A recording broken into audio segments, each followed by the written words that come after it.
And the fans. Maybe with the fans. But I mean, I can't cook and not have fans.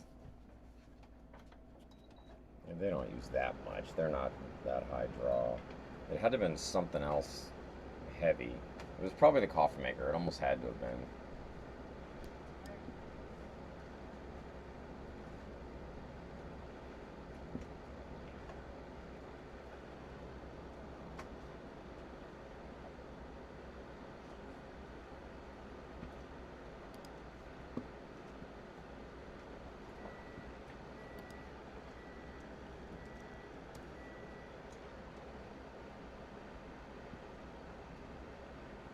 I want to hook that hose up right now.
shirt today. Yeah. It's brown. I like it too, babe. Hey, thanks. Okay. Yeah. Yeah.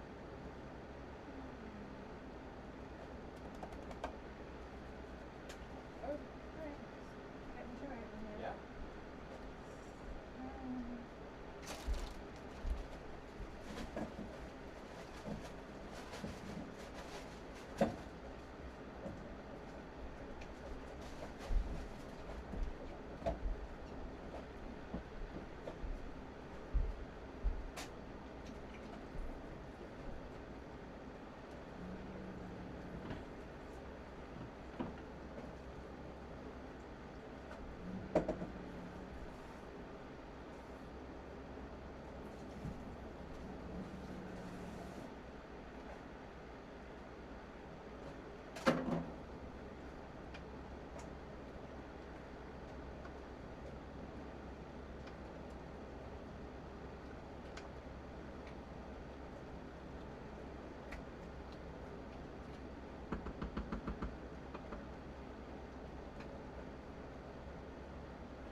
Fire up the pickup truck and let the horses run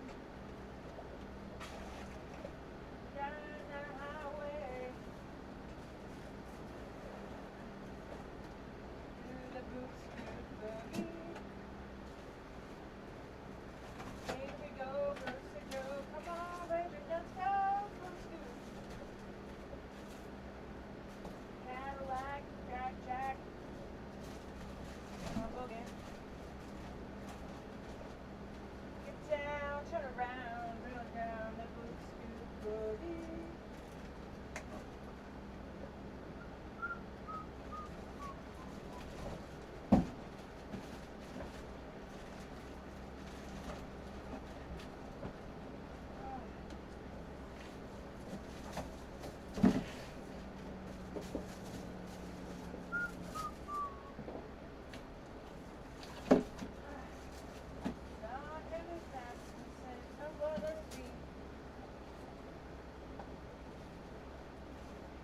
Dance floor jumping in, it's harder than the 4th of July. Laws and laws, books and straights. Boot scoot boogie. Here we go, nose to toe. Come on, baby, let's go. Boot scoot. Cadillac, Jack, Jack. Come on, boogie. Oh. Get down, turn around, come around the boot scoot boogie. There we go, Dorsey Joe. Come on, baby, let's go. Boot scoot. Jack, Jack. Come on, boogie. Get down, turn around, go down the boot scoot boogie. Get down, turn around, cut around the boot scoot boogie. Get down, turn around, go down.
Gotta get a little mud on the tire, 'cause it's a good life. Moonlight, line, got the perfect place in mind. Nowhere, no way to get there. Get a little mud on the tires.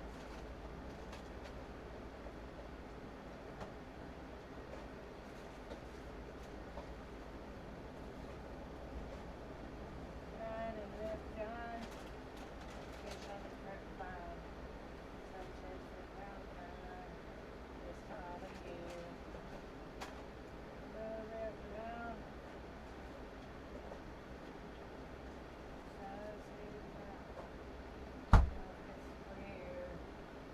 That's very good too. Fabulous sip a bag or two.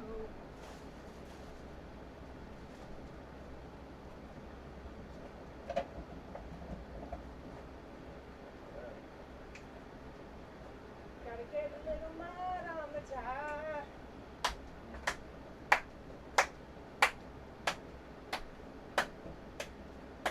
The moonlight is so light.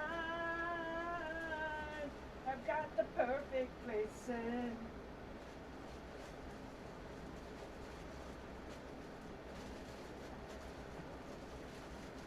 Gotta get a little mud on the top.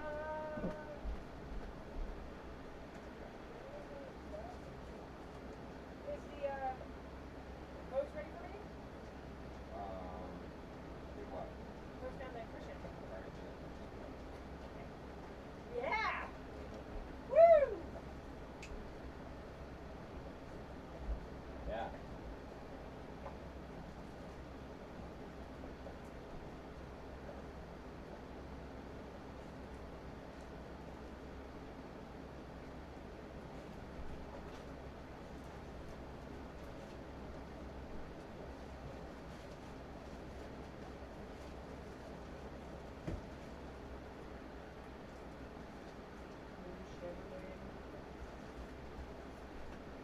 Outside. So it's nice light.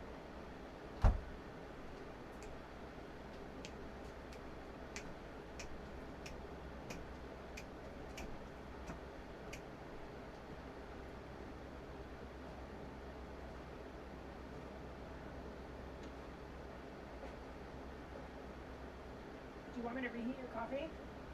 Oh yeah. 'Cause it's a good night.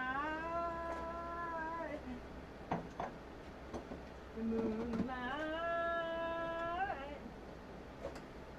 It's moonlight. And I got the perfect place in mind. There's only to get there. Gotta put a little mud on the tires.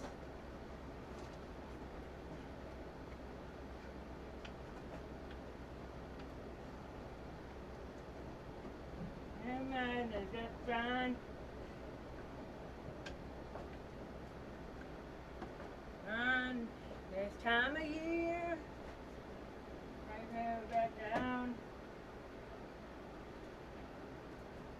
Cause you can count. Never have this fear. Trying to say what did you do? Try about a sleeping bag or two.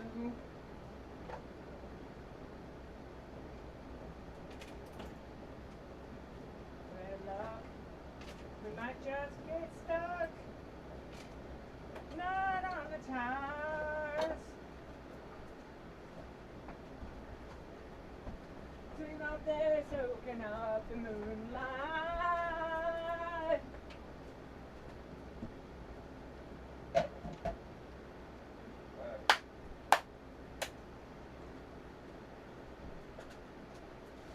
Out of nowhere.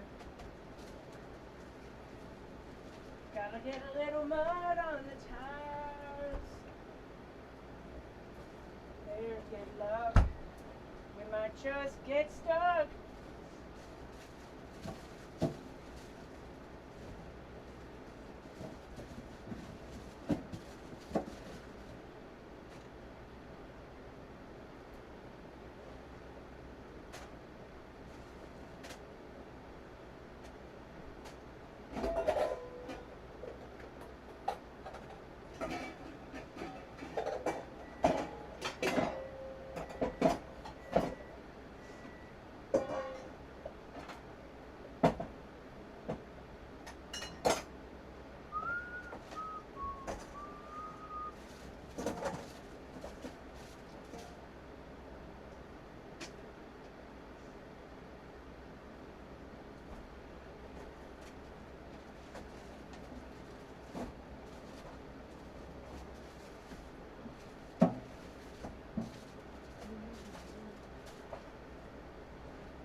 No, stop.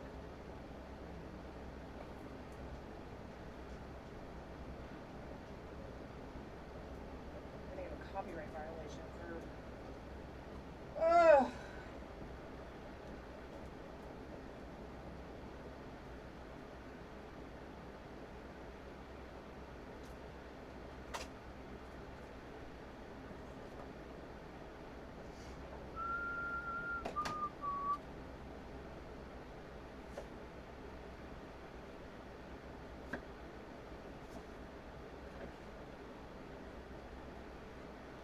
Chevrolet.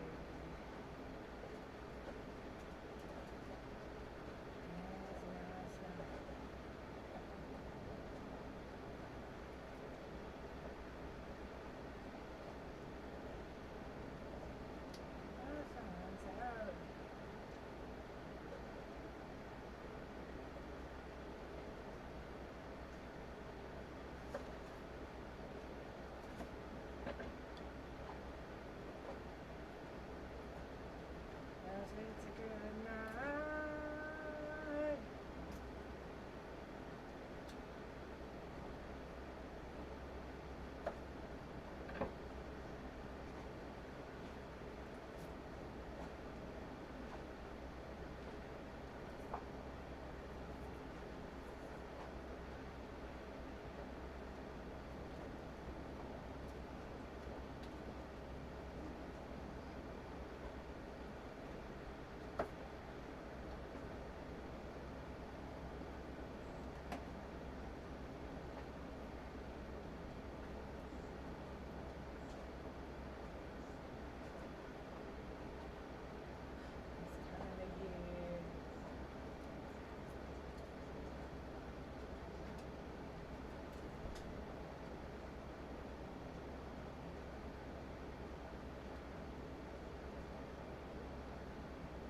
Give a sleeping bag or two.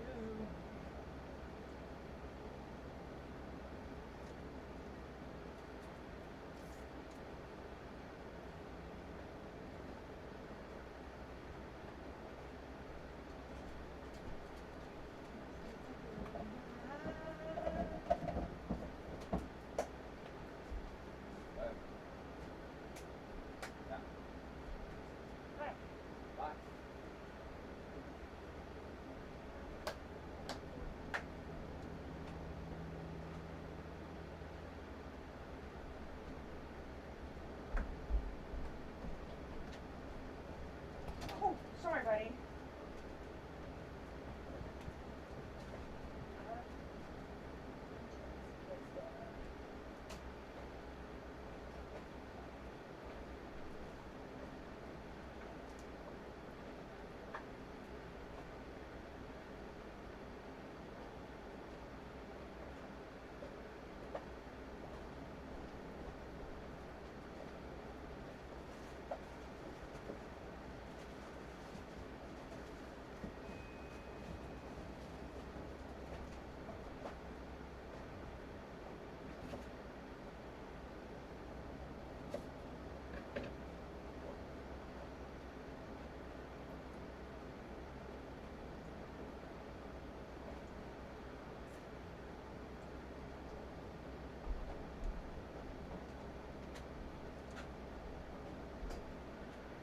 Miles across the sea, Santa Catalina is the way for me.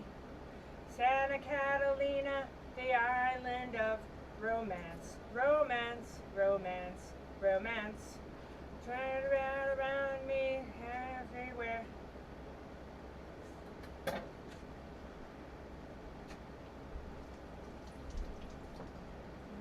Romance, romance.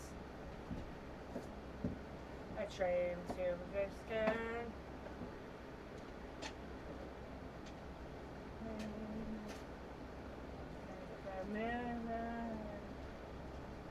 Down the Island Bay. 26 miles out my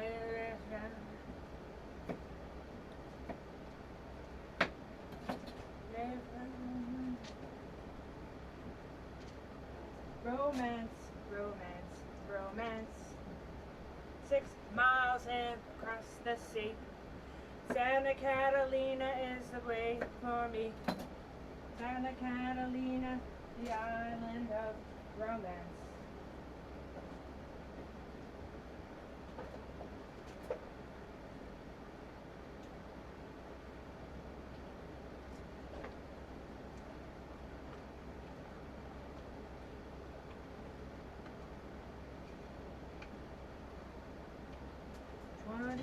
Meters and a leaky old boat.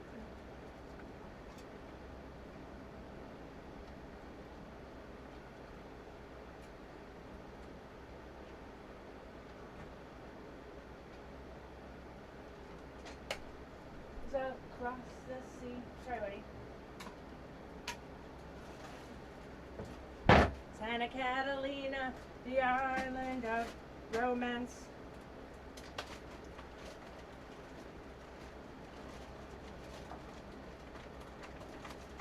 Santa Catalina is the way for me.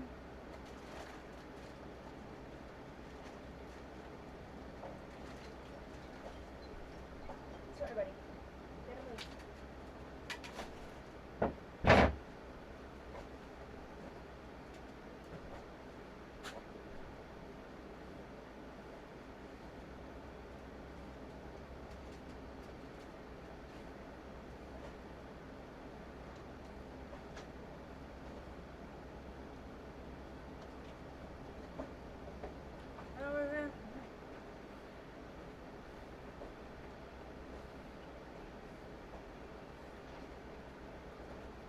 Don't you want to take me on a sea cruise?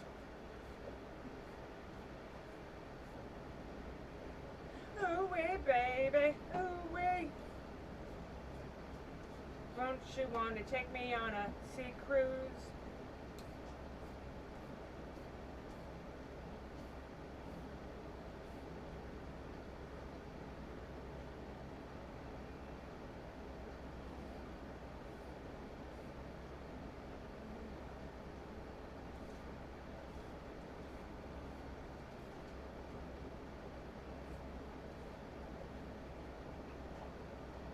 Ooh wee.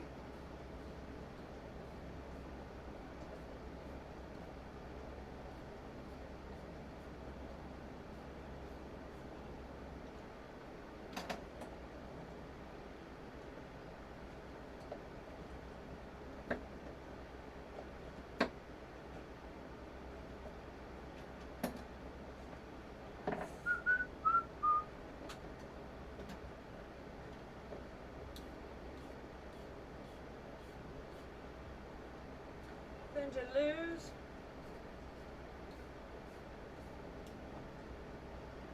Ooh wee, baby.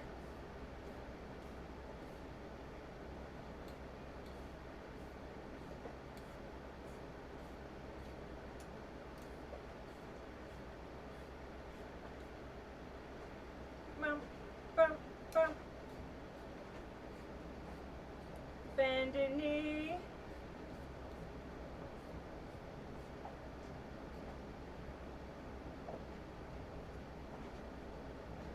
Away.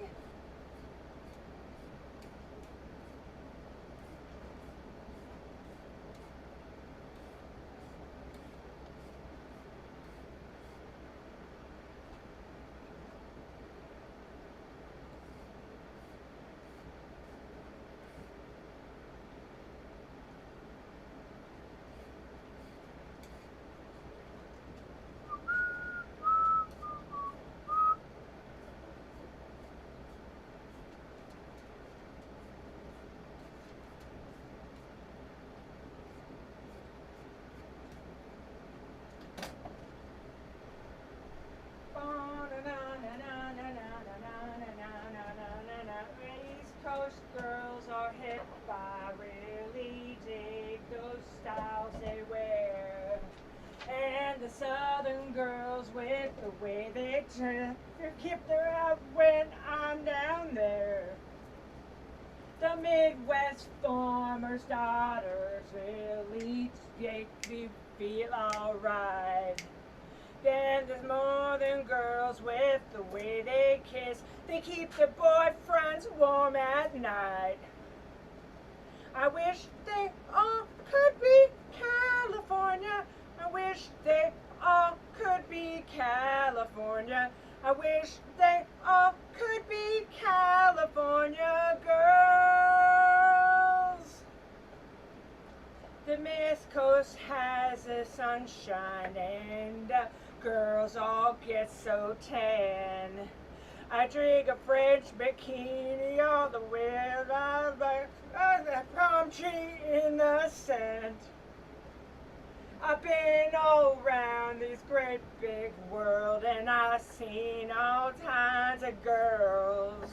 But I can't wait to get back to the States, back to the cutest girls in the world.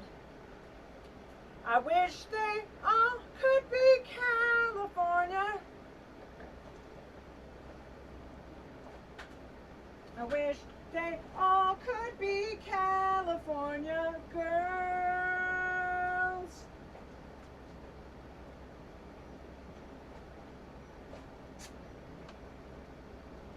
All could be California.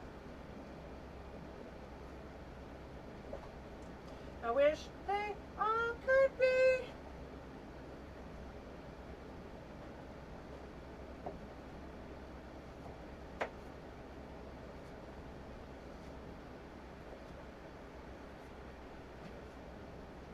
I wish they all could be.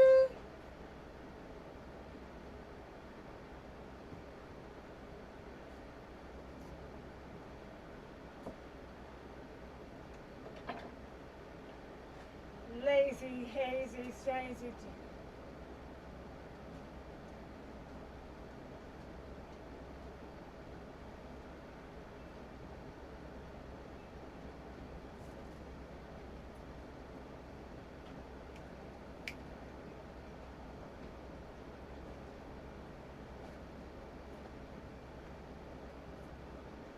Bum, bum, bum, bum, bum, bum. And she is ready to hamburger stand now.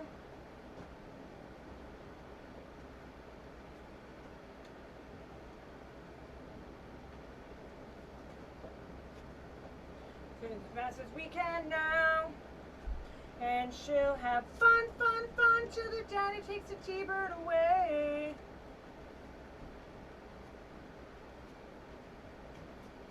She walks like an ace now. She walks like an ace. Trace us now.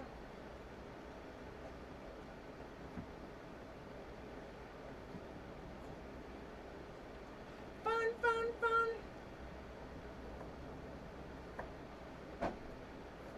Woo!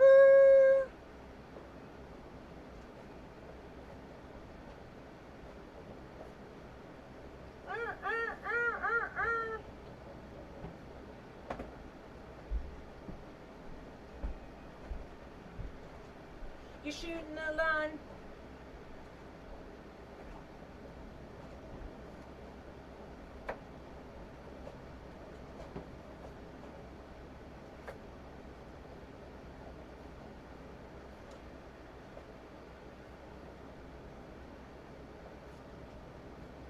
Fun, fun, fun.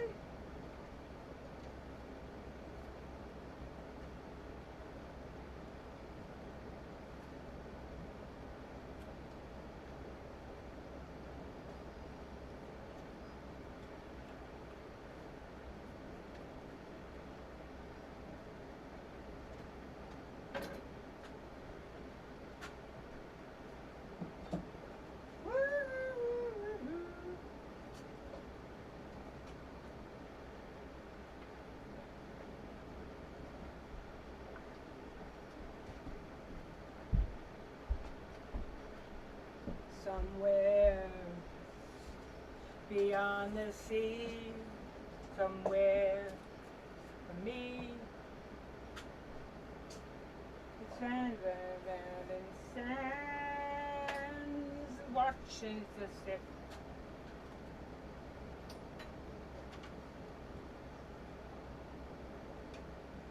Beyond the sea, safe there wishing for me.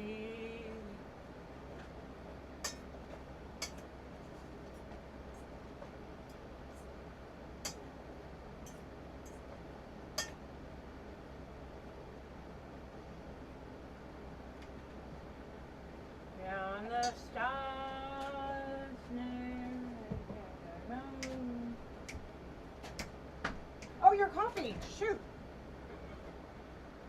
Sorry, Steve, here. I forgot I had this in your... I put it in my cup. Okay. My cup is...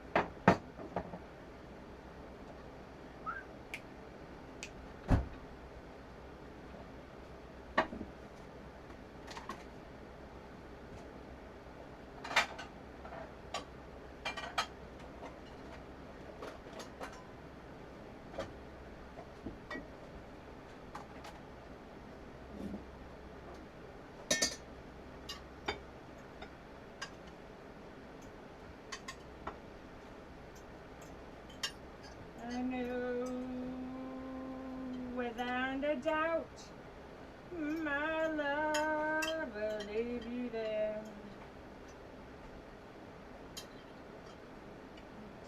Down the shore.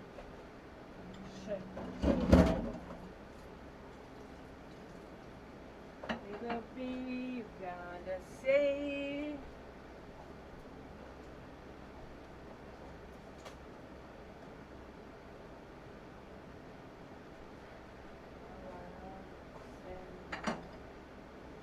So wrong, so lame.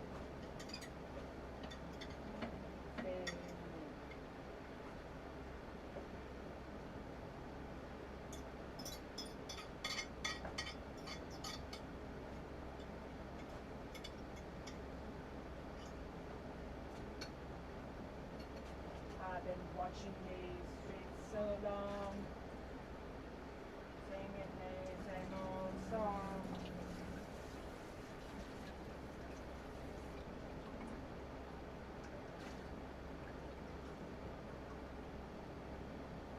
So the name of the game,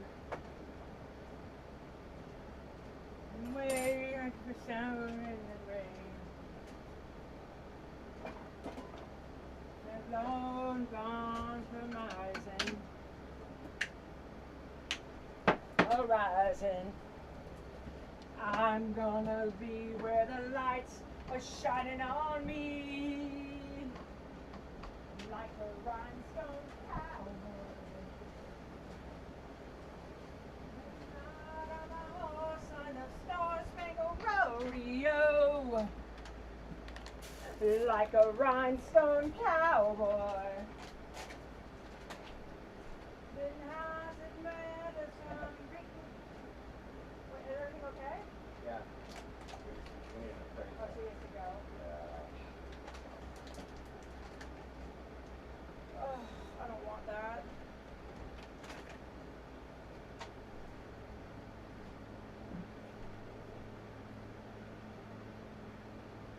Fuck.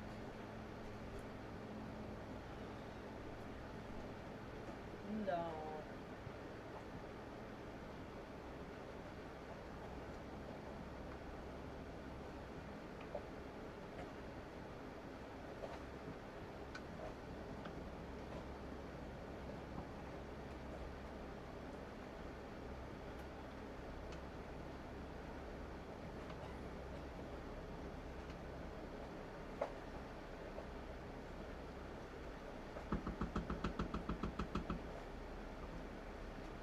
Like a rhinestone cowboy.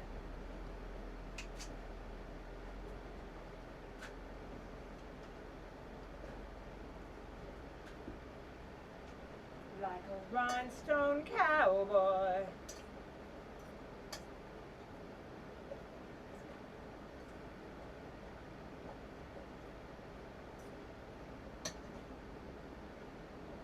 Oh.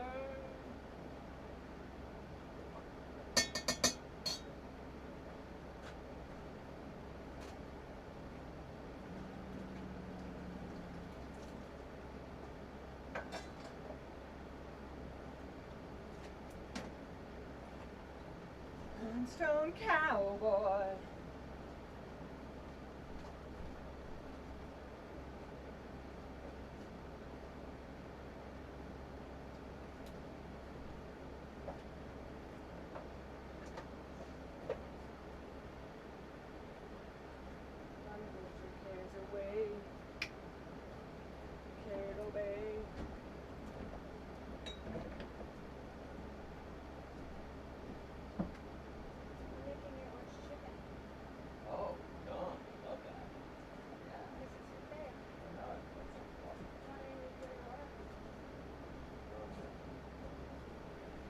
What is ever needed?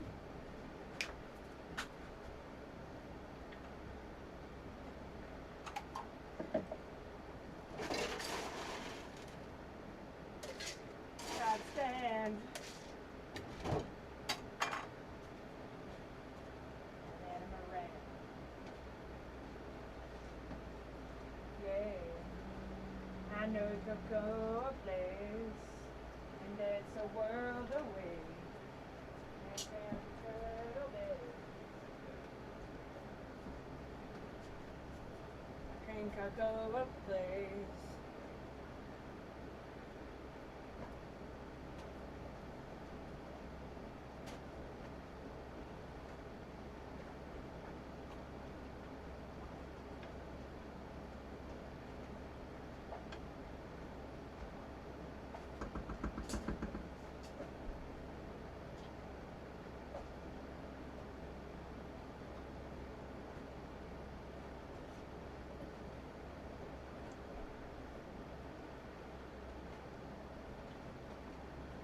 Burritos.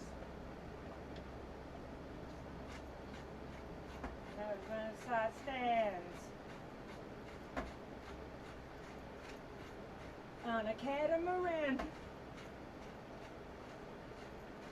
Yeah, I think I go a place, and it's a world away.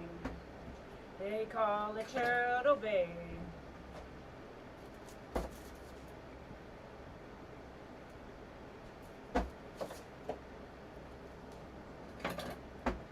They call it Turtle Bay.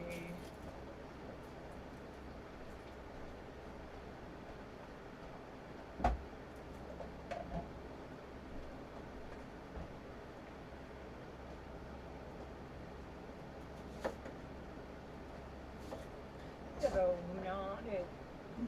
Skeleton.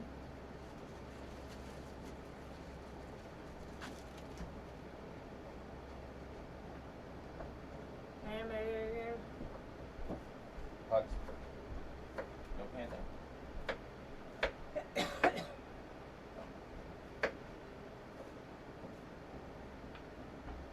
I think I can move a place, and it's a world away.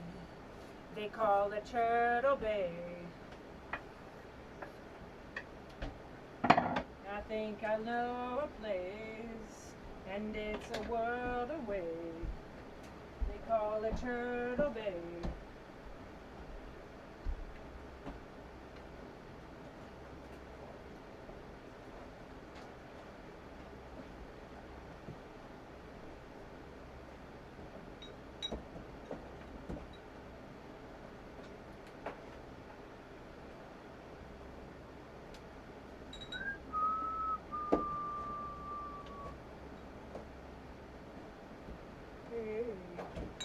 I think I go a place, and it's a world away. They call it Turtle Bay.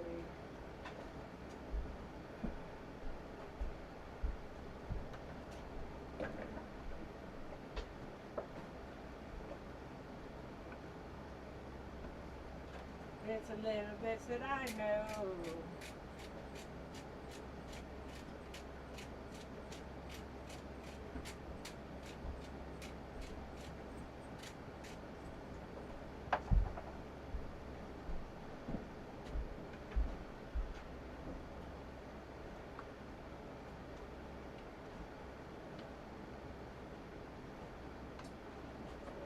Tuamotus is ever needed. The pink slippers and cheese and margaritas.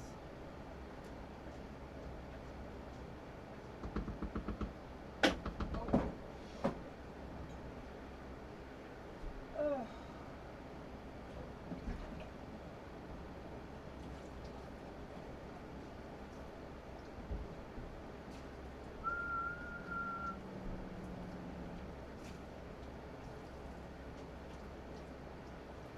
I've done a thing.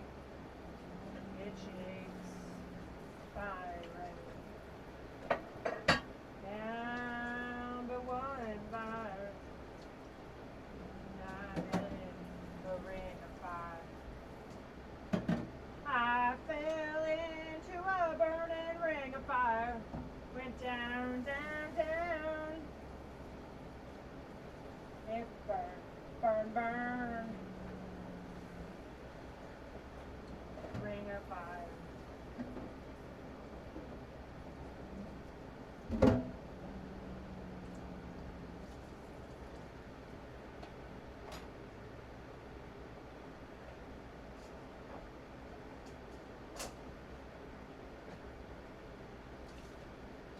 I fell into a yearning ring of fire.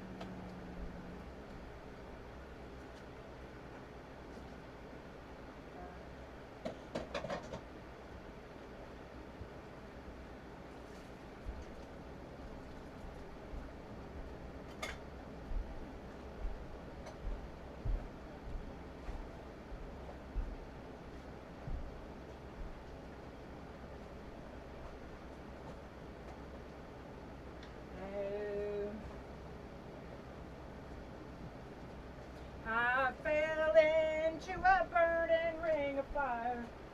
Down, down, down. Burn, burn. The ring of fire.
Treading water is deep.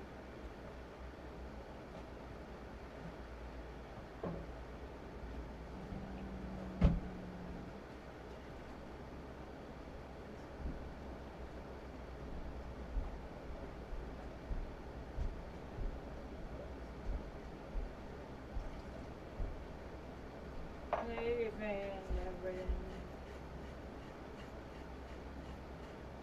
Bubbles up.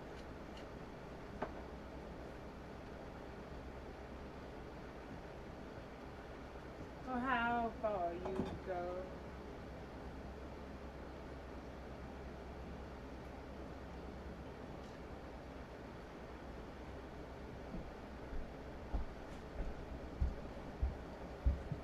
What is E? Oh, it's not on. E4.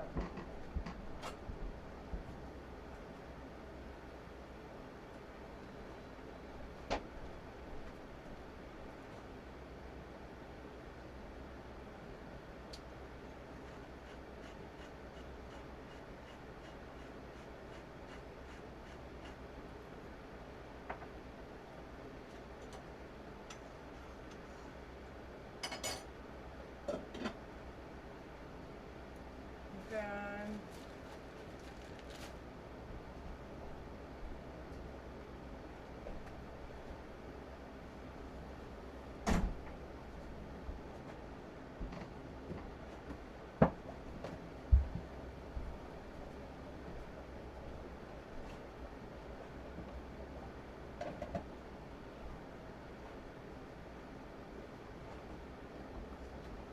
Ready to end.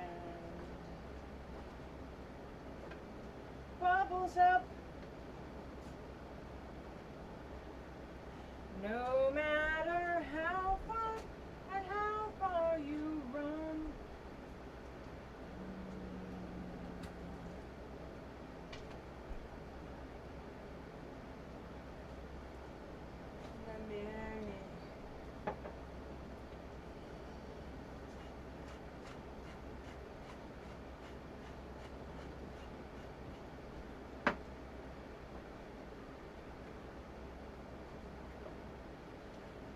bubbles up.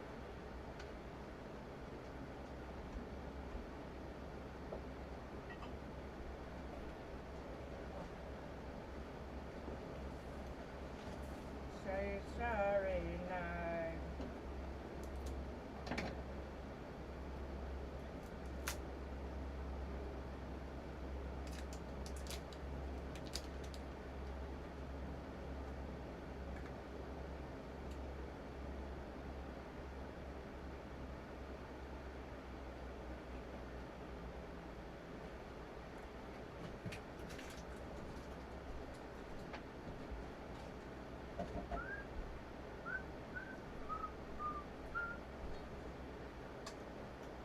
How deep or how far you run.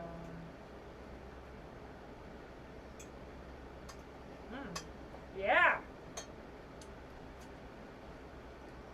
In the journey.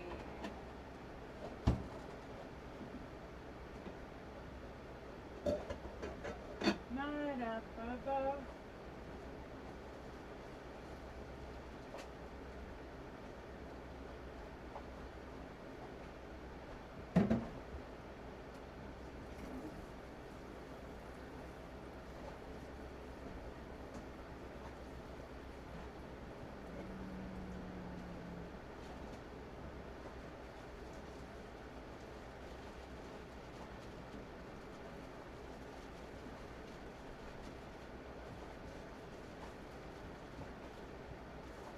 Yay, orange chicken for Steve. He's gonna love it. Made a lot of room in this freezer.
right. It is on my side.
This is the last of it.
Heaven on, she gone. Oh.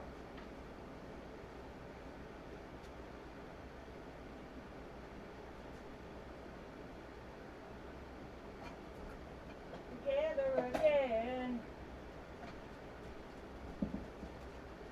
She's gone.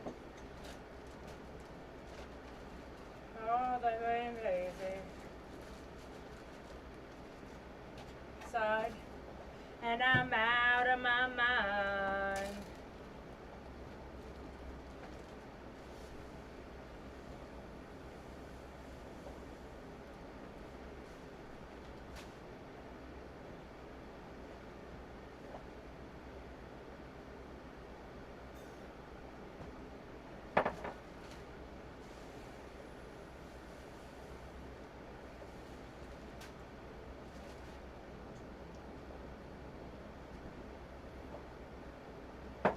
They're gone.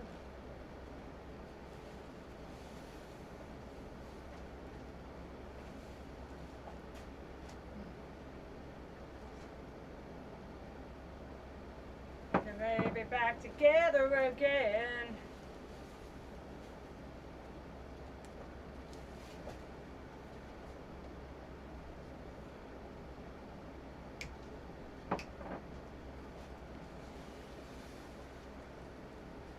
And I'm out of my mind.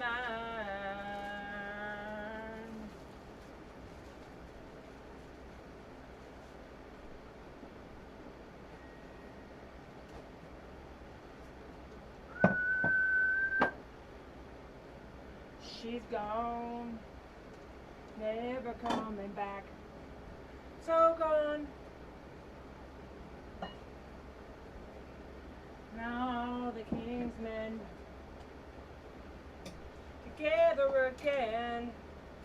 So long. She's gone.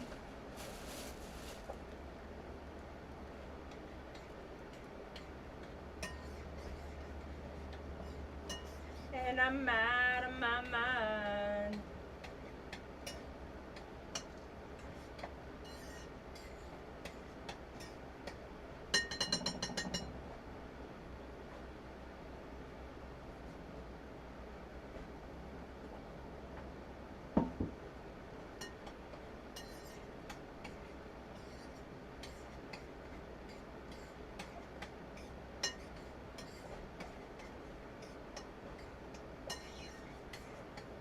And I'm out of my mind.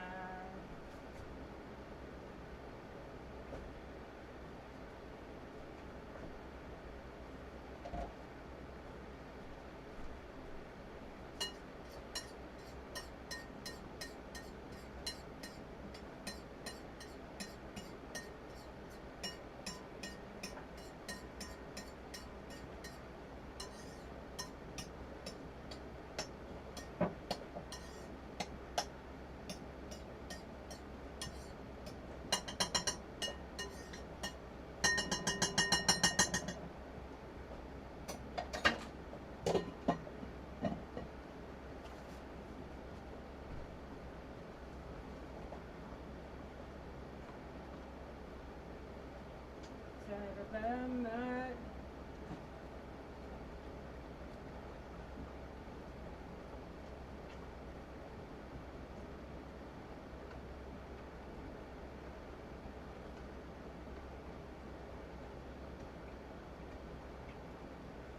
Sending down.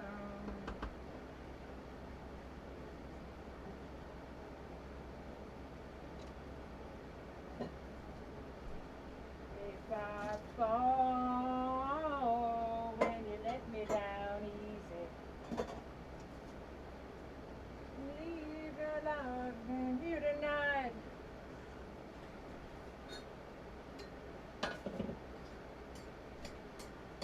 Hell hanging on. If I fall.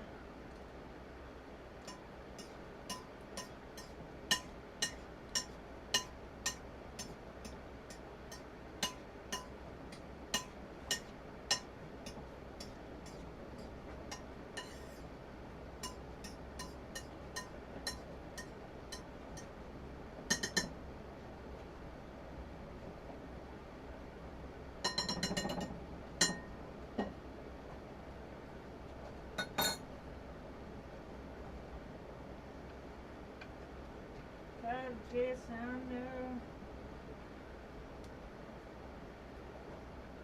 If I fall, can you let me down easy?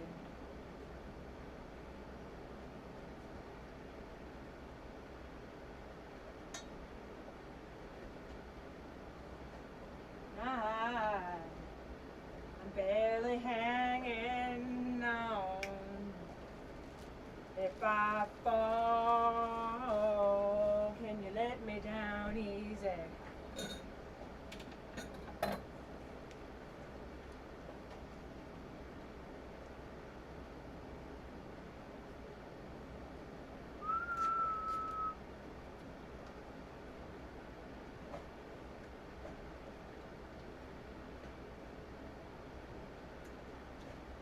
Oh wow. You tonight. Treat me right, uh-huh.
When I get high, get hot on the street.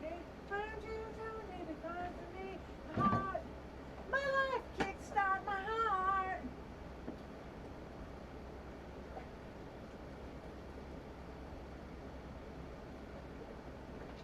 My life, kickstart my heart. Yeah, you ain't any girl.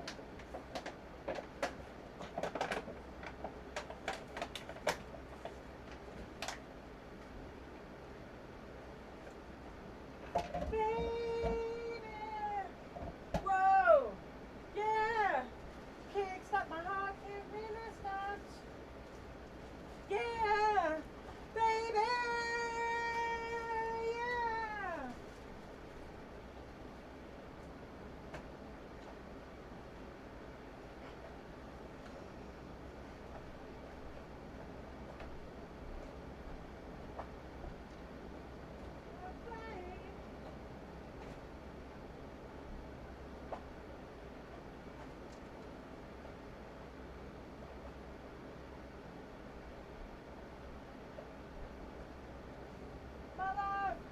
My life kickstart my heart. Yeah, you ready, girl? Yeah.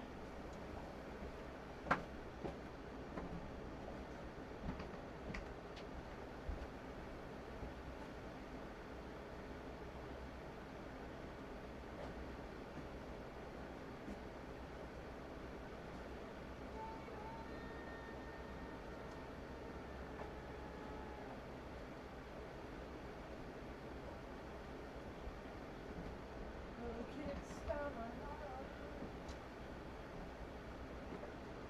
heart. I understand I was needed to work the night. Yes, we have got to say we kick some ass.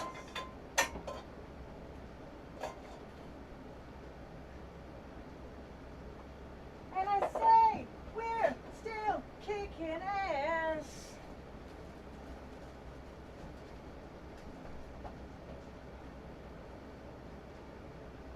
We did all of this to run.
She got an alligator top hat to match, dressed in black on black.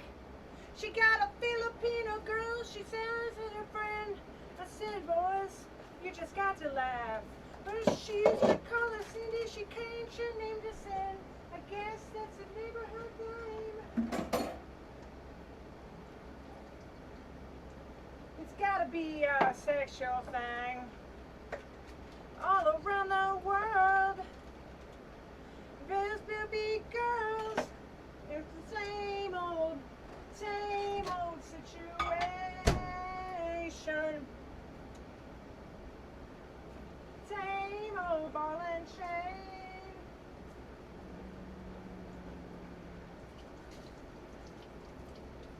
Oh, no, no.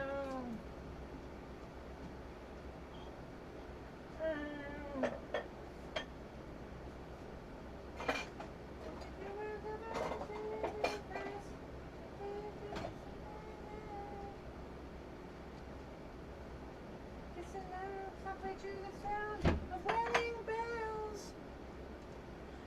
around the world, the girls will be girls.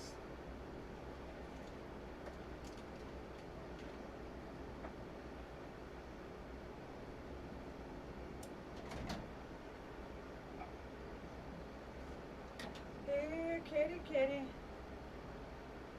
Same old situation.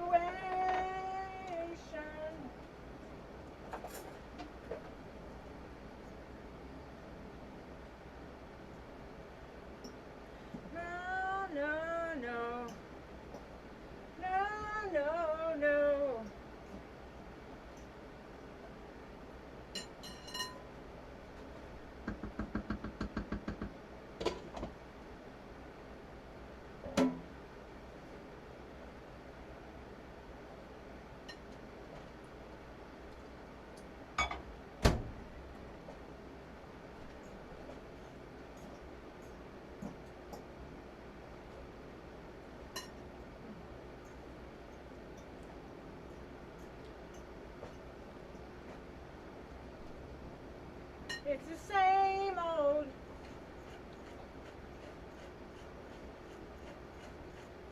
It's the same old ball and chain.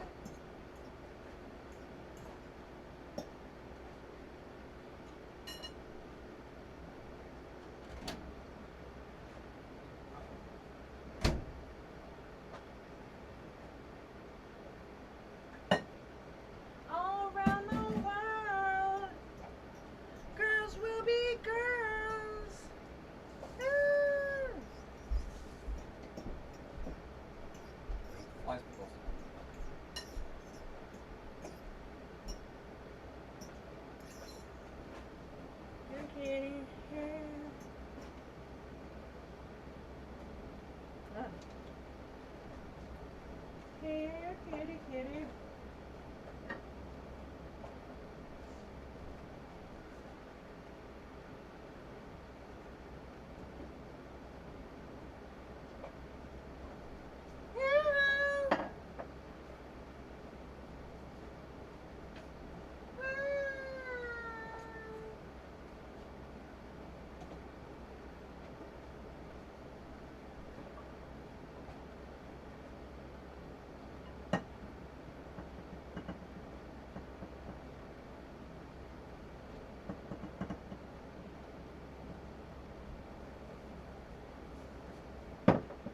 Country with the city limit sign, where there's a honky tonk in the county line. The joints are tramping and the sun goes down. You got whiskey, women, music, and smoke.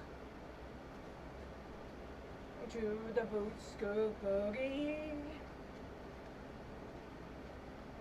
Job if it's out for my money. Quitting time.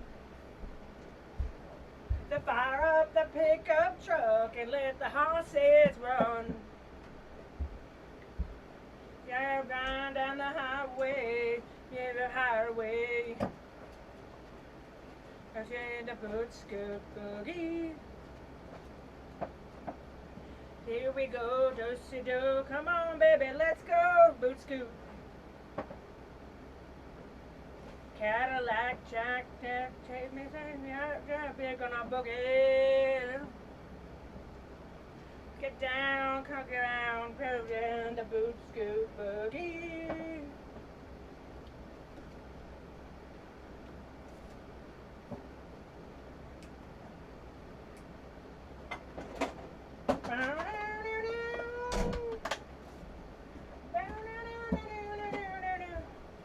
You going in? Tell the crew. Yeah, I will. Yeah. John said to asking, say somewhat it'll be. That red yonder and me. Dance floors hopping and it's hotter than the 4th of July. Got the outlaws and laws, tricks and straights. And a boot scoot boogie. Here we go, do-si-do. Come on, baby, let's go, boot scoot. Cadillac, Jack, Jack.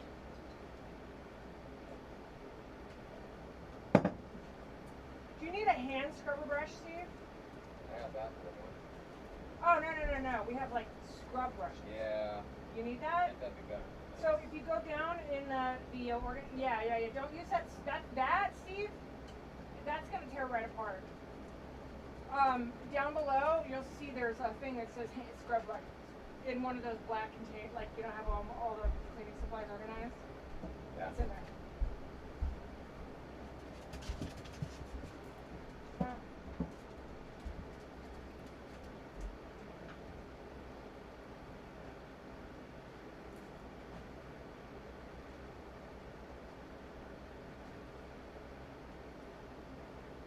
Honky tonk. I got signs on goes down. She got whiskey, women, music and smoke. Oh, the boot scoot boogie.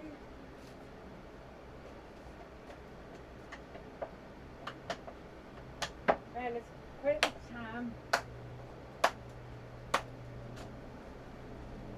And let the horses run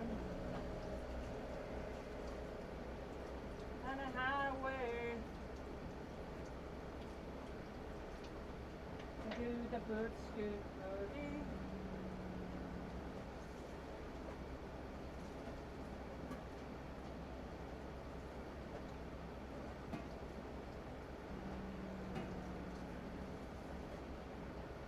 Boogie.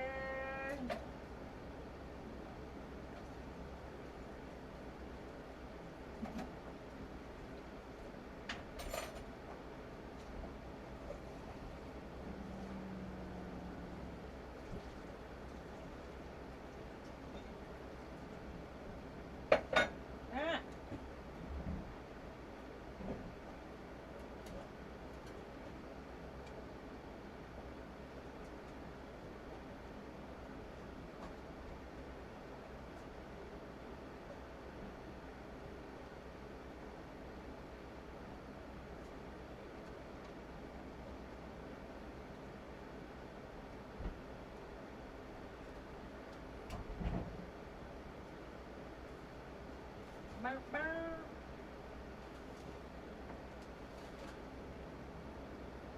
Don't you bet.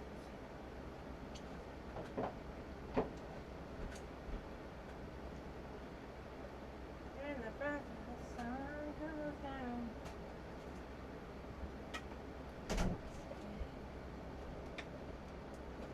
There we go. There's a few of them in there. This is, I had to dig. This is the only one I found. But you found it in the thing marked scrub brushes, Yes. right? Yep. There might be one under the sink here. Okay. Oh, look, there's the Porto. Fire up the pickup truck and let the horses roll.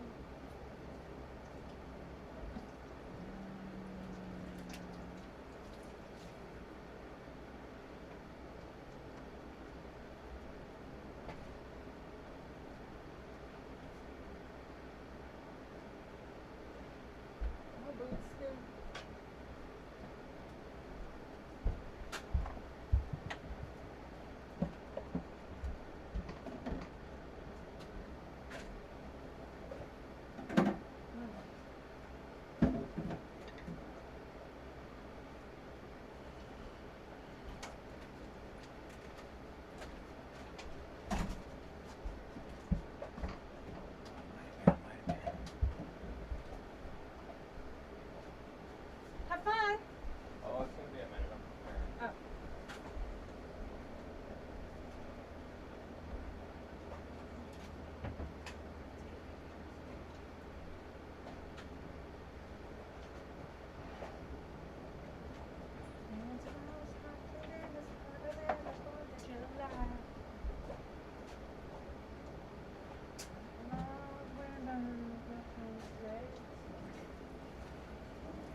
If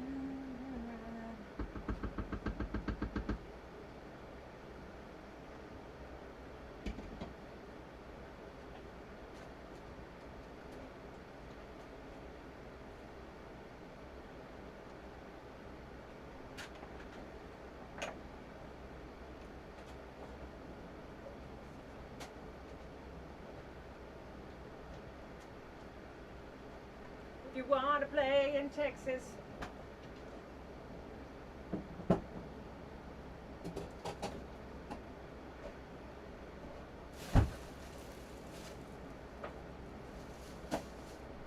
if you want to play in Texas, you gotta have a fiddle in the band.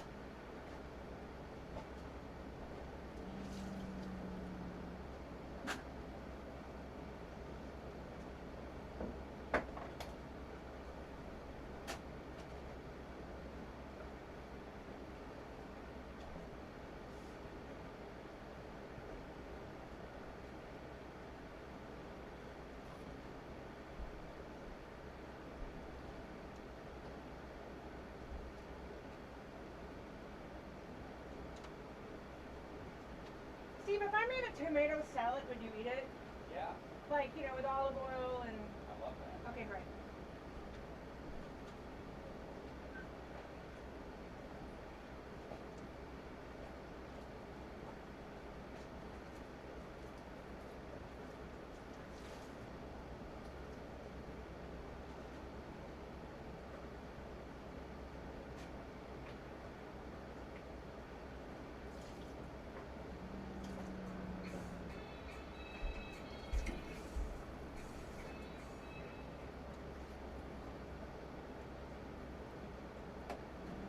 If you're gonna play in Texas,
Go diving twice tomorrow?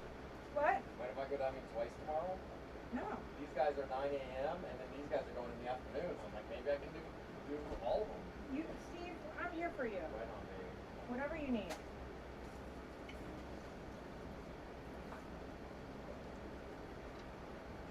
Mind if I go? Oh, yeah. Just for you. Never forgot.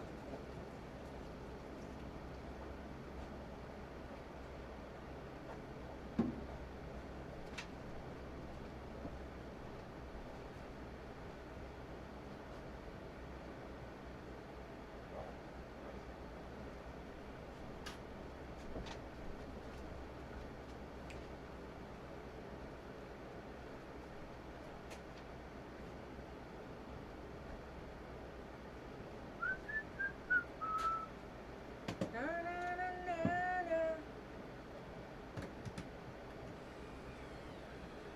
Talking to Lish.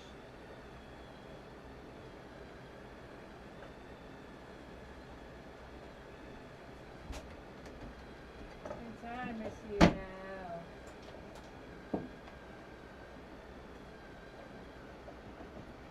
And that's just how about a feeling.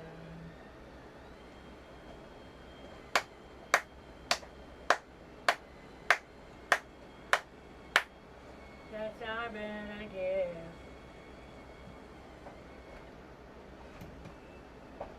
Oh baby, I'm gonna love you forever, forever and ever, amen.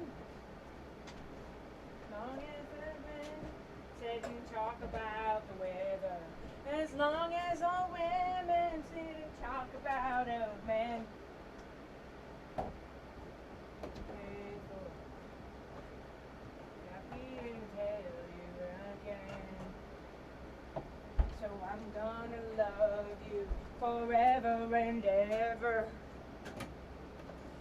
Amen.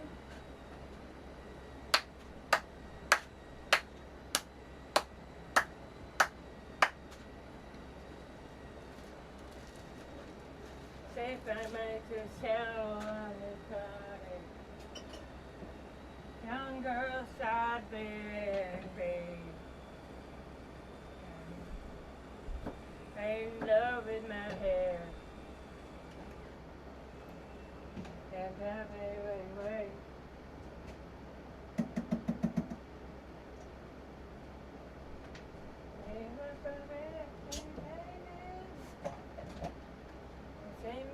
See, it's happy to me. I'm gonna bet you, I'm gonna love you forever, forever and ever, amen. Long as the wind sit and talk about the weather, as long as old women sit and talk about old men.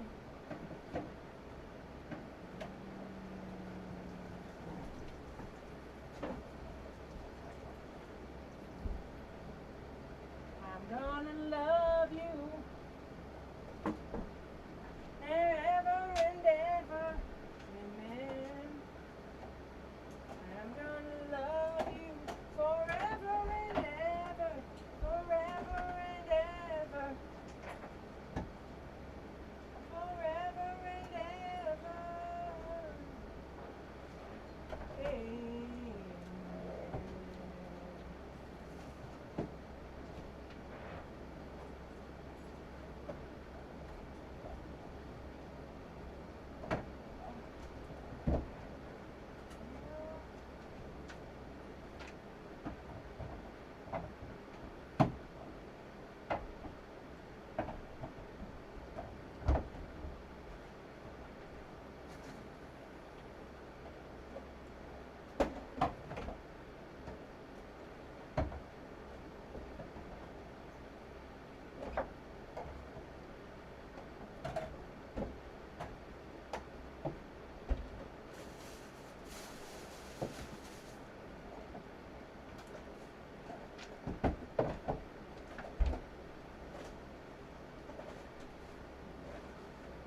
house this morning. He wants to try and get a drive-by. I'm like, dude, like, we can go to the house whenever the fuck we want. Exactly. Stop being scared of them.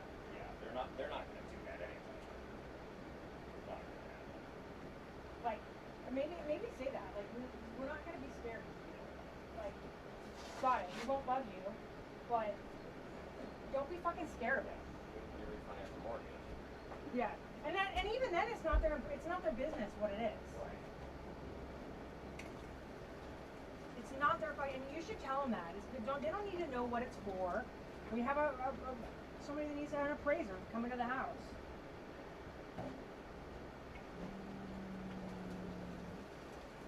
Yeah, it's actually not. I'll ask the guy. I mean, that would save everyone headache, but.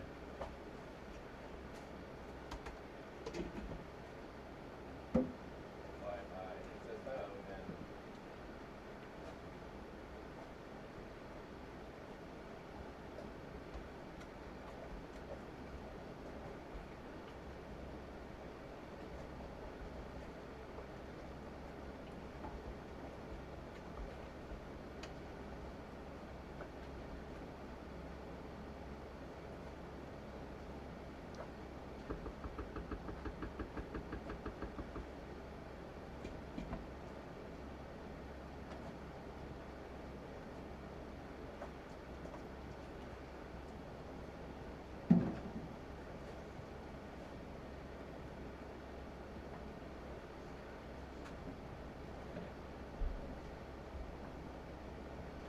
Troubadour.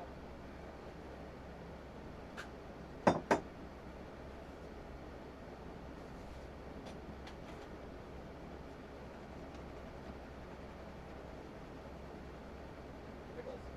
Like they're waiting for a fly.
On in my line,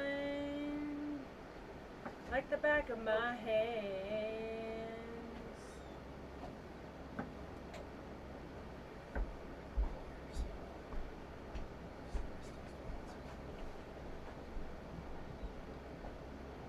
Oh. Make me so satisfied.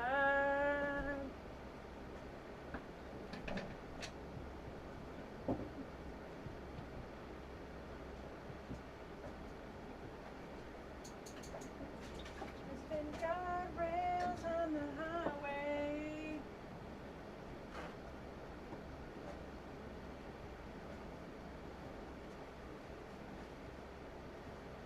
I'm not to see my time has been saved.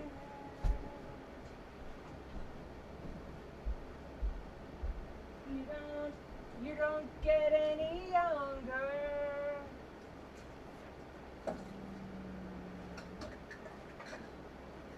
Heed the hunger up on the watershed.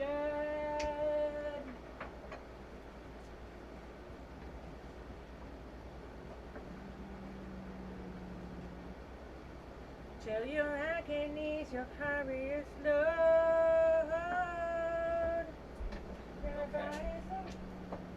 like to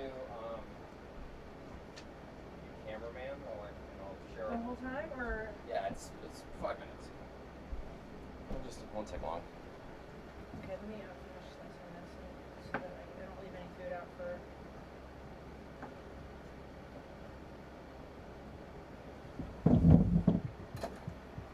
for. Okay, boys and girls. So I'm gonna go through in about 3 minutes. I am going to jump in the water to do a dive to accomplish a couple things. And I'm gonna ask Megan to come back and just hold the camera for a second while I guess I could get a tripod. You want me to get a tripod? Whatever you want. I mean, It'll just take a second. It won't take long. All right. But I'll show you what I've set up on the back of the boat, the dive I'm getting ready to do, and yes, actually I see Rezek's just asking, yeah, I'm just getting ready to go in. I've got my wetsuit half on, and so what I'm doing is I'm going in to check the anchor, and I'm going to put a buoy on the anchor so that I can see exactly where it is on the surface. And then after that's done, I'm going to go ahead and clean the bottom while I'm down there. That's a scraper and things like getting barnacles off. But then once I come back up to the surface with the buoy in place, I'll be able to see exactly where that anchor is from the surface. Then I can get in the dinghy and go around to the places on shore where there's bommies and it gets shallower. And I can use my laser rangefinder to shoot distances to that buoy and see exactly where the boat will swing to, so that I can make sure that we're safe as the wind shifts as it's expected to late today. So that's going to be really important. I might end up taking in a little bit of chain. In the worst case scenario, we could end up moving, but I don't think we're going to need to. But all the boats are swinging the kind of the opposite direction from where we were. So we'll use the the walk around camera, and Megan will just hold that for us, and we'll go out and I'll show you, if you're interested in this, I'll show you the dive setup and the equipment that I'm taking down with me. And so this is like when you're living this life, diving is not just for fun, but there are multiple times where being able to go dive and spend time underwater working on something are important, and you can't always do it just on breath hold. So if your anchor's stuck, potentially even things wrapped in the prop, whatever, there's a lot of reasons why having dive gear is important. But I love diving anyway. I've been diving since like 1994. Not everybody has dive equipment. You just like all the fancy stuff. Not everyone, but it's.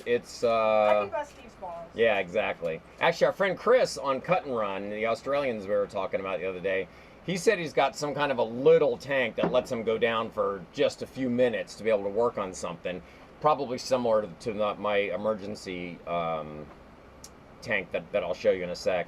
But anyway, yeah, I definitely like all the toys. So, anywho, yeah, I'll show you how all that goes together. I think that's kind of interesting.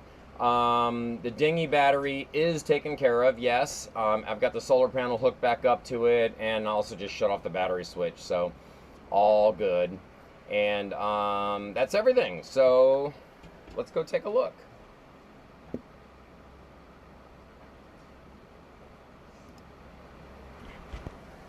Check. Okay.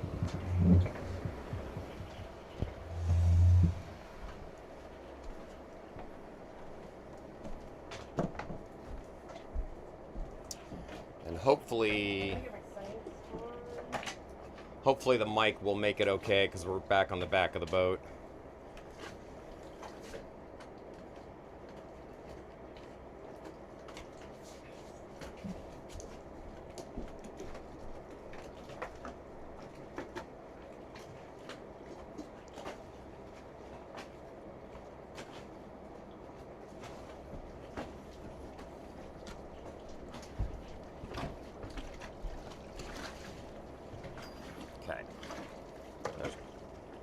Chris and that thing. He might be. Yeah. All right. So here's the plan. So I got all my dive gear set up here. I hope the audio is coming through. This is my spare, that's my emergency tank. That is probably what this is Chris here actually coming right up. There's our Australian friend making his guest star appearance. What's up, buddy? How are you? Good. Yeah, I'm getting ready to go down, check on the anchor. With this wind shifting, I want to be sure that the anchor is good, and I want to be able to measure to these bommies, because when we swing that way, they're close. So I'm going to put a buoy on it so I can see exactly where it is.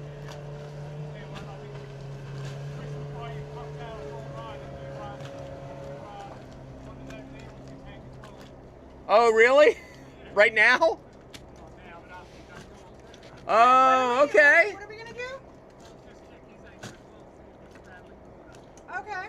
Oh, okay, sure. Yeah, I'll come take a look. Yeah, no problem. I'm happy to do it. Yeah, no problem at all. Do you need any help? I don't right now, no. No, I'm good. Yeah, thank you, though. But yeah, I'll come over, I'll grab the dinghy and come over and dive on yours real quick, too. Why don't you go do that first, Steve? Huh? Yeah, maybe. Why don't you go do that first? What's that? Yeah, exactly. Yeah, it's easy to do. Oh, yeah. No problem at all.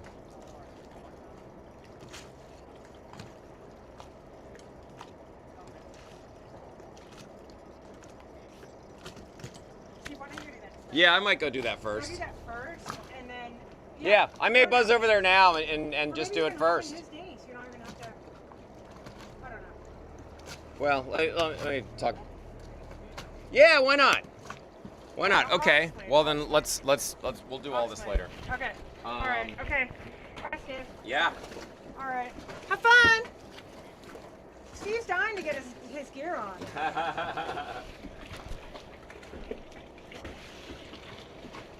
Your timing's perfect.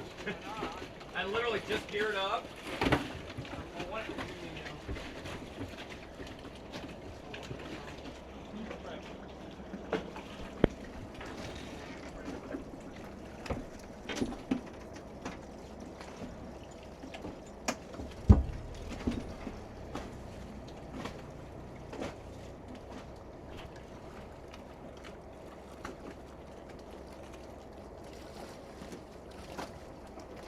Is the name of his dinghy Hangabout? Hangabout, yeah. That's awesome. Cut and run and hang around. About. Oh no. Bit of an Australian like slang. I was trying to get Steve to name his dinghy Nice Aft, but Nice ass. Yeah. Nice Aft. Nice. Aft. Oh, okay, yes. But you know. Okay. I'll be Okay. back. Bye, Steve. Nice Steve. Bye. Gary, right? I'm Mark. Mark. The other guy. Gary's the other. Okay. Bye, Mark. Bye, Steve. We'll see you in a bit.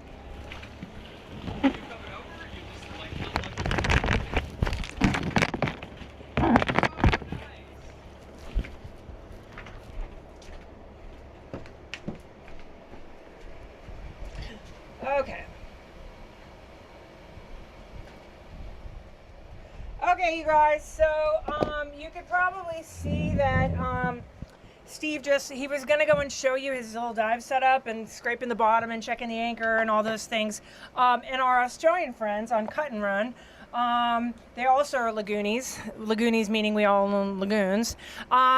Saw Steve with his dive gear and came over and was like, "Hey, man, do you mind coming and diving and checking our anchor too?" So, give you an idea, there's a big, I wouldn't say big, but we have about 15 knots of wind coming in the opposite direction of where we all dropped our anchor.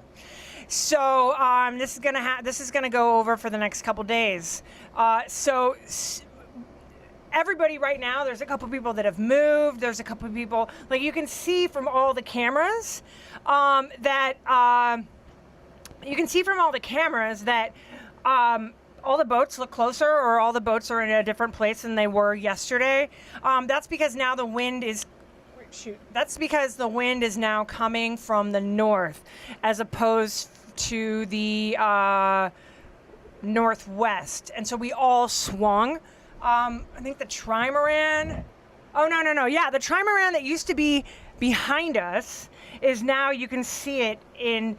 It's on the port side in our mast camera, and so all the views have switched. And we actually anchored extremely close to shore, and then our anchor chain is about 100 feet behind, or we're about 100 feet behind. So if we swing all the way around, we are going to run into the bommies, and so are all the other people that are in the same. So that the Outremer that's right next to us, Kairos, which you guys saw before, that they were in the our helm cam, or they've been in our helm cam, and they've been in the helm cam, and they haven't been in our mast cam. I can't remember if they've been in our mast cam, but so anyways, we're all swinging, and this wind is going to keep up. The current's going to be the same as it is now, but we just all want to make sure that we're not going to swing into each other, and worse, into the bommies and the coral reefs. So Steve just bopped over to Cut and Run, our Australian friends, and he's going to come back, and then we'll resume what we were doing. We'll resume what we were about to do with him going and checking our own anchor. So that's where we're at. So you guys have to now go back to listening to me sing really horribly. I'm sorry, but I seriously, when I have music on and I'm jamming, like so far today, I have cooked a whole pot of chili. I've made teriyaki, like sweet and sour chicken, orange chicken that Steve loves. I did a whole pot of couscous. I'm working on a pot of rice right now. I'm making hummus. I'm doing a tomato salad. What else did I do? I'm getting ready to turn the grill on in a minute and make Steve boat burgers, some grilled chicken. What else? I mean, like, I just get a lot done, and I'm very productive, so that's why you guys have to endure me singing. If you guys want, I could turn the mics off. It's your call. I don't want you guys to have to, like, she's so horrible at singing, but it actually makes me work better, stay focused, and get stuff done. So that's what we're at.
You don't get any younger.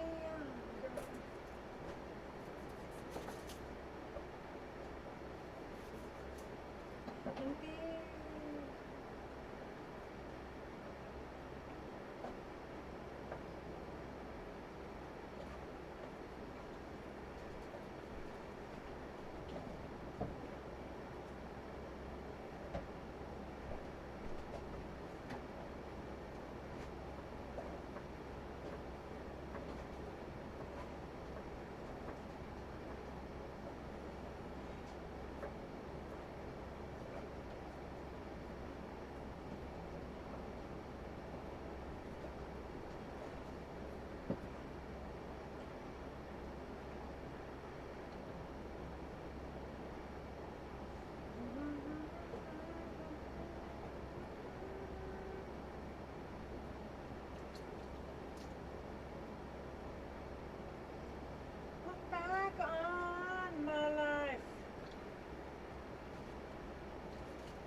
till your agony's your crown.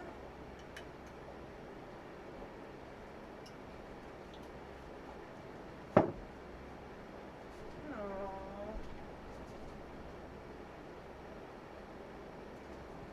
I run into face.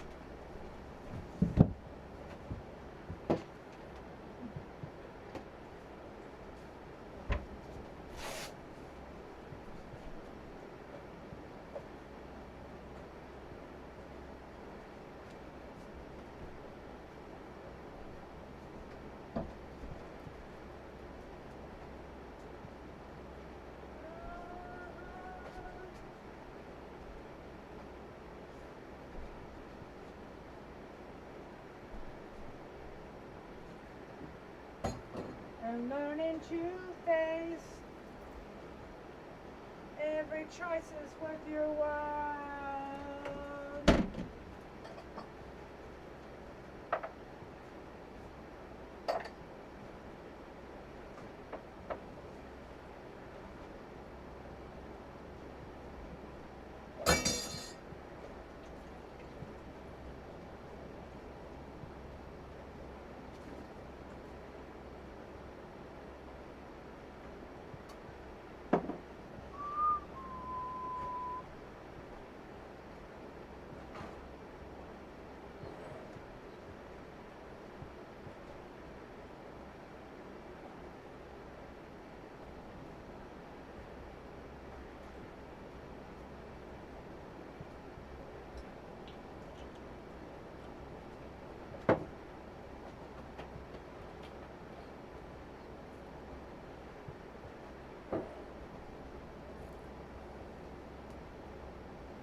Well, the first days are the hardest days. Don't you worry anymore.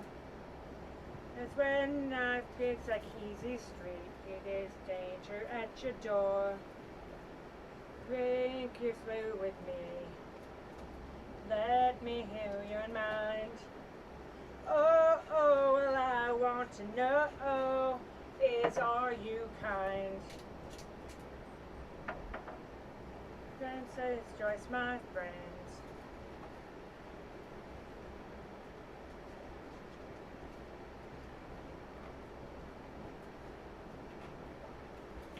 Will you come with me? Won't you come with me? Oh, oh, well, I want to know, is you come with me?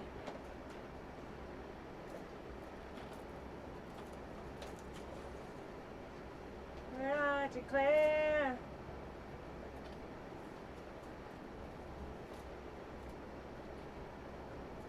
matter is don't tread on me. There's a time from living alone.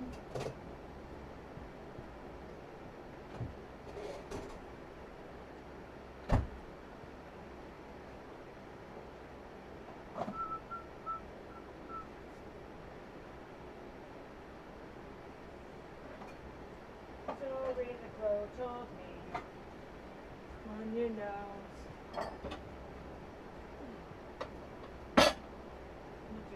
And you go.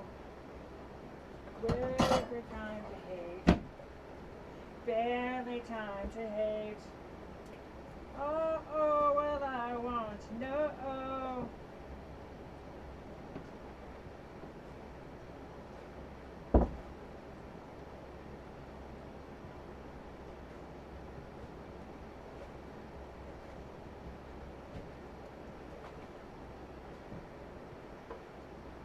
And the county nurse, I can hear your voice. Oh, oh, well, I want to know. Here, Uncle John's band by the riverside. Conscious things to talk about. There beside the Martin tide. Into the tide. come on, you do it alone. Time to take his children home.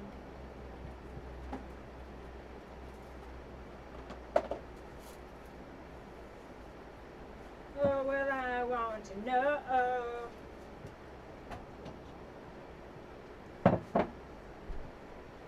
Here, Uncle John's band, right on the other side. Talk aloud, here beside the rising tide. Come here, Uncle John's band, praying to the tide. Come on, go along. Fuck. Oh. Come here, Uncle John's band.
Okay, you guys, so Steve is back.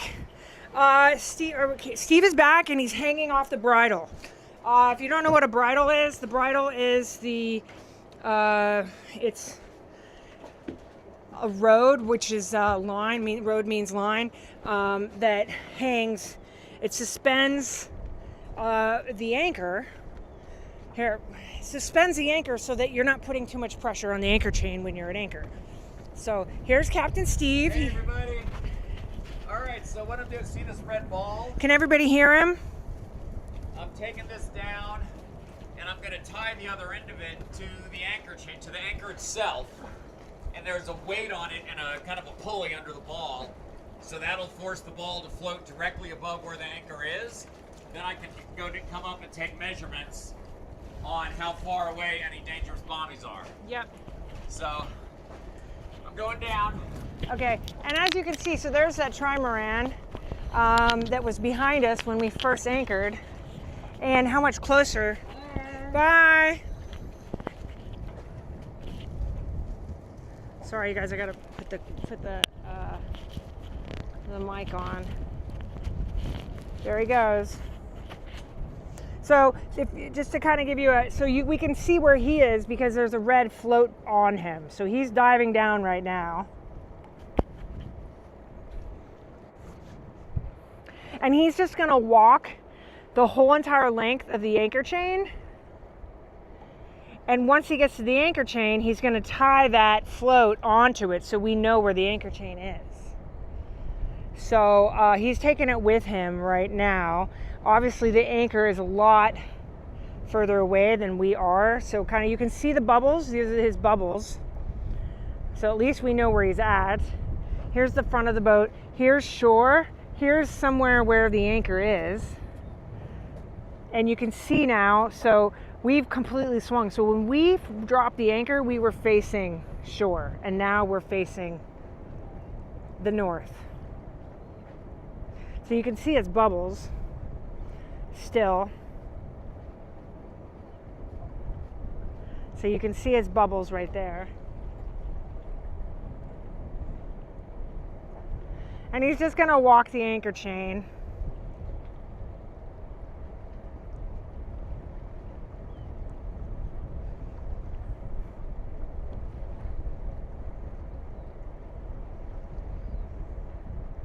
So maybe that's where our anchor is. I'm not sure, because I was pretty sure that when we dropped the anchor, we were very far up. So what I was telling you about the bridle, so the bridle suspends between the two holes so that you're not putting all the weight on the anchor tray. All right, so we got Steve down there.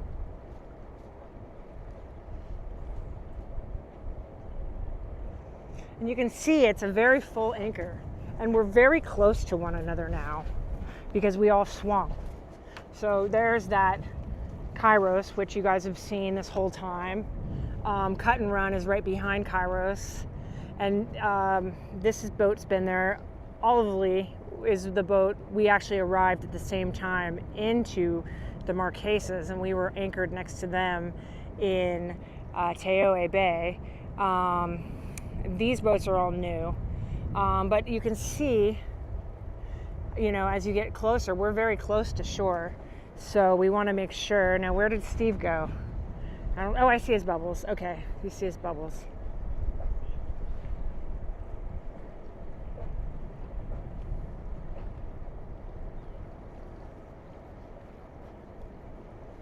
But I feel like he might be going over there. Because that's originally, I remember when we dropped the anchor chain, we were further forward. So I'm going to walk back over there because I'm pretty sure that's where the anchor chain is.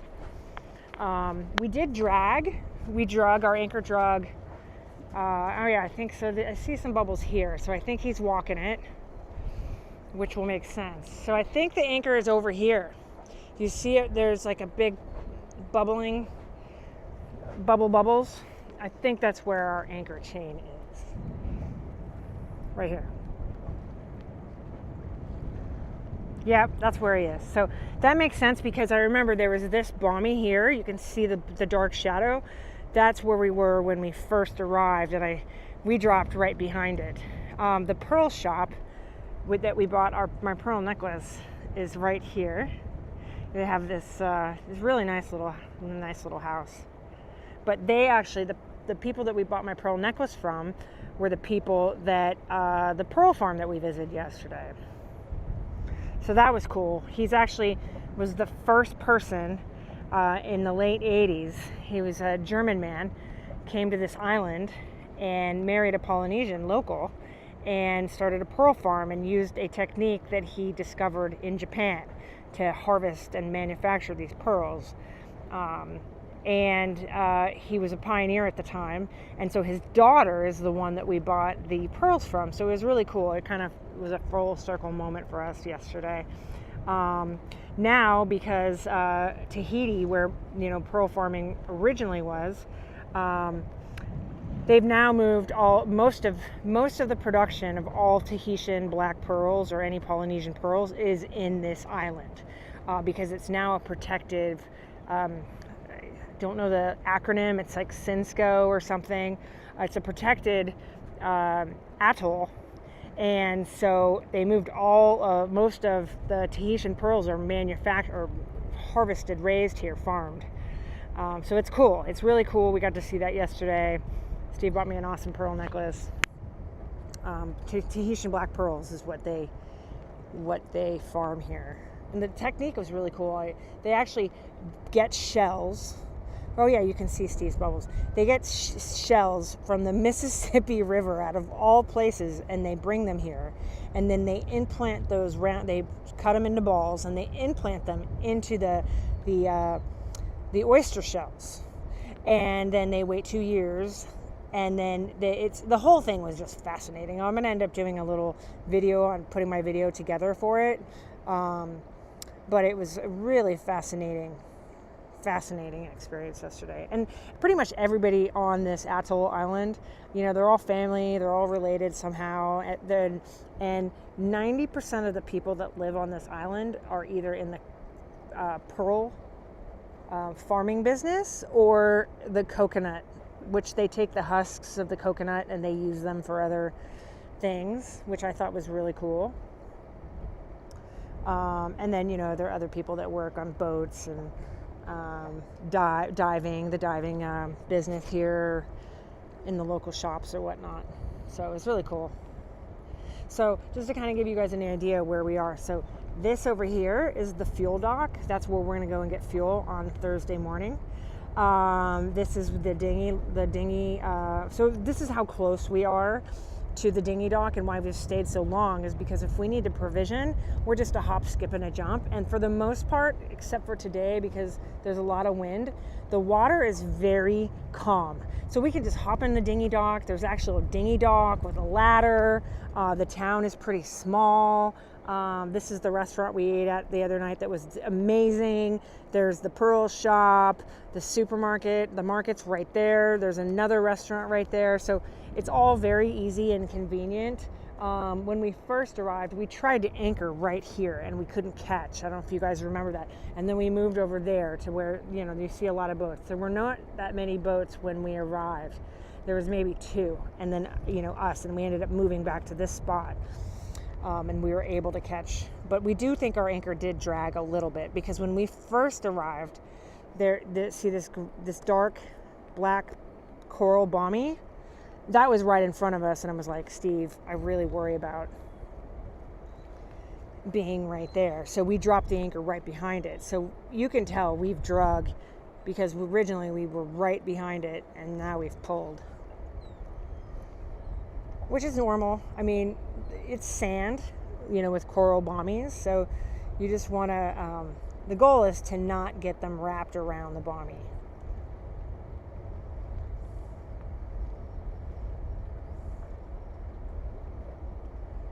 If I know Steve well enough, Steve is currently having fun down there. He loves to dive. He loves ocean life. I'm gonna have a seat on the pulpit seat here. You guys, where I see, yeah, this is the mast cam, you guys, that you guys see out of the front. There's the helm, and the helm cam points out this way. So, there's the float. All right, we got a float. That's where our anchor is. So that's cool. So we know probably we can pick up some anchor chain. That's probably now what we're going to do is we're going to pick up some anchor chain.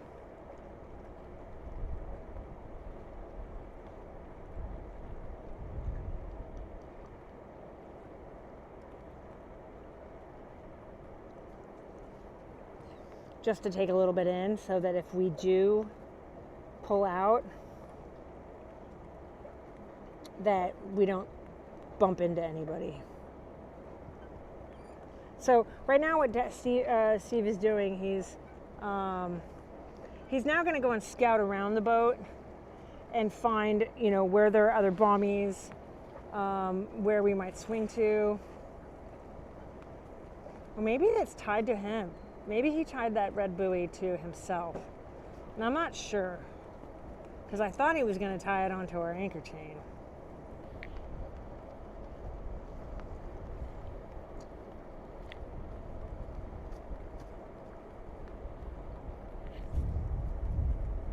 He might be, I'm not sure, but kind of just speculating right now. He might also be, we might be stuck in coral and not be able to see it because it is so deep.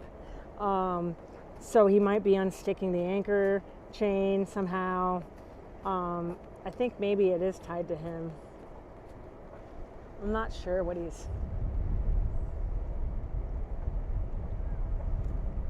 But this technique that he's doing right now is called floating the anchor.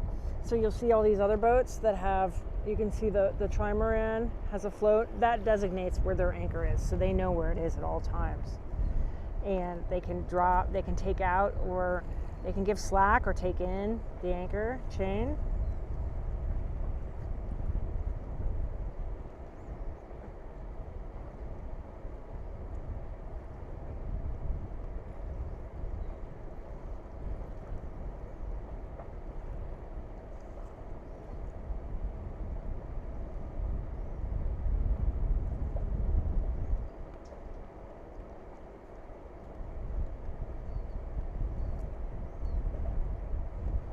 So the last thing, this is pretty much like preventing us from having to pick up the anchor and moving.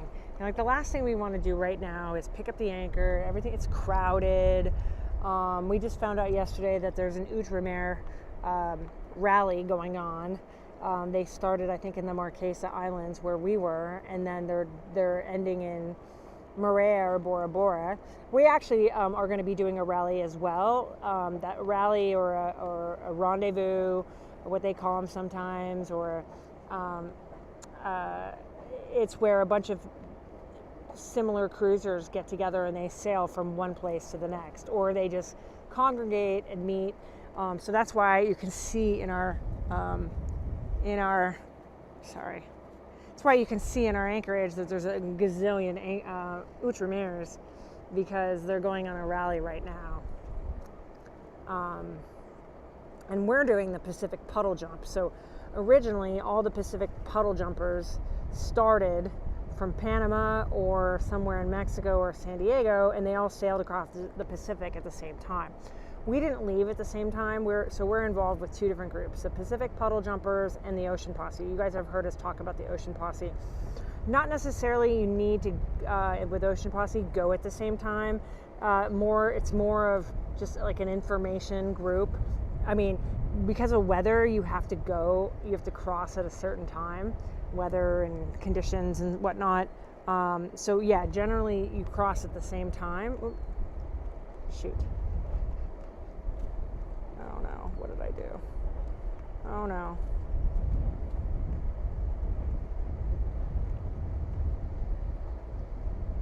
Oh no, what did I do?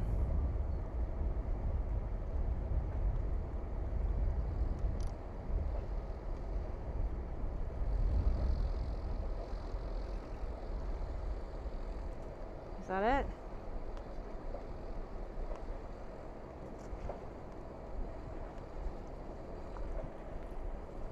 Oh, here he is.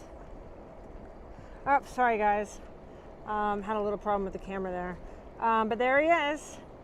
So he was tying it onto where the anchor is. So here we are, Captain Steve.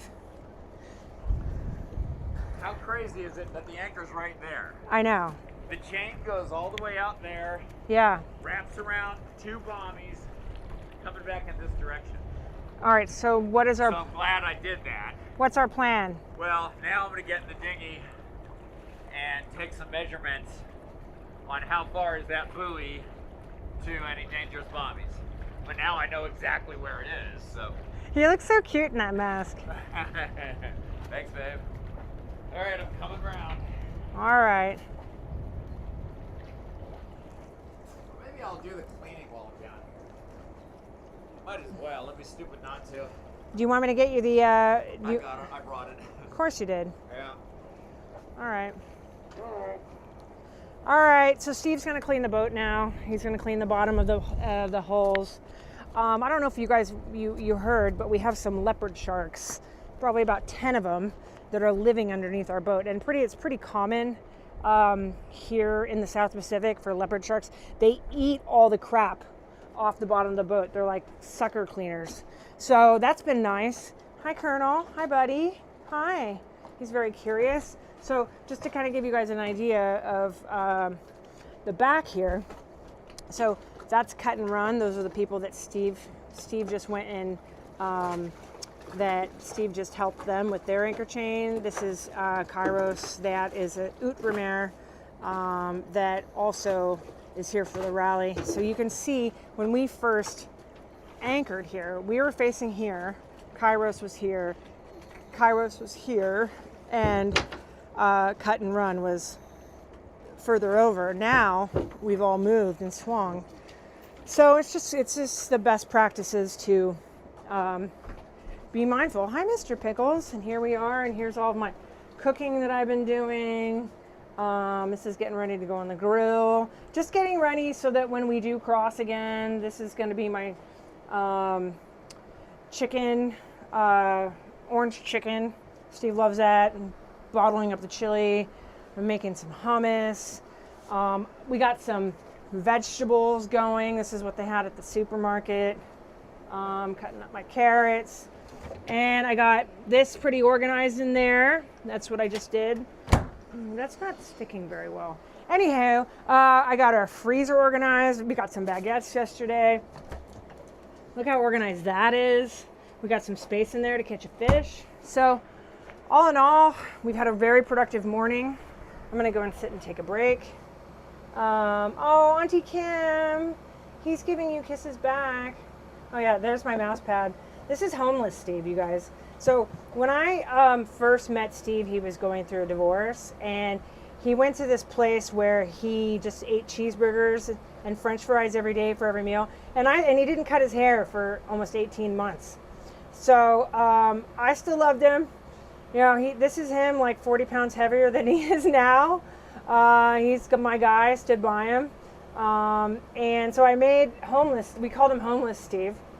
Because at one point all his friends had like an intervention with me and said, you know, if we're all for Steve doing Steve, but the minute Steve puts his hair in a ponytail, we're gonna have you cut it off. So we never got to that place. Steve finally cut it off, and he went back to being, I call him handsome face. But yeah, here we are. Here's you guys. Hi, there's you. What we see. Sometimes it switches off. This is our nav table. You guys can see. There's my kitchen and whatnot. All right, I'm gonna switch it back to the quad view, and good stuff.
funny. I can actually hear Steve scraping the boat right now.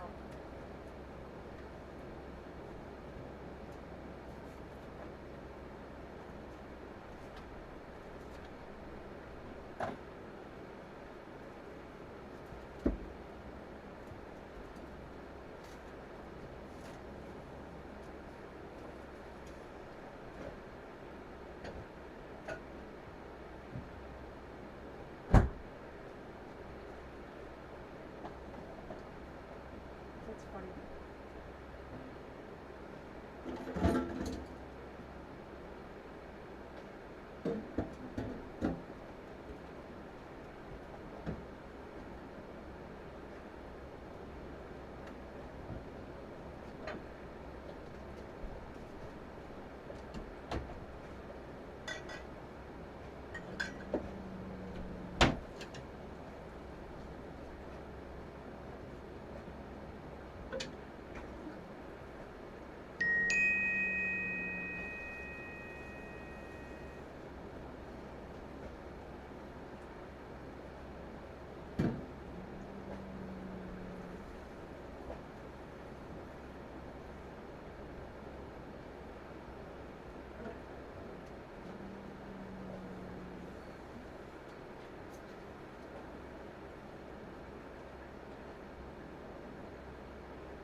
So anybody that's wondering, like, what is Steve doing right now?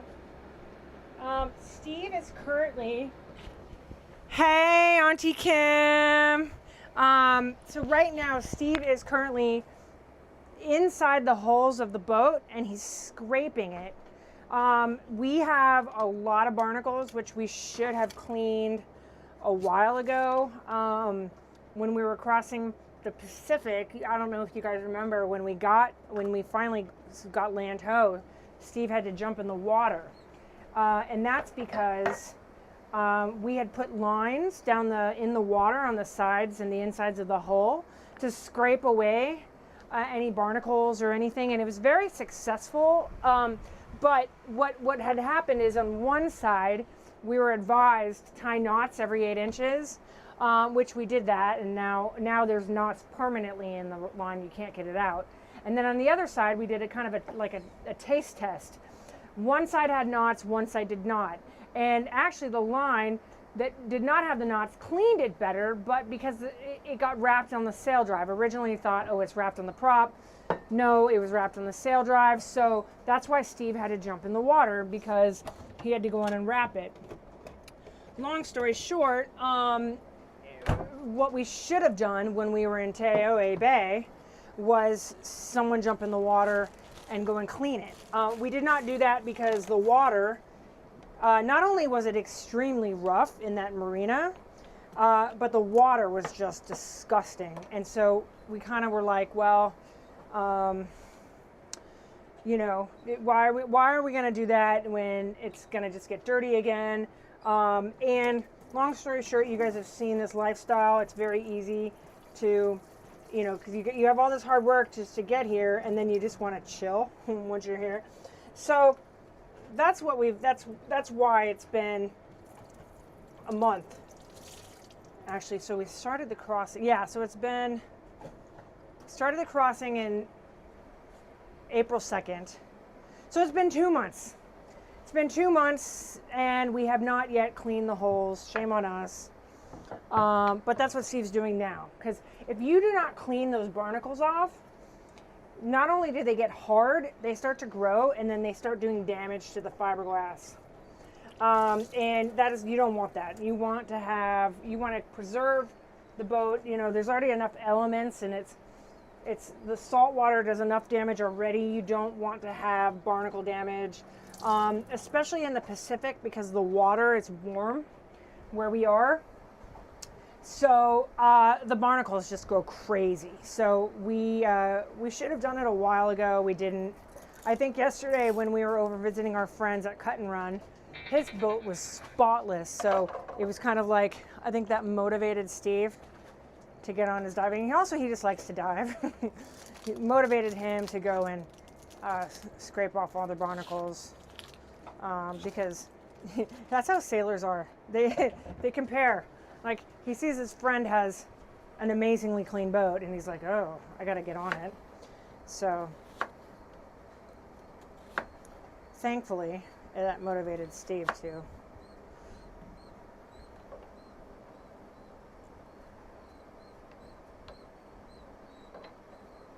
Oh, there's birds going nutty. Nuts.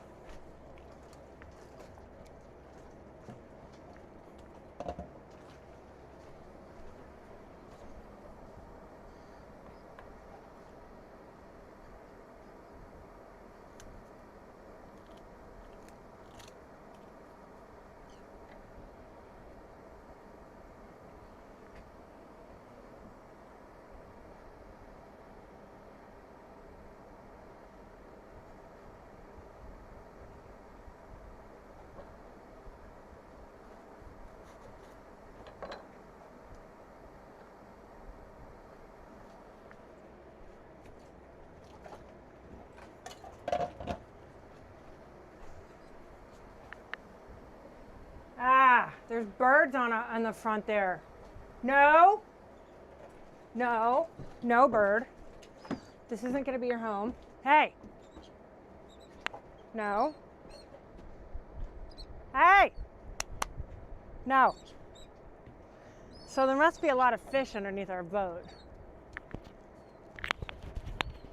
There must be a lot of fish because they're swarming. And they were doing that last night. So last night we were sitting, we actually had a little date night, which was delightful. We were supposed to have dinner with Cut and Run, but the restaurant called and said, I'm sorry, we can't accommodate 2 more people, which seems ridiculous, but it's fine. And I already had food prepared, so it was just heat and go type thing. So we had a little date night, and then we sat out on the back steps, and Steve turns on these little underwater lights, and we have what we call Steve's aquarium. It was lovely. You'll see the stories on our Instagram. But all these birds were like diving in the water right next to the boat, which means if they're diving, we got like a little aquarium back there, and they're diving for those creatures. So no, don't even freaking think about it. We need some bird scare something. Like,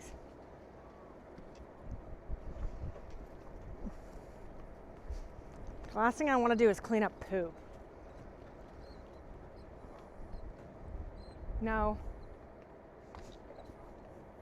We need to put like spikes down or something.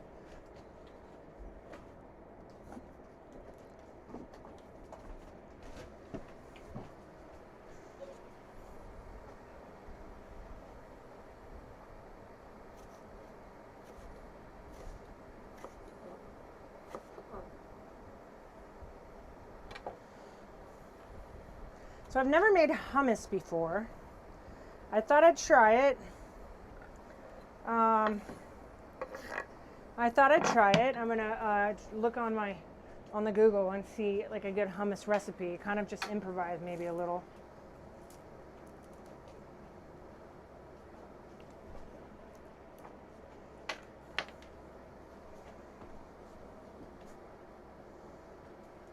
What is an easy hummus recipe?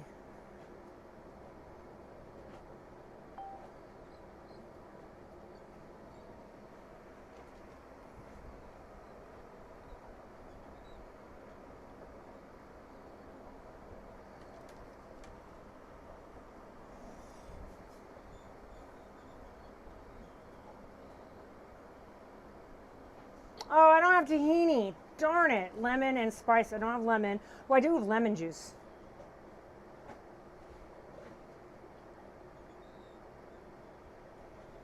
I hear them.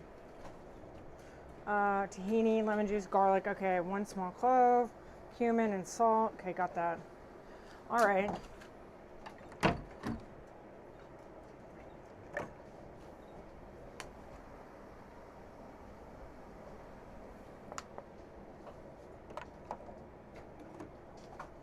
Put a little curry powder in there. That might be good.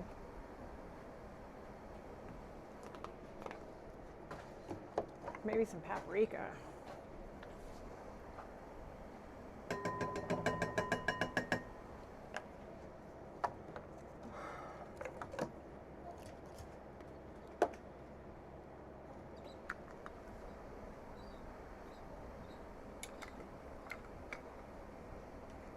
No, no, no, no, no, no, no.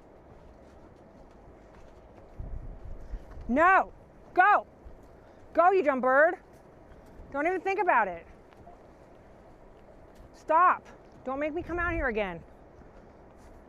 Don't make me come out here again.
That's gonna be good.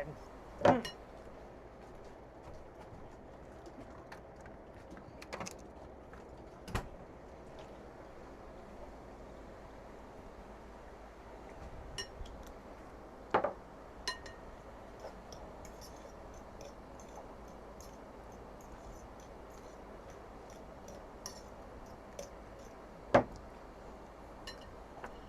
awesome.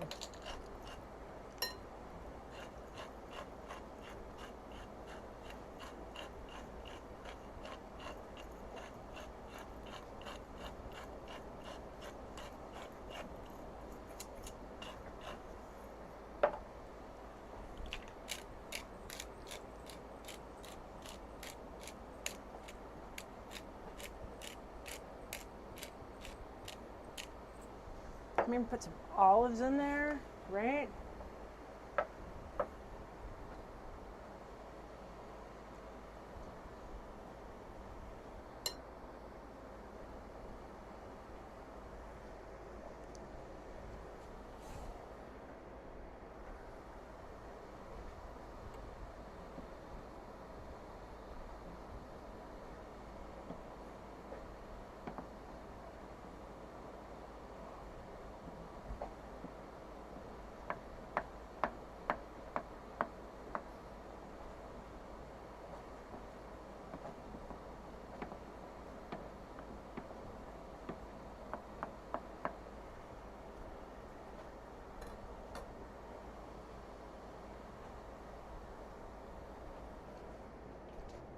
I hear you, Cap.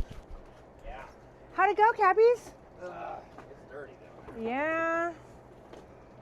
I mean, it's been It's hard to clean. It's been 2 months, Steve. I know. I love this guy that rides his dinghy like a horse. Right?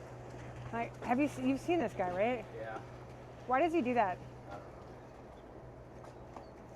know. I mean, I've seen it. So, are you gonna? What's the plan to clean it? Hopefully hire someone. Oh boy. All right, so you guys probably just heard Steve did his best, but it's extremely dirty and we need professional cleaning. So hopefully we can get somebody, I mean, for sure we can get somebody in Tahiti. Maybe Rangaroa, but I doubt it. Rangaroa is a lot like it is here, but just a little bit more, like they have more like big hotels and whatnot. I don't even think they have a haul out.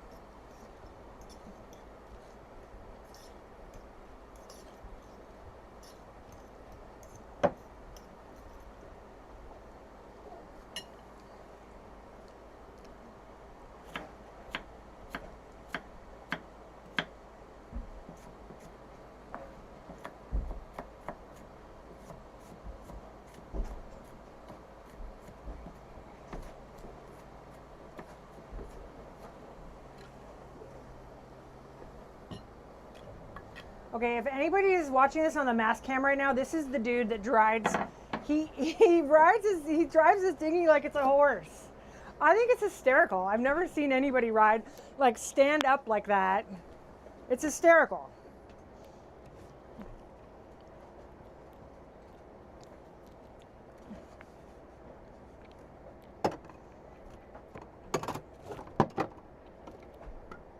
Ooh. Good news, Steve. I found another can of black beans. Oh, that's great. I knew you were worried. Yeah. You want a beer? Good idea. I see that this look that you have in your face is I need a beer. You just needed me work, to. Man, and it's like, I mean, I got the barnacles scraped off, Yeah. but that green and brown shit on the side. Yeah, it's algae. I mean, at least I'm assuming that's what it is because it looks like what algae would be.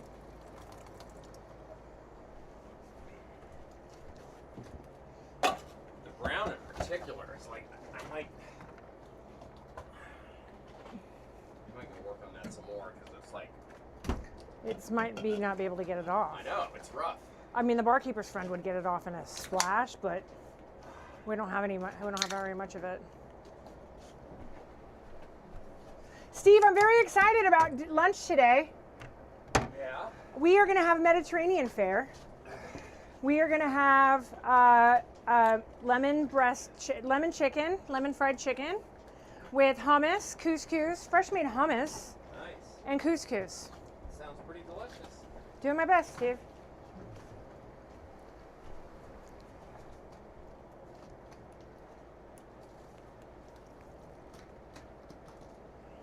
right, I don't know who in our crew loves pickles as much as I do. I freaking love pickles so much. And I got this at the grocery store before I left. I actually bought a handful of them because they are so dang good. It's called pickle beer salt. Oh, you're having a Coors. Nice. We can all have a toast together. So if anybody else loves pickles, you got to get this. This is like $1. It's a little salt, and you put it around the rim of your beer, like so, like this, you know, around the can, like, and it's almost like margarita salt, you know, but like for a beer. It's freaking delicious. I just opened up another one. So cheers, Joshua. Cheers, everybody who's also having a beer. Or anything, really. And I'm very excited. I'm making hummus. I've never made hummus before, but I had garbanzo beans. And in boat life, you don't let anything go to waste. Nothing. Everything has a purpose. Everything, I mean, we even have canned roast beef, which is going to become something at some point. If anybody has a canned, here, Steve. Thank you. Cheers. If anybody has a canned roast beef recipe, hit me up, because we have so much canned roast beef from before we left. Steve, oh yeah. See, this hummus is going to be stupid. So much, it might need a little bit more garlic. God, I wish I had some fresh lemon. When we get to Tahiti, I'm going to have to stock up on this, because this is going to be the bomb. I'm kind of like, a lot of my recipes, I kind of just freeball them. Freestyle.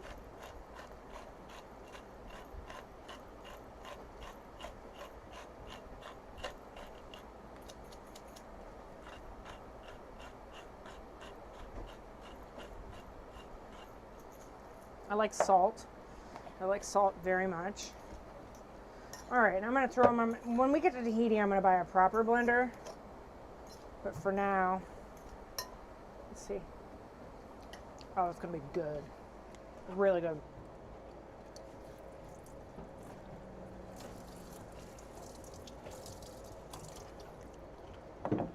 And I don't know if you guys heard from previous, but what I like to do is when I make food, I like to make more than what we really need, and then I'll take a little bit. It's like a prep. It's like a provisioning tip. So you take a little bit of whatever you make a little bit extra, and then freeze it. So you'll always have meals ready to go in the freezer. You know, because short-term storage doesn't really last as long as you'd like, but long-term storage, things last, you know, in the freezer. So that's one of my tricks. I know it's not like revolutionary, but it's really, really good to do that in boat life, because you just don't want to be cooking all the time, you know, and especially when you guys see when it's rough. Now we're realizing Megan doesn't have a lot of pain right now because we're not moving. So it's pretty clear to me, like, I can't change it. It's like, this is what it is, but it's pretty clear to me that boat life is not conducive of my medical condition, but here we are, and I'm all in. But I'm not going to quit. Right, Steve? Yeah.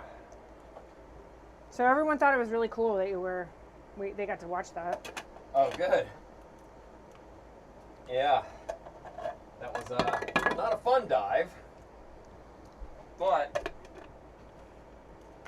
what I had to do when I got down there is, I don't know if you guys could hear me explain it, but the anchor, oh, here we go. The anchor is actually over there. It's not directly in front of the boat, as it should be. But now that I have a buoy on it, I can tell exactly where it is from the surface. I was surprised how close we were to the anchor. Yeah. Because I remember when we dropped it. So it moved Yeah. around. Well, that's because I don't think it's moved. Oh, you mean up there? Yeah, it probably pulled back some. When we were staring at Pearl Lady. We were in her backyard. Yeah. We were all the way up to that bombing up there, and we were 5 feet behind it. That's where I told you to drop. Oh, okay. Well, maybe it's good that it's out here now because that'll keep us farther. But anyway, the chain, I dove and I followed the chain down, and the chain goes out in front of the boat, and then it wraps around a bommy and makes a right turn, and then goes around another bommy and go over there. And the reason for that is because when we first put it out, the boat was pointing back that way, right? And so the chain went out straight. But then when we swung, the chain's on the bottom, so we didn't float it here. Maybe I should have. Hummus is gonna be stupid. Hummus is gonna be stupid. Nice, I can't wait.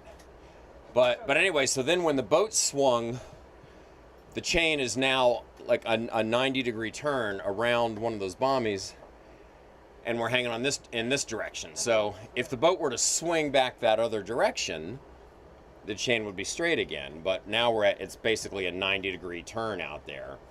And the interesting thing is that as the wind keeps going, the wind's going to keep shifting.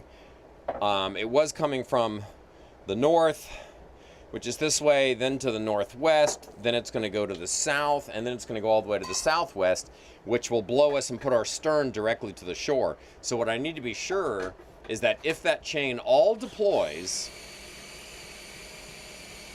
and we're running from the anchor all the way to the shore, is there enough space there that the boat's not going to hit any bommies? So that's my next thing, is to take, I have these binoculars. These have a laser rangefinder in them.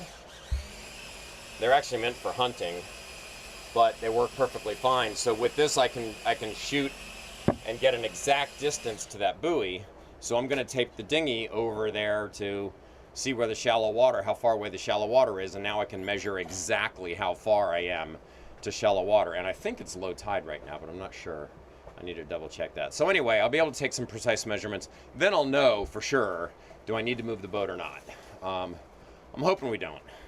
So fingers crossed, but that's the next task. All right, Steve. After eating lunch anyway. Well, yeah. Well, we're not going to eat lunch for like a half an hour. But Oh, try right. the hummus.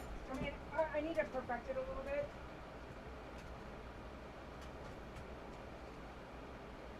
Mmm. Right? There's First like mate, some really good flavor in there, whatever that is. first mate, Meg's crushing provisioning, Steve. Did you have All this stuff garbanzo here. beans? Yes, 2 cans. Wow. 2 cans. The white beans and olives and garlic and I mean, I'm so stoked on I'm so stoked on this. I'm so stoked, and I'm like bummed because we only had 2 things of garbanzo beans on my face. So stoked on this recipe right now.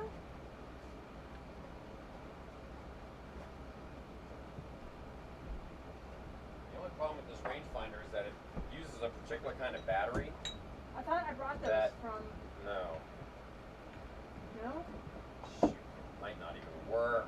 Because this battery's now low, and this is my last one of that kind.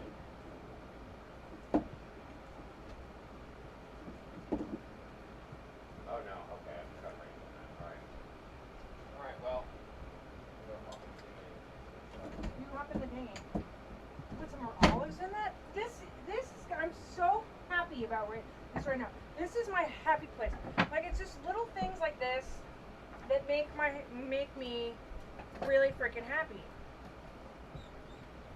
Oh, there are birds back, Steve. What? There's birds. There's Birds? birds that are just trying to get on the. They're trying to sit on the. No.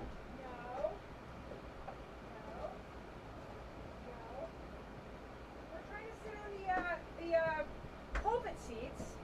Pugs. They're trying to sit on the pulpit seats. So, damn it! And now there's water down here. Like, Is that for me? No. I don't know. No, Steve, you're perfect. You've done nothing wrong. What's up? You know that? But he said hello, so. Alright.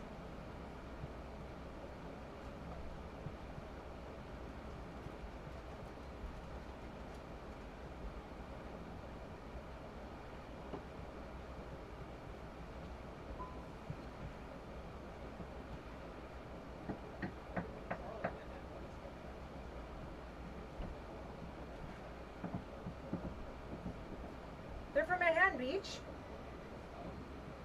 Oh. No, I know you have them. I'm not sure.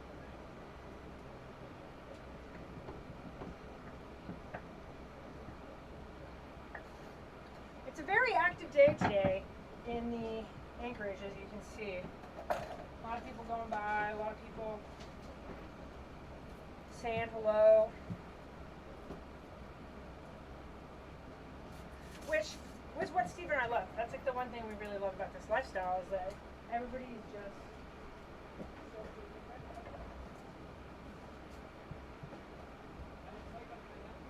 You did, but I didn't know that that was them. Did they say? Were they young? Is that? Were they young people?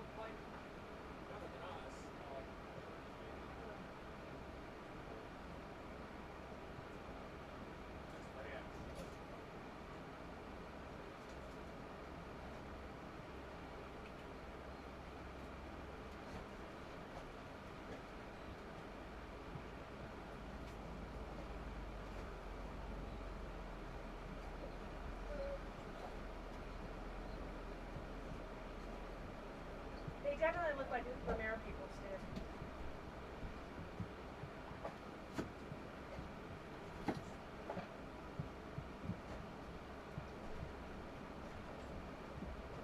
Oh, they are native Romero people. They look like Romero people.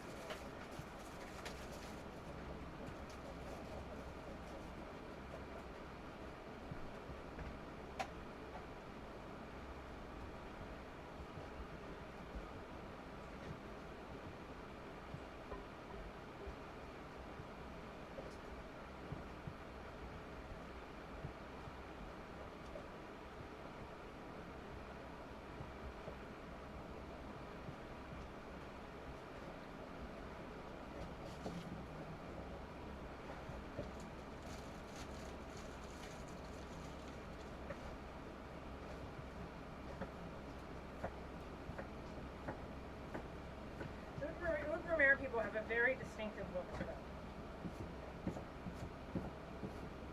Like, very European.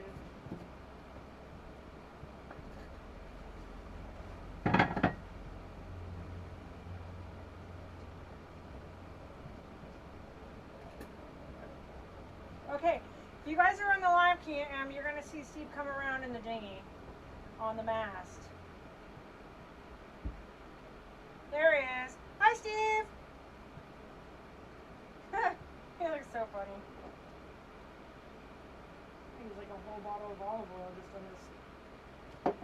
Really, you guys, I can't tell you how freaking excited I am about my stupid, how stupid, cheers, Auntie Kim. How catch and release all day long. Oh, thank you, Auntie Kim. Metallica. I mean, I'm an 80s, kid, and I freaking love Metallica, Motley Crue. I loved like all those hair bands back in the day. I used to get Rip magazine. I'm sure all of you guys are too. You guys are all like, cool, the cool kids. They like this stuff too. So, Metallica, one of the best concerts I ever went to in my entire life. Just, epic and good in every single respect of music. Oh, what did I do? Oh, user error.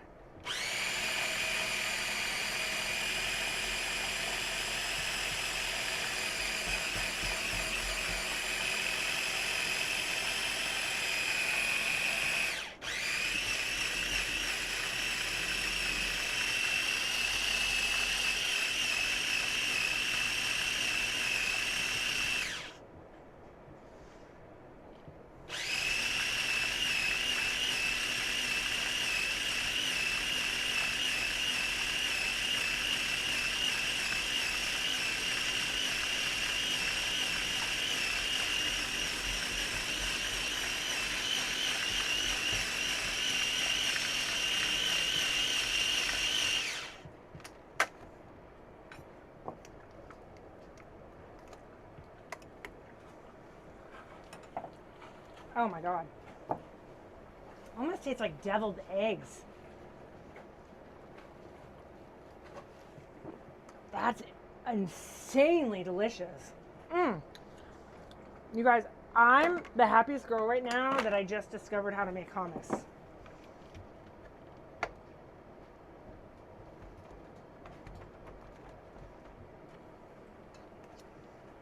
I really can't tell you how happy this makes me.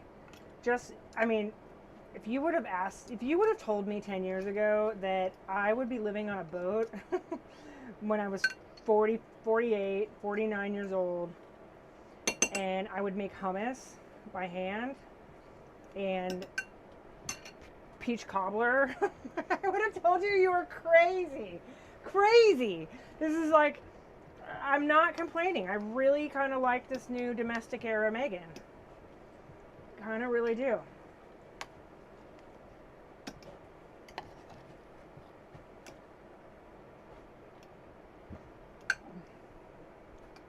Well, we're gonna be moving. Shut up. Yeah. Why? Because the anchor is only about 100 feet, 110 feet from a bommy that's shallow enough to hit us. Yeah, I mean, that might have been the one that we anchored behind. Could be. Because It's, you know, if it's dragged that... are we gonna... If it's dragged that amount, that Yeah. also means the sand doesn't hold super well. Yeah, well, we knew that. So then, if it spun that way, if All we right. swung over there and dragged... So do you want to move now, or you want to wait? Nah, we'll go after lunch. It's All not right. supposed to... What? Can I finish making my hummus? Yeah, there's no rush at all. All right, like 30 minutes, we'll have lunch. I don't think the winds are going that direction. At least the predict wind says, like, tonight. Steve, So, I'm so excited about this new... We've got time. Steve, I'm so excited about this new domestic Meghan that knows how to make hummus. I know! So am I!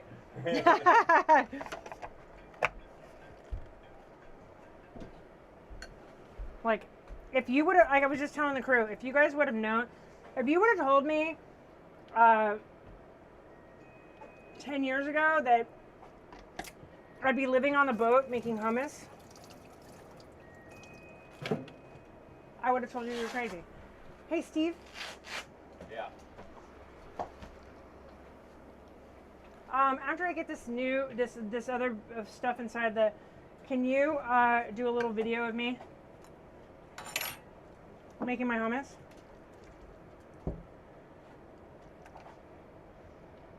Yeah.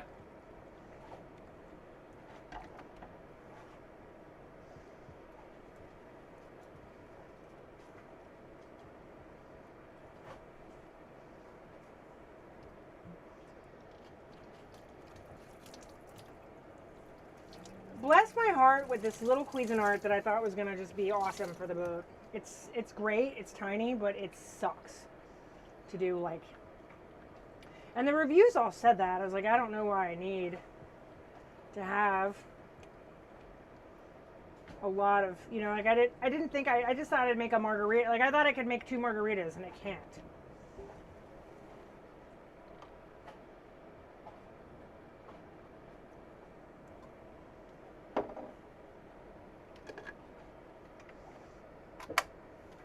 Okay, Steve.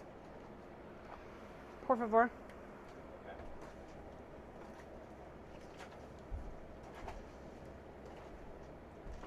Remember, good angles. Where we're going to go anchor, because it's crowded. Good now. angles.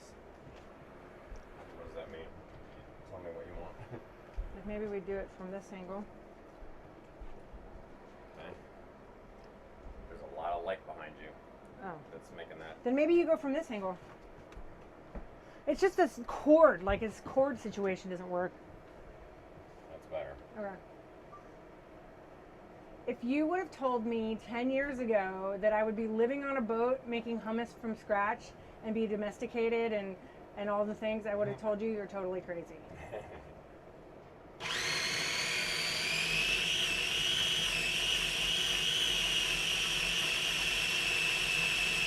Okay, thank you.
Okay.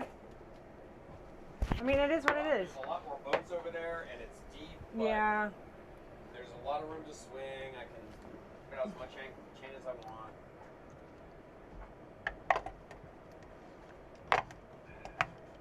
I'm sorry. I know it sucks. I mean, I really like our spot. I know. Yeah, I love it. It's a great spot. It's like we're right next to the dinghy dock. Uh-huh. Yeah. I was just telling the crew when we were watching you, like In how the dinghy? no, when you were floating diving, Yeah. that like how great the spot was. Yeah. And, I mean, we're right here, man. It's like ideal. pulling up to some great event, being able to park right in front. Yeah, you're like front row parking. You're close to the dinghy dock. You're in the heart of the action.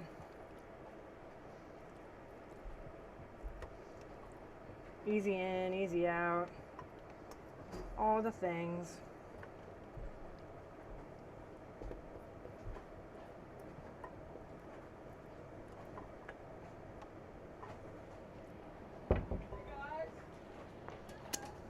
I didn't recognize you when you first went by. Megan, come say hi. They're from Manhattan Beach. Oh, no way! Hi, Manhattan Beach. Abigail. Hi, you guys. Megan, nice to meet you. Oh, what got you guys out here? You know, just sailing around. Oh, no way? He did it solo and she flew over. Smart. Yeah, right? You know what? I have a handful of people that I know. They're like, oh yeah. Well, our friend's cut and run. She just flew in. She Yeah. flew in. She's like, I'm just gonna do the best parts. Yep, that's the way to do it. Yeah. Yeah. Very cool. So where in Manhattan Beach do you live? Well, I don't live there anymore, but I lived there till I was like 25. Here, Abigail, tell us that one. Right by the, So much. right by Sandton. Oh, okay. Okay, nice. On 35th. Right, Yeah. you guys are on 33rd. Yeah, Steve's on that was 33rd. a I'm on. different woman. I live right. I live right behind Miracosta. Oh, right on. Cool, that's where I went to high school. Yeah. Yeah, Yep. nice. My son went there, graduated in 20. So, Awesome. yeah. Dude, he probably knows my cousin, Cole Christensen. Did he play football? No. Okay. Because there was a Cole that played football. I couldn't remember the last name. No, my cousins are still going there and stuff. Okay. Yeah, nice. It's a pretty epic spot. And Abigail makes fun of me for being so like privileged. Oh, yeah. Yeah. Yeah, Santa she's like, you're Barbara, so just. I'm not one to talk. Oh, yeah. Get out of here. Where are you from? Santa Barbara. I know. The slumps. Yeah, exactly. I No, mean- it's the bubble for sure. Yeah. You know. It's definitely the bubble. I grew up there, and then I lived in West Hollywood when I first met Steve, and I would give him a hard time about, so, South She Bay. thought she was all cool. I thought I was cool, and then when I moved, when I moved back, I was like, yeah, shoot, why did I give it such a hard time? I was hating because I was just hating for a reason. Yeah, it's pretty even out. Dude, I love your guys' boat hats. That's legit. Oh yeah, thank you. You gotta have merch. Oh, we Yeah. have merch. Well, we have our own boat designer. We have our own boat merch designer. Yeah, there she is. Oh, yeah. Oh yeah, those are the boat pugs. Yeah, that's Colonel Mustard and Mr. Pickles. Oh my gosh. They're in their final stages here. I couldn't leave them behind. Yeah, They had to come. yeah, they're still hanging in there. Yep. They're doing pretty well. They're hanging. They love this life. Now they're like, okay, no, we're never dying. Well, Mr. Pickles is almost 17, and the Colonel is 14, and they're both like, okay, now we finally made it. Yeah, this is retirement. Now they're not gonna die. Those little ones live forever, though. Yeah. Yeah. I mean, They will now. They will now. Yeah, they will now. How long So. have you two been sailing together? We've been together for 8 years. We just started our. We've been sailing. Steve's been sailing for how long, Steve? 25 years. And I've been sailing for almost 8 years. Wow. And then we started the circumnavigation. In December? Beginning of December. Yeah, it's December 3rd. We left Marina Del Rey You guys are going all over. all the way around. Holy cow. Yep. Wow. Yep. Yep. So We still haven't decided what exactly to do about. Oh yeah, look, there's that bomby over there that breaks the surface. Yeah. We have to move. I yeah. dove earlier and put a float on my anchor so I could measure. And I went over there and I'm like, yeah, because the wind is shifting into the southwest tonight. No, so you guys gonna stay or bail out of here? I think we're gonna stay. Steve's diving 'cause I'm tomorrow. gonna go diving tomorrow. I'm gonna go diving with these top dive guys. Go dive the pass because I haven't dived this pass yet. I gotta see that. It's supposed to be amazing. It's fun up there. Yeah, there's mantas and sharks, and the South Pass was incredible. You know, the shark wall. We were just joking. We were just snorkeling a little bit over there. What is this? It's insane. Even over if you there, just jump in the dinghy dock, there's like 8-foot sharks in there. It's wild. It's the craziest water I've ever seen. Yeah. You guys gonna stay? Probably till Thursday. We'll probably leave on Thursday, and then where are we going from here, Steve? Apataki. Apatow, Yeah. and then we're gonna go Ringaroa, and Yep, then we'll head to then Tahiti. Ringaroa, yeah. Yep. Apataki and then Tiki House. Okay. Yeah. We might add one. Who knows? We'd make all these decisions. We're kind of like, okay, today's the day. What's the day? Because like we don't want to rush through, but we have to leave the country by July 30th.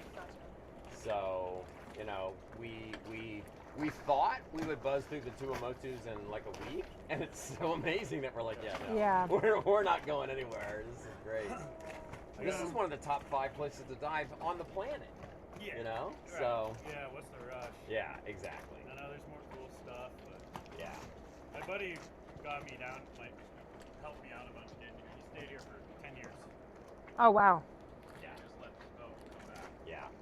So, Makes sense, you know, like if you can do it. I guess he got the long stay visa or something, but yeah. we're going to we're doing cyclone season in Fiji, so we actually have a marina reservation from November to April.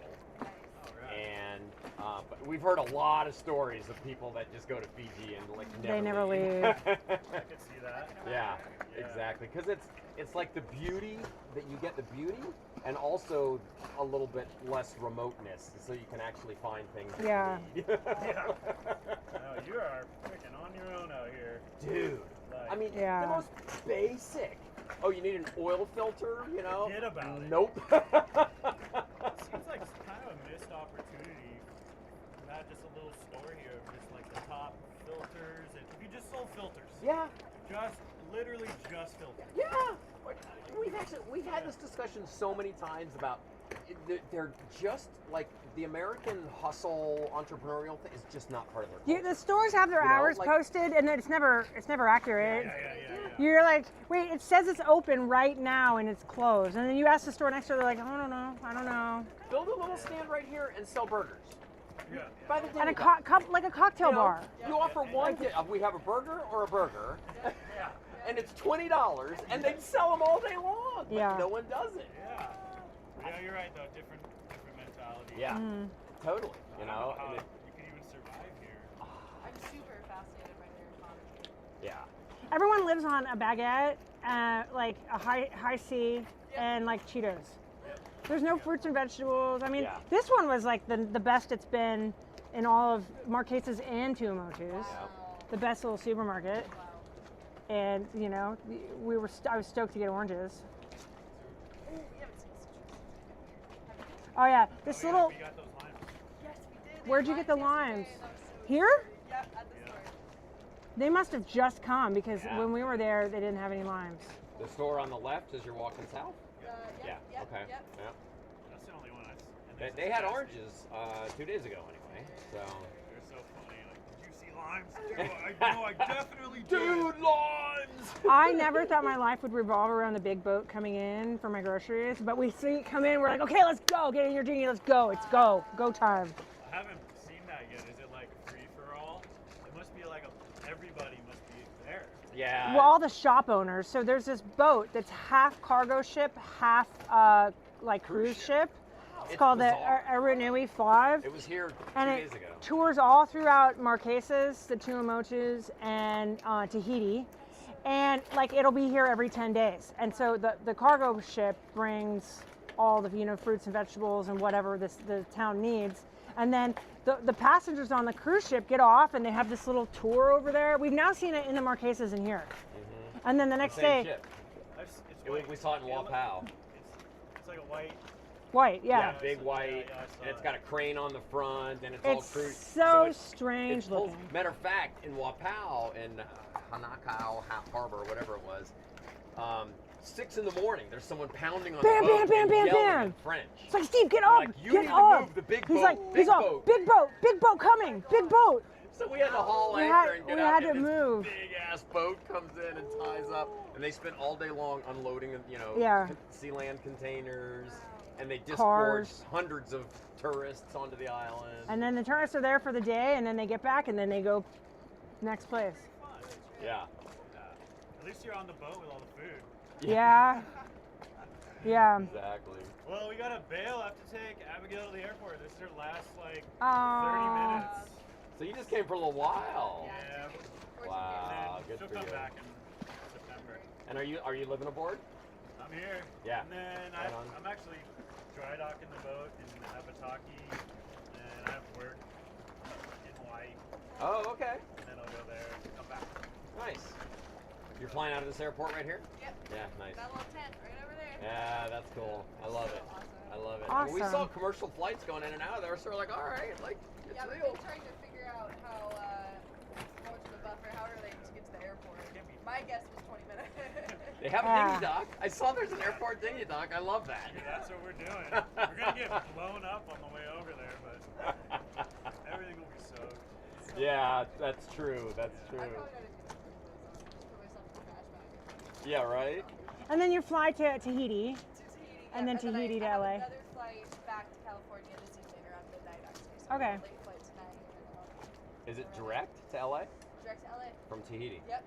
Smooth, super easy, 8 hours. The Wow. flight over here was the nicest flight I've ever taken. Huh. Oh, that's cool. Super. Nice. Love it. It was a pleasure meeting you guys. You know where to find us. I It mean, was at Mitch least. that told them we were from Manhattan Beach, Oh, too. no so way. yeah, Just from exactly. Santa Barbara. Sure, yeah. Yeah. Oh yeah, Mitch. Yeah. Yep. Craziest coincidence seeing you two next to each other. Yeah. I mean, what are they? We were saying that with Mitch. We're like, no way, I can't believe it. And then like, you guys, come on.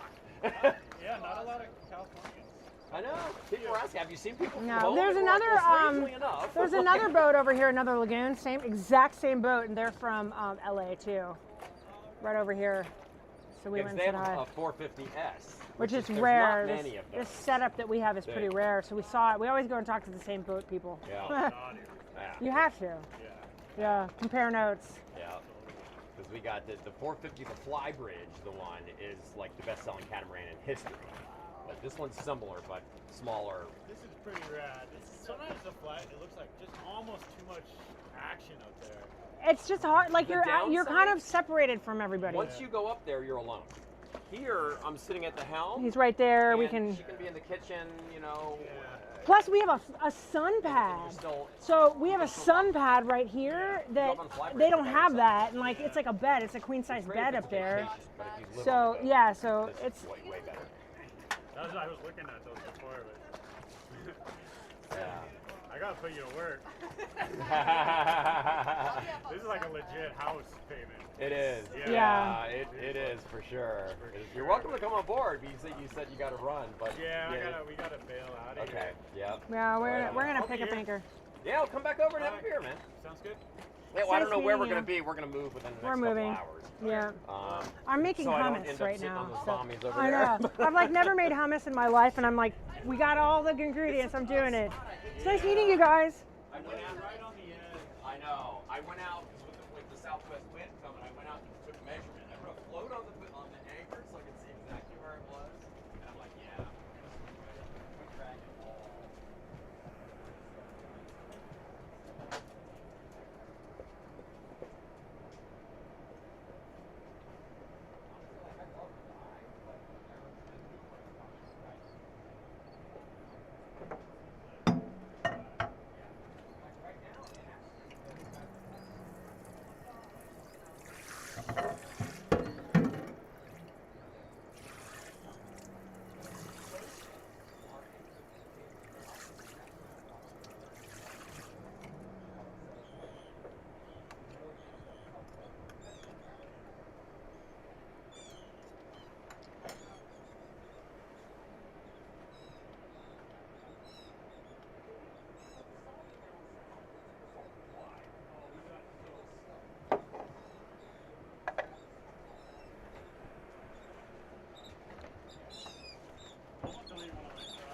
Hey, hey! Do not even think about it, bird. Hey, hey!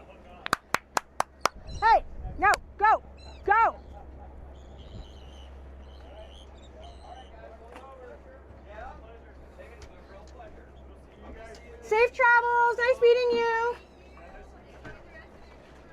Oh, thank you.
Okay, like 8 minutes. All right. How old would you figure he is? 35? 40? Yeah, probably late 30s. Yeah. She's young. Yeah, she's definitely younger.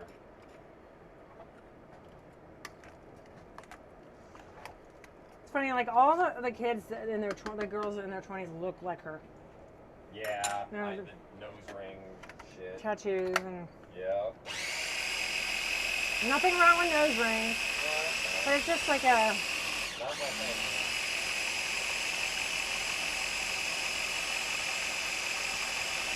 Don't hate on it.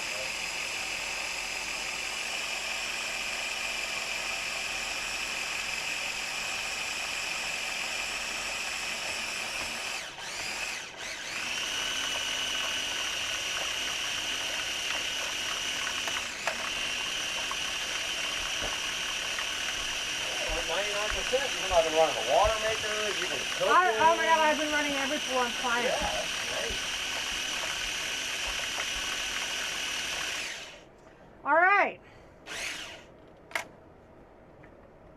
Stoked.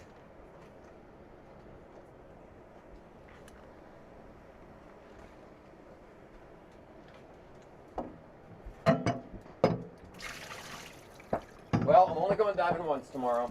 The Oh. second shop said they won't take you for a third dive. Why? Well, I can take you.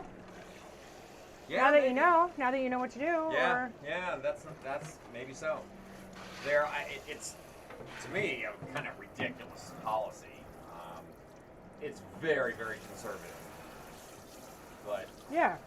you know, the idea is that your no decompression time is, you know, I guess what they think is it wouldn't be safe to go dive. What? But like, Well, when it's I probably was in insurance. the Galapagos, we dove But 5 that- times but it's a probably day. an It insurance. might be, especially if you went with a different operator. And Are we making water? You ran the water maker? yes, Okay.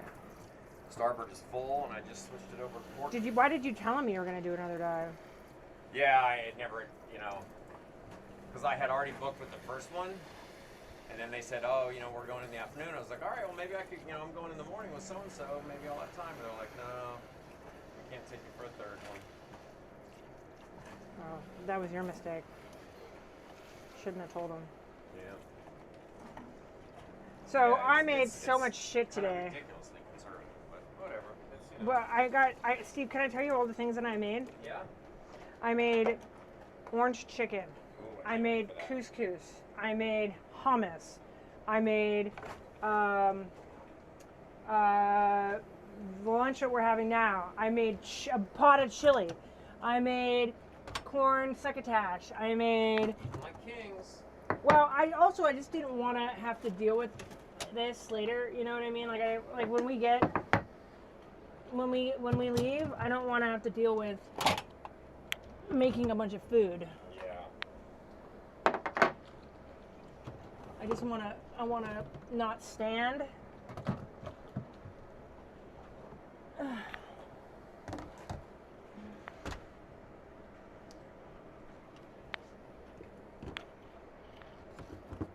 Actually, we're not gonna have the chicken today. Maybe you'll have it. I have these fish balls. Yeah, I'm gonna eat these.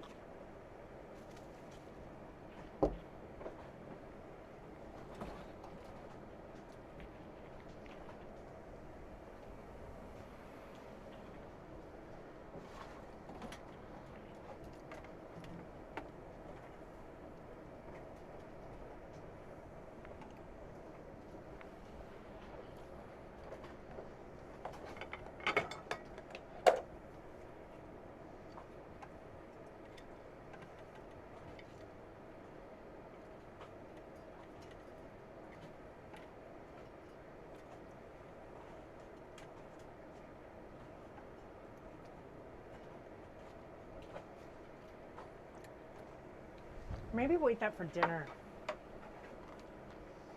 I'll have the I can have the ahi and you can have the fish balls tonight.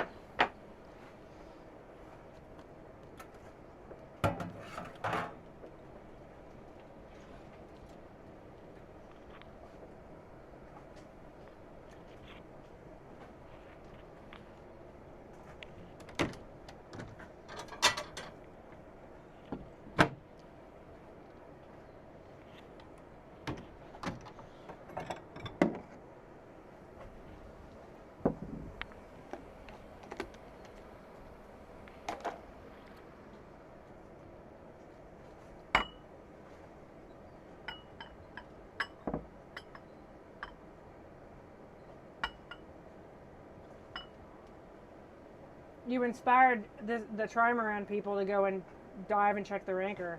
Oh, really? Yeah. They were looking at you and I was like, I can't decide if that's a good, you know, that's, couldn't decide if they were like hating on you or.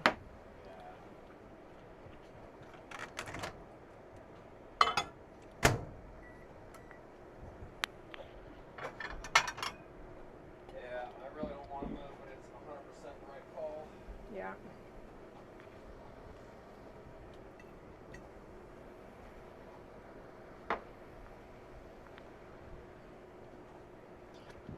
Because we're already a little close to Kairos. They'll be glad when we go. Yeah, they will.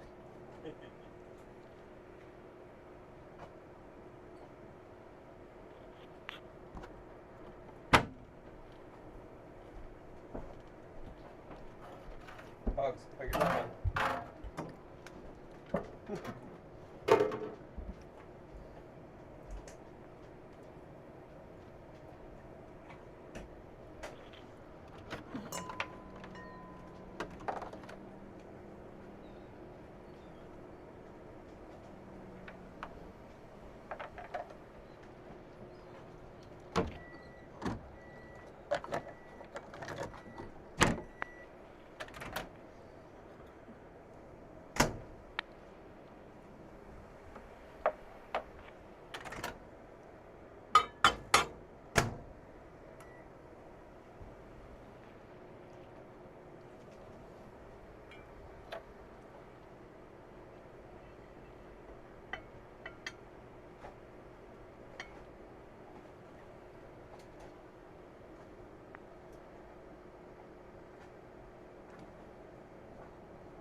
Hey, Steve.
Steve?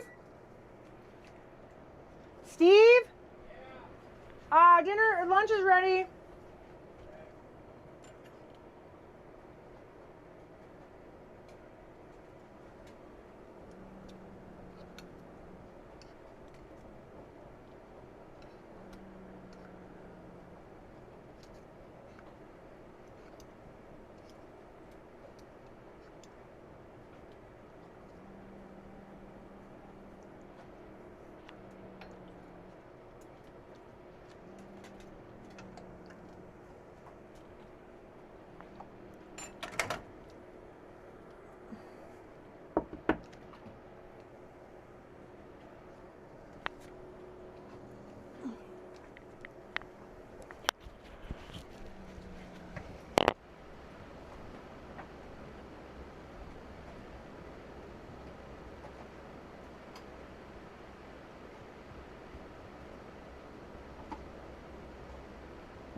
You would have warm bread right now, but if we hadn't stopped to talk to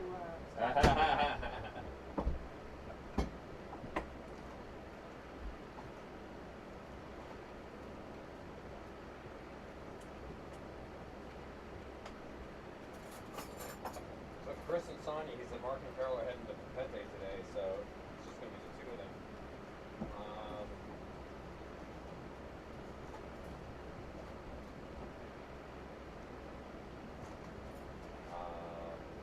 You want to try to... Yeah. I mean, that means instead of the plane, we go something else. Oh, okay. the whole point was to like make lunch food, so like put it Great. yeah, whatever you want.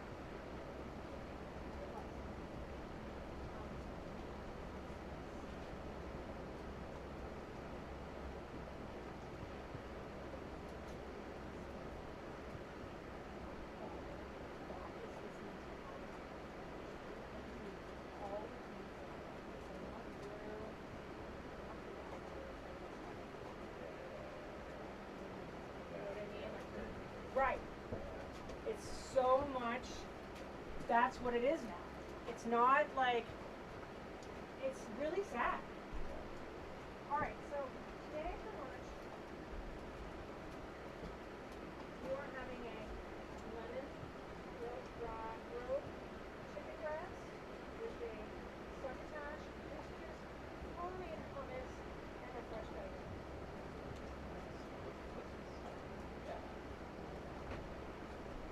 I'm having audio that I made that needs some cooking. Yeah.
we had garbanzo beans. I'm just saving them. I actually had those big white fava beans somewhere.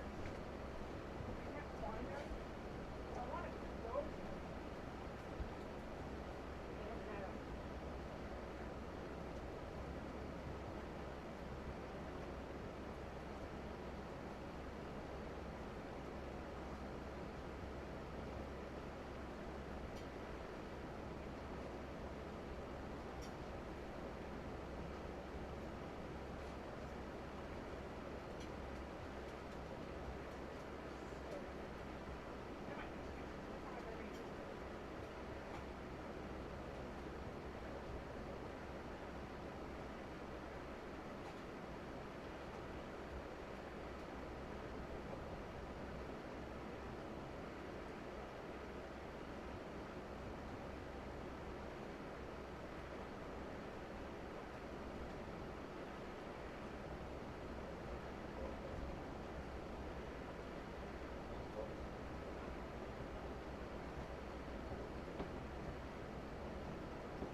right, crew, if you're there, is the crew there?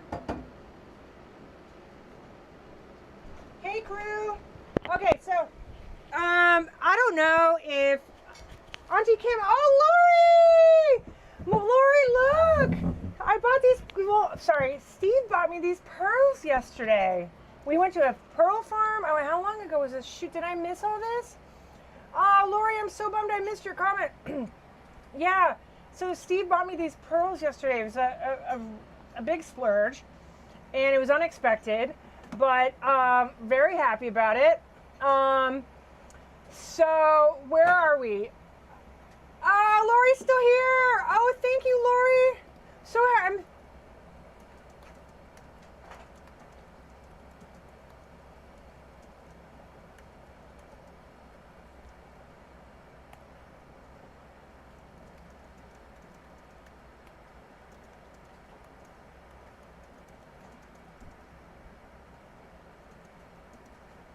Hi, Nancy! Nancy too! We got Lori, Nancy, Auntie Kim, all the girls are here. Ha ha ha, all the babes are here.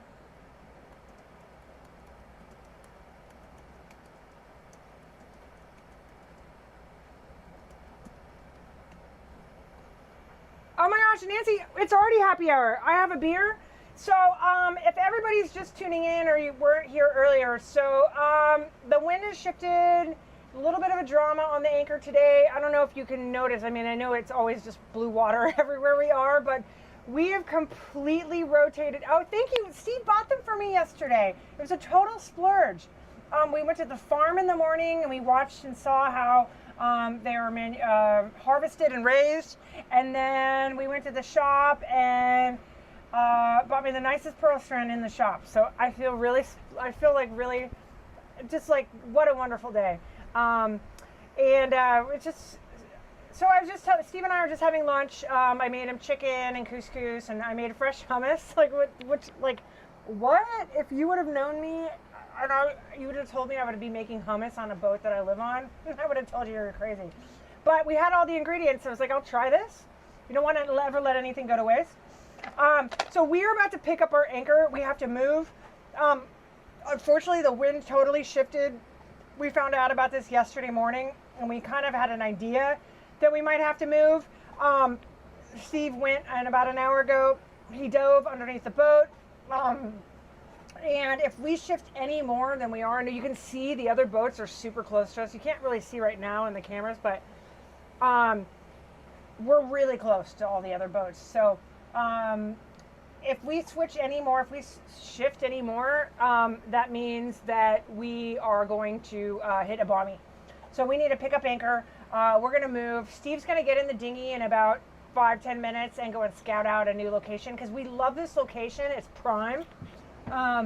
It's a prime location, and we don't want to have to move, but we kind of have to move because we don't want to wreck the boat or the wonderful environment. I'm gonna finish kind of cleaning up from lunch, and I did a boatload of provisioning. So I'm gonna straighten that up. I want to shower before we move. I can't believe it's 1 o'clock already. I did accomplish a lot today. So far today, I've made orange teriyaki chicken and vegetables, which I'm freezing half of it. Chili, a big pot of chili, which I already froze half of it. That's the one thing in this lifestyle is if you make food, always make a little bit more, and then you can freeze it, and then you don't have to worry about cooking when you're on passage. And that was the conversation that Steve and I were just having is I'm actually feeling a lot better. My pain is really subside, and that's because we're not moving. And it's sad to say that this lifestyle is not conducive of my health and my condition, but I love it, and I'm all in, and I'm not going to be leaving it anytime soon. I just need to take better care of myself and lay down more and not walk around during passages, or if we're in a rough anchorage, which the last anchorage we were in was extremely rough. So I'm going to get tidied up real quick. Steve's going to hop in the dinghy and go for a toot around and see if there are any other anchorages that might look good. And I'm just going to tidy up a little bit after lunch. And all is good. All is good. I will finish putting the rest of the food together, I think probably after we move.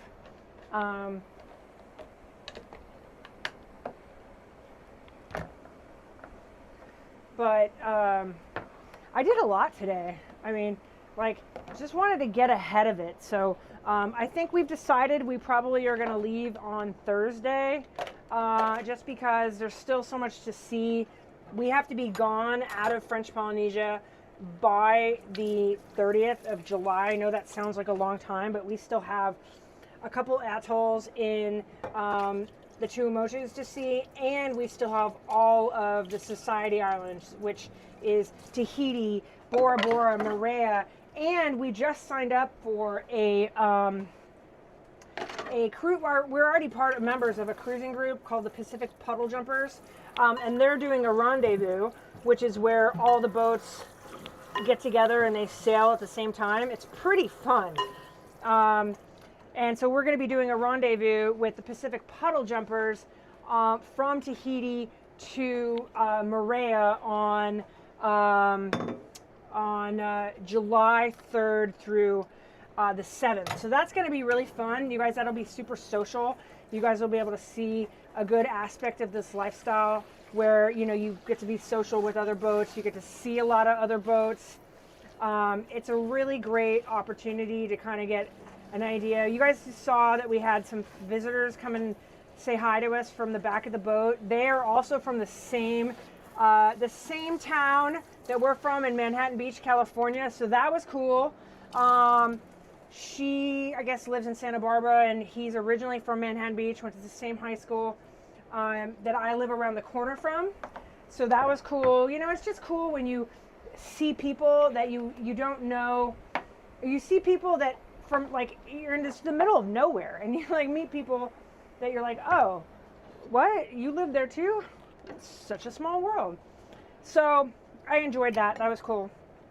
But now, because we have to move, which sucks, we don't want to have to move, but nature is telling us otherwise. And we don't want to hit this other boat, that it would be in our best interest to move. I'm just going to tidy up a little bit more. Steve's going to hop in the dinghy, go and scout out a better anchorage, and hopefully we don't have to move too far. I mean, Steve, I'd like to be over here. Maybe over here. Yeah. Would, I'm gonna go look. would be great. There's like a whole spot, like right behind Cut and Run. Isn't there an opening there? Maybe.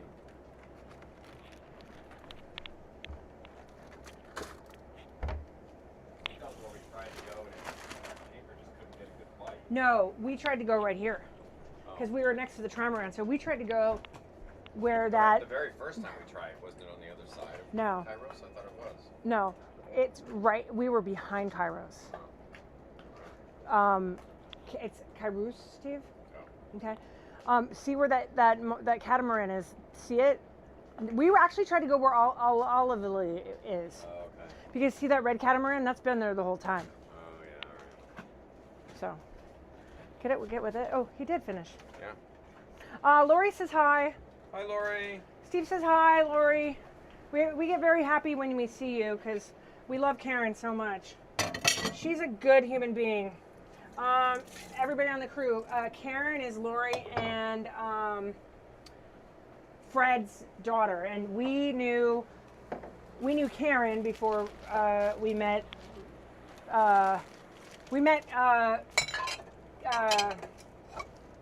We knew Karen for a few years before Lori and Fred. So it's cool when you meet people and you know people through other people.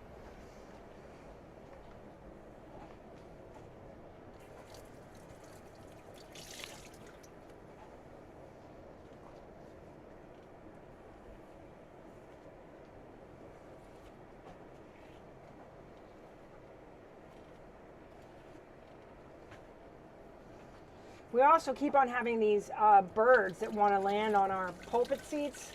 Now, I would love to have birds if crap didn't come along with them.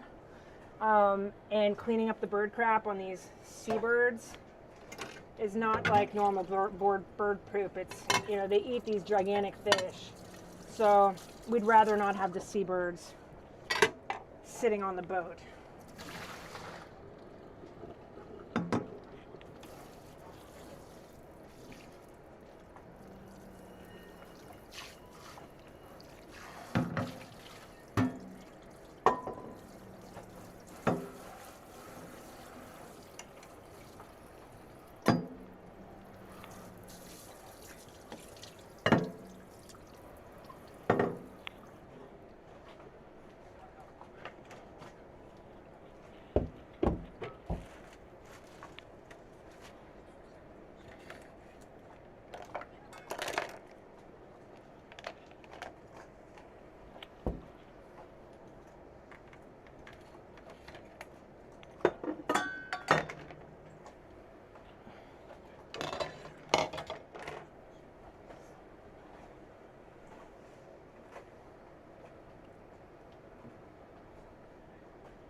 Oh.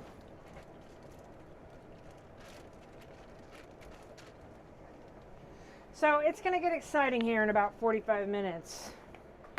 Moving the anchor, etc.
All right, I'm gonna hop in the shower real quick, Steve. Actually, I'm gonna plate this hummus. I don't have any small, so I'm gonna go in a small bowl.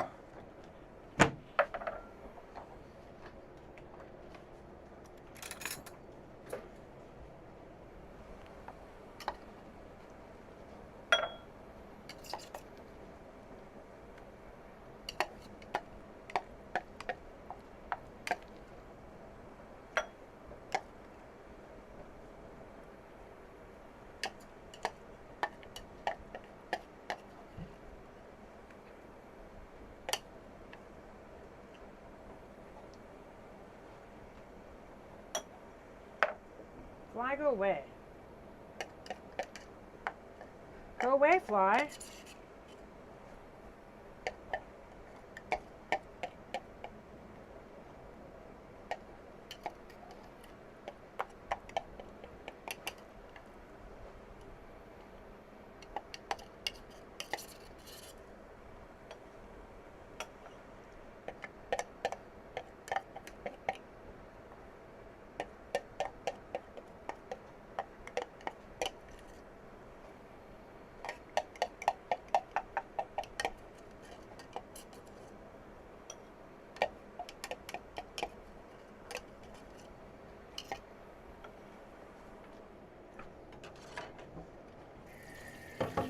Lori, if you're still there right now, the big boat, the Aranui, that boat that you were on, that came in here what's today? It was here on Sunday. It was here just for the day. So I'm not sure if you ever came to Fakarava when you're on that boat, but it was cool. It was here, and we thought of you.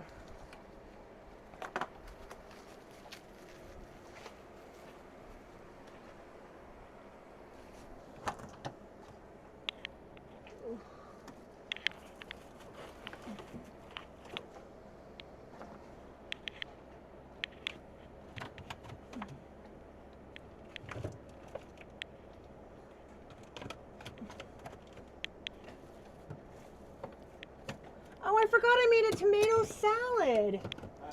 Shoot. All right, well, we'll have it tomorrow.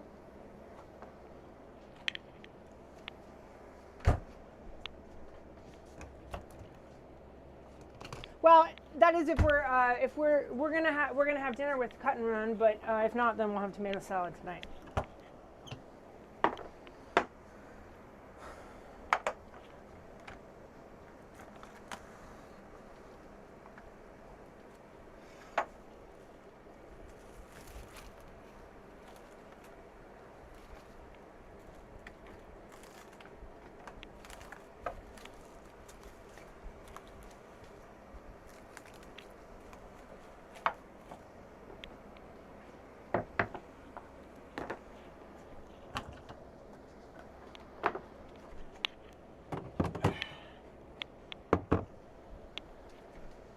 Oof.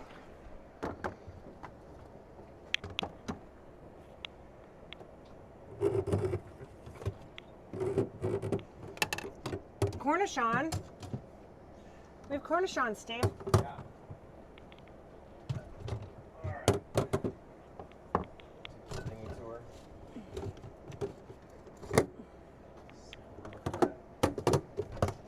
Ah, bugs.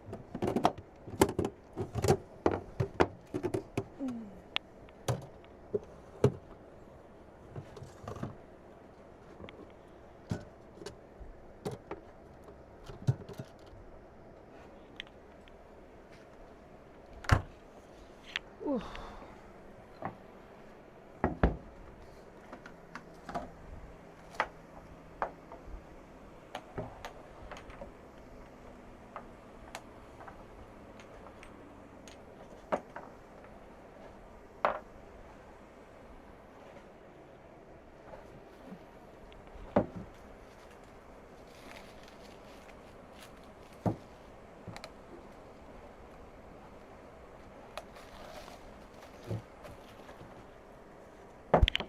All right, crew. I'm gonna go shower. Steve's hopping in the dinghy. I haven't brushed my teeth today. Oh, Lori. Oh, Megan. Oh, nice. Yes, yes, yes, yes, yes, yes, yes. Where are your pearls?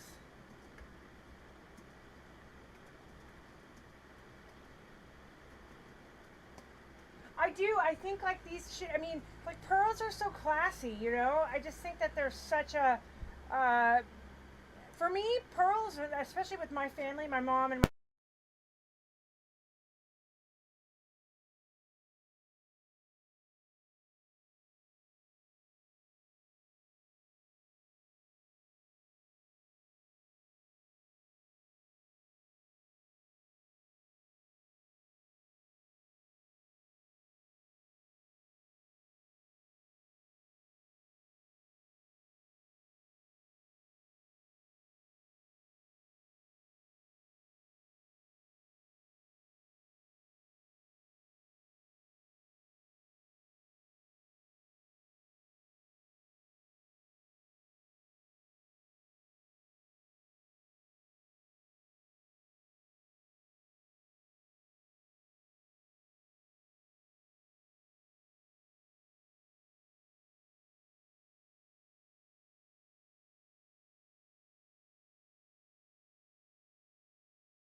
Getting ready to move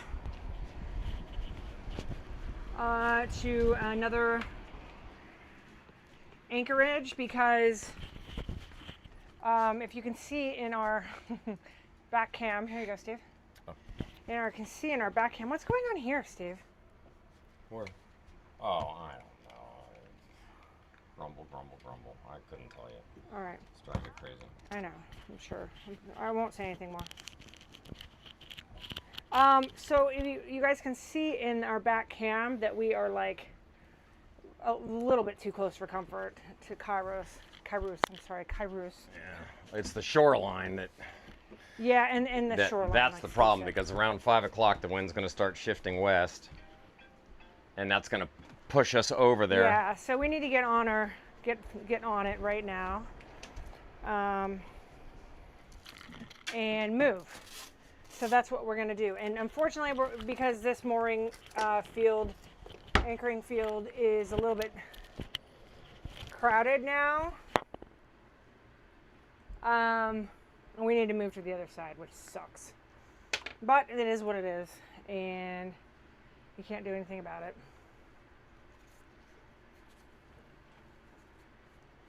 So it's going to be business as usual. Hopefully I don't screw up that bad.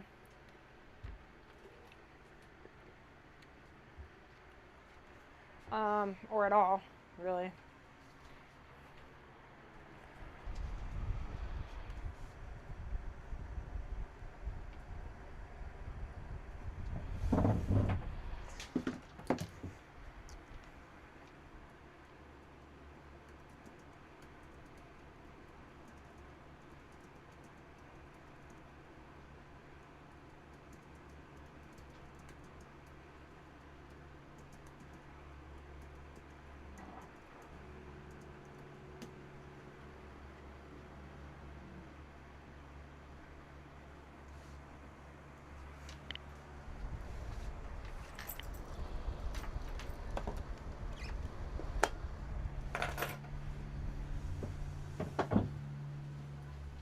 Our pugs.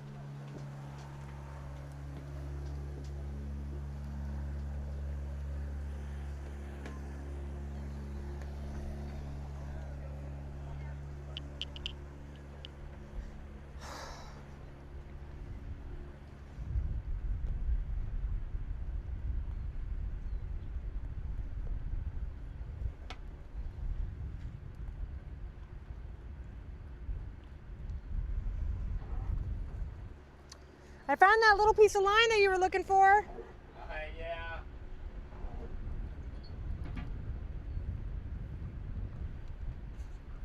I'll put it at the helm, Steve.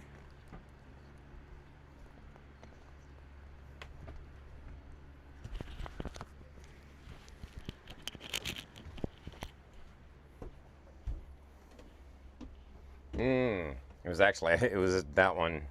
Oh. It was a longer one. Your Red flex. head thing is down there. Oh, okay. Okay. Am I gonna do the We're on for dinner at 7, pizza at 7, pizza at the pizza place? subject to weather. Why? What's wrong with the weather now? Well, the wind is shifting. Apparently there's a possible thunderstorm in the forecast, which What? I hadn't looked at the weather today, so. Yeah, we're not good at that. Which we should be. We're sailors.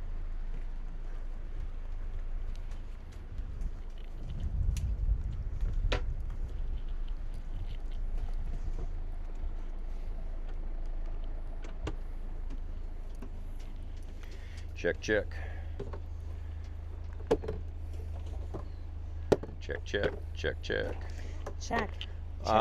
Did you do a walk around and double check my walk around? Not yet. Okay.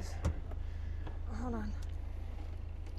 I'm gonna go ahead and just push forward and start on the bridle. All right, let me go. Walk around. It's windy, so it's gonna be Yeah. fun. Yeah.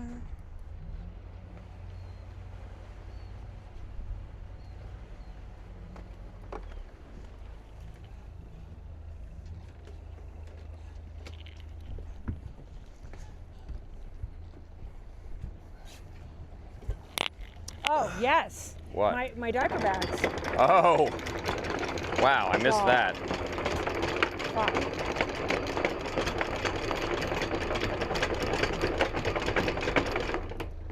And let's get a clip on your wetsuit here. Okay. Hold on. You would be pissed off if that ran away. Oh. It'd be gone so fast too, because it floats like a cork. It floats like a cork.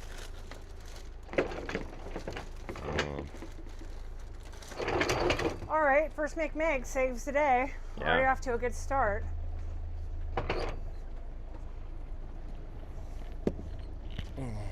Already looking like it might be interesting getting this anchor chain up. Yeah.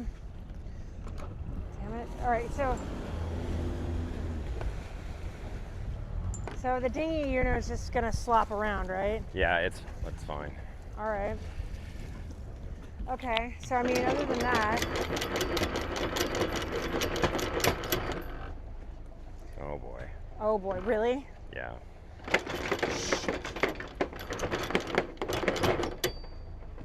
Great.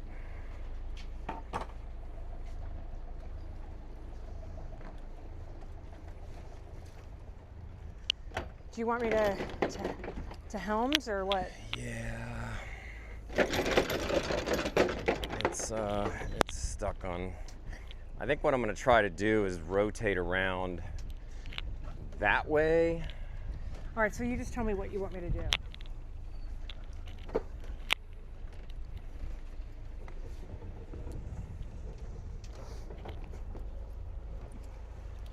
I basically just got to wiggle it around a little bit. I probably need to push it in this direction. I just tell me I don't want to push it. I don't want to do any damage, but I do need to push it a little bit. Okay, Like so what do you mean? super gently. What do you mean push it? I need to use the boat to move the chain. Okay, so what do you want me to do? Like, I'm trying to understand. You want me to pull it up at some point? No, right now I'm hoping I can just sort of go this direction. If it starts to look too stressful, man, it'd be amazing if I had a camera on that anchor chain. But yeah, what I'm trying to do now is take the chain in the other direction, which so far feels okay. Mm-hmm. So see if it'll pull up now. Okay, you're not over it though. Oh, where do I go? Starboard. Starboard. A little in reverse. The bridle is underneath my feet. Okay. If it's slack, try to pull it up anyway. If it'll go without. Oh, no. It won't go at all? No. Shit, that's what it was doing before. Oh. All right, there we go. There we go. That sounds positive. Okay, get it up to the bridle.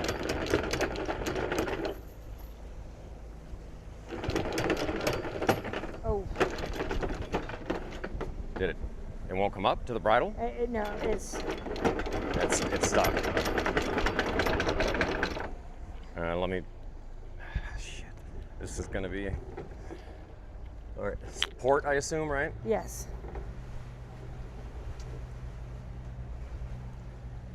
And then just keep All trying. right, the bridle's like right there. So. I know.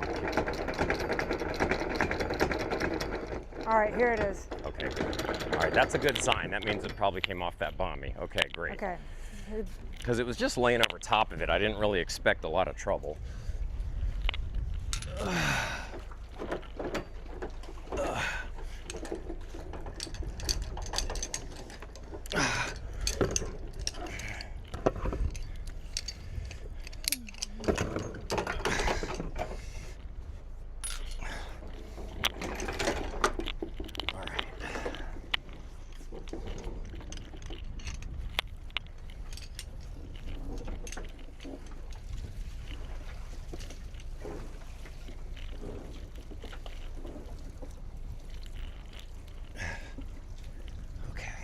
Okay.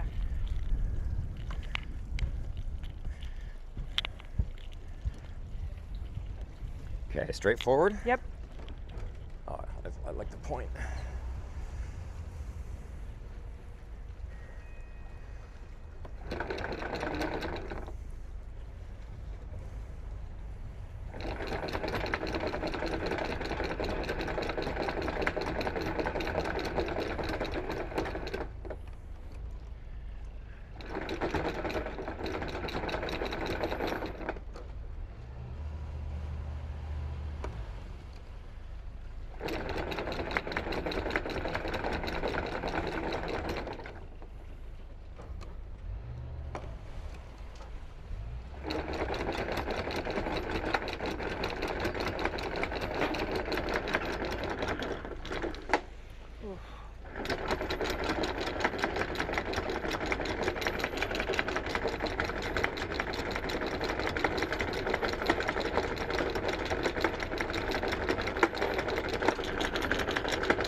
Oof. So it's stuck. Yeah, try again. All right, it's to port. It's pulling to port. Go to port. Yeah, it's pulling really to port. I can see it. Oh. Oh, wow. That means it's wrapped around because the anchor's way over here. Yeah.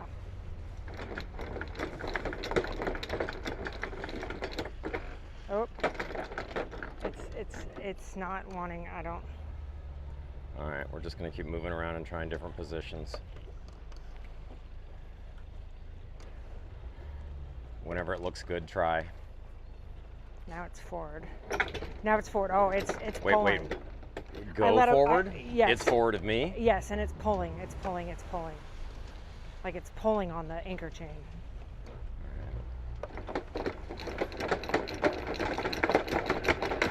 All right. All right, that sounds positive. Oh, you know what? Where's the anchor float? Because the problem Steve, is now there's 50 feet of line on that thing. So the oh shit. Okay, well, and the other thing too is the anchor is getting this situation in here again. It's skipping. All right, that's easy to fix. All right. But where the hell's the anchor float? So. Because that was one thing I hadn't thought about when I put it out. Is like you're moving very far back right now. You're moving a lot back. We're moving into the outruminner. Where is the anchor float? I don't know. I'm friggin' looking for it. Fuck. Can you just walk around and find it? All right. Okay. But you're okay. All right. I'm gonna go look. We're nowhere near the outruminner. Don't worry. Okay. I think you might be over it, Steve. I think so. It might be too between the hulls, but my concern is all of that line that's on it, which was Yep. something I hadn't really thought of that much. But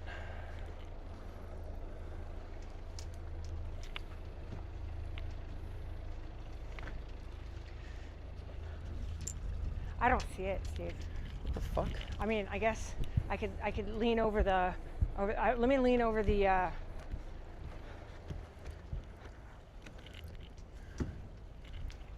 You lean over into the. Oh, there it is. It's right in front of the boat. Okay, we're good. Oh, where the hell did I was All right. not there 5 minutes ago. It might have gotten pulled underwater. Okay. That's entirely possible. All right. All right, let's see if we can keep going. Straight ahead. Yeah, forward.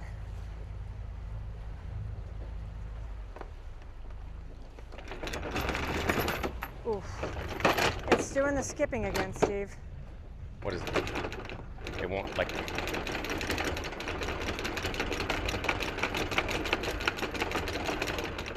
All right, so it's what do you want? What am I doing with the anchor float? Just keep pulling the. As long as it's in front of the boat, it's fine. It's now to the side. It's not right at the starboard hole. All right. Go to starboard.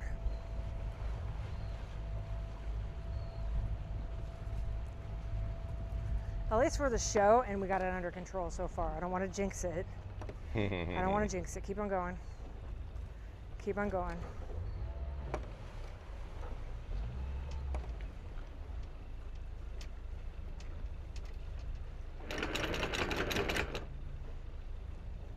Forward. Forward.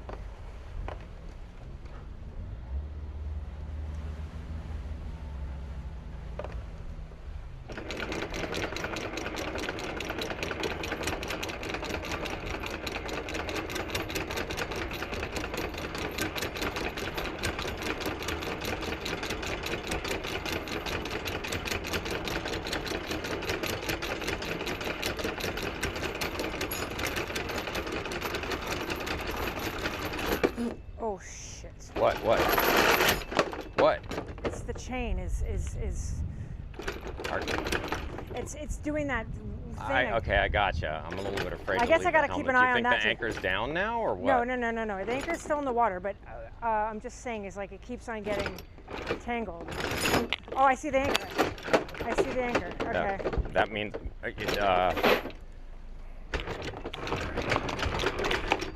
what I'm afraid now is that we're gonna drift. Yeah. Well, we're drifting to shore right now. I know. Okay. This damn chain. Okay. I mean, we're here. All right. And where's the float? I don't see it, but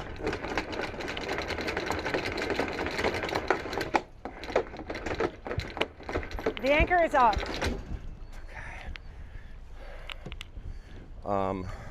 You want me to go on the helm?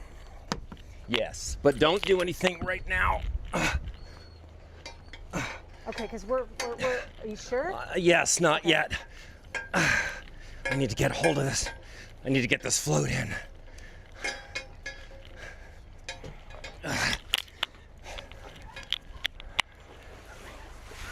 Okay, float's up.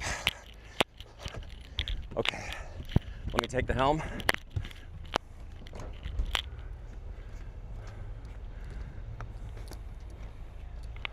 All right. We didn't hit, well. Double check that float, make sure all the line is here. It's in, it's in, it's in, it's in, it's in.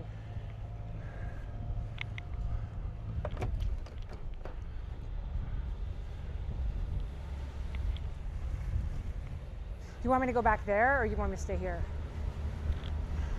You can come back. All right, because it's shallow here, Steve. You I see? know. Trust me, I know. Like, what is the anchor? Shit. Get the fuck out of here. Yeah. Okay. All right, that was a little stressful. That was, well, but Steve, I'm so proud But we of managed it us. really well, and you didn't get freaked out at all. Well, Like, because you stayed cool. I did my best, Steve. All right. Uh-huh. The dinghy is just like, it's having fun back there. Yeah, I know. Ruth and Pat are just living their best life. Whew. I can't wait to put some Larkeeper's front. Oh, this, I hope the stain comes out. Where the pipe, the... I know, I saw that. It's horrible.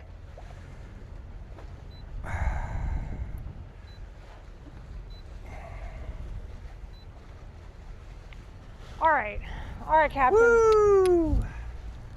Yeah, that anchor float, that's a mixed blessing. I was like, oh man, that's gonna leave 50 feet of line, Yeah, which is maybe you need enough to get to the back. But maybe we tie it. Maybe, how do other people? Don't you just tie it to a certain place in the chain? Well, that's floating the chain. That's a different thing. I was using it as an anchor marker, so I would know exactly where the anchor is. All right. Well, Kairou's stoked right now that we have left. They're celebrating. They're bringing out the champagne. Kairou's. Whew. Hey, good job keeping cool. I That did my was, best. you know, like we had some stressful moments there, and we kept our cool, and we took action, and we got it done. That was solid. Solid work, crew. Yep. Because honestly, like I started to go through my head, and like, man, if we wrap a prop here, it's gonna be bad. Bad. What is distress? I don't know what this beeping is. It's probably the anchor alarm. It's not. I just turned it off. I don't. Where does it say distress? Oh.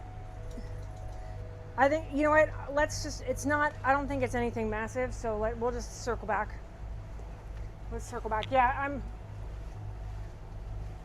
I had anxiety, Steve. Yeah.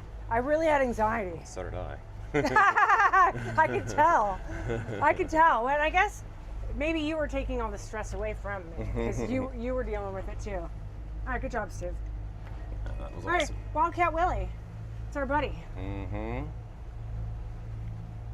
question is how deep we're gonna have to go. I mean, I'm guessing I'm gonna go in right, basically straight ahead. Why don't you from go here. closer to the shore over there? Yeah. I mean, it's far, but it's Oh, you not- mean on the other side of those boats over Yeah. there? No? I guess we could go look.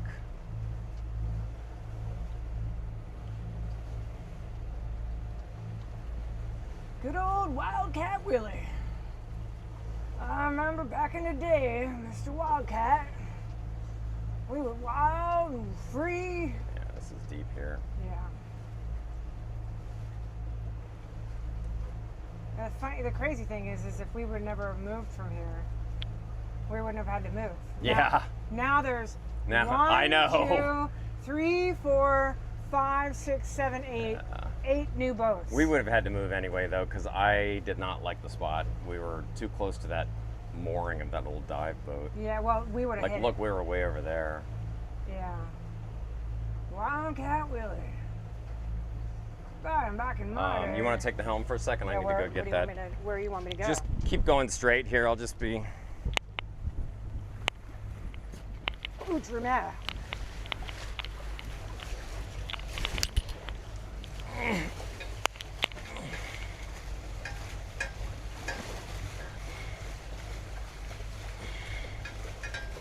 Good old Wildcat Willie. Okay.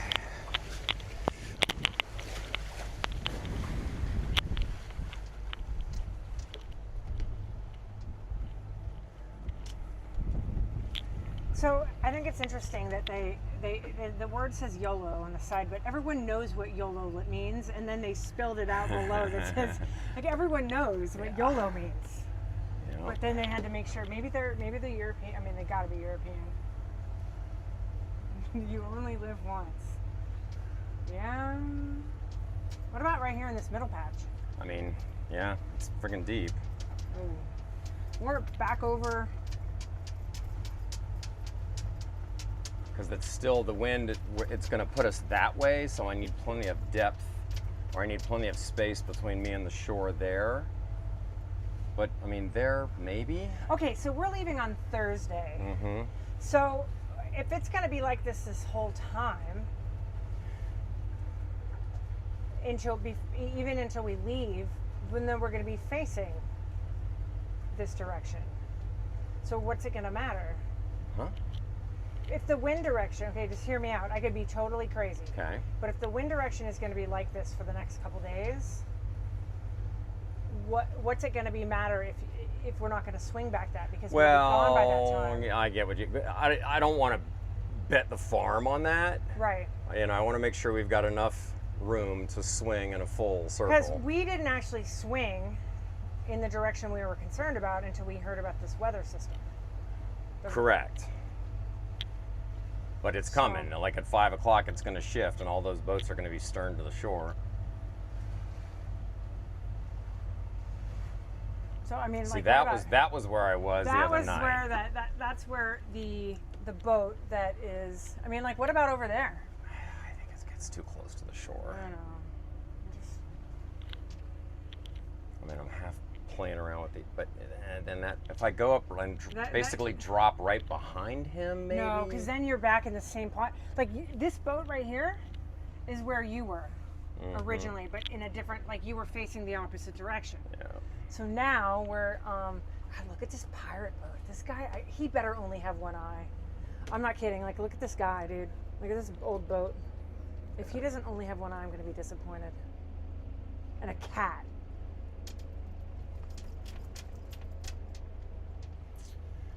It's not that. Because now we're going to be back in the same. Yeah, see, I don't like that at all over there. I think like it's going to be deep in the middle, but maybe that's just what we do. Just friggin' drop it down there and put out a shit ton of chain and call it a day. I mean, I really want to meet this guy.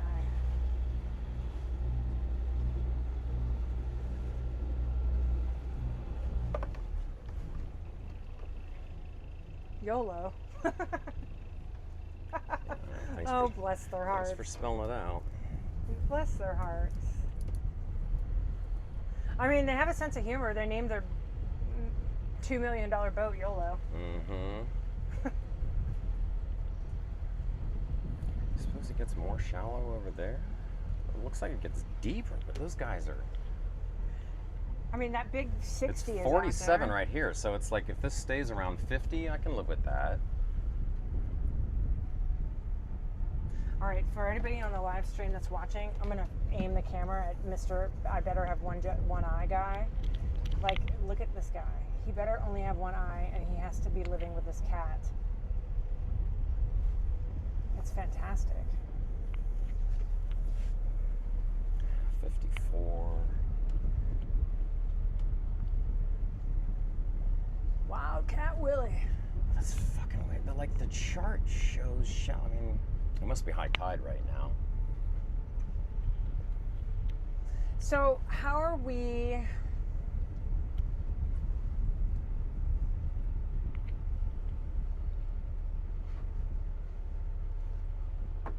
50. I mean, it's actually... I think you need to go forward, Steve. Like, yeah, no, we're a little too but like close. if I ended up here, I'd be okay.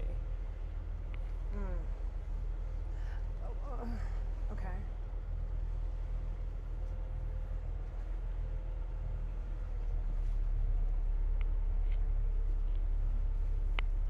Now I got 60 feet. Like if you go over, I don't know if it gets deep. It's getting deeper this way, but I guess. I think I'm gonna go up and see how deep Yeah, it why is not? between those guys. Yeah, like in this middle patch. I really would rather not I know. anchor in 60 feet. No, I don't want to either, but. And there might be coral, like what's his face was saying. You don't even know there might be coral bombies down here. Right. We just happen to get lucky to not be on one.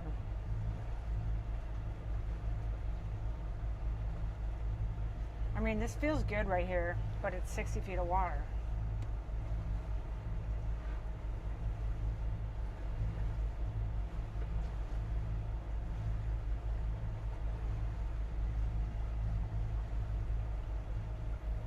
Looks like it might get a bit shallower up front and then they drop back. All right, then why don't? Yeah, I mean, if I ended up halfway between those two, I'd be all right with that. But then you're gonna swing. Yeah, we're all gonna swing. What is this condor? Is that it is also an outremer. Why does that look sleeker?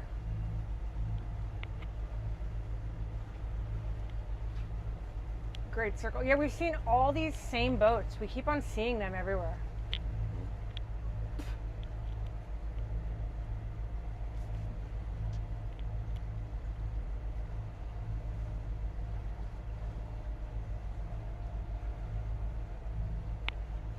What's this called? Hemisphere Dancer?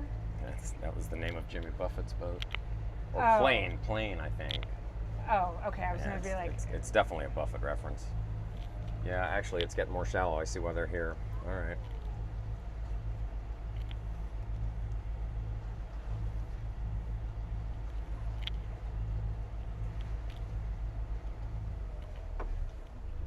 oh, but maybe they're a world-class stripper. Huh? What? A global stripper, like a stripper, but like, you know, world-class, hemisphere. Oh. All right, tough crowd. I get it now. You hear that?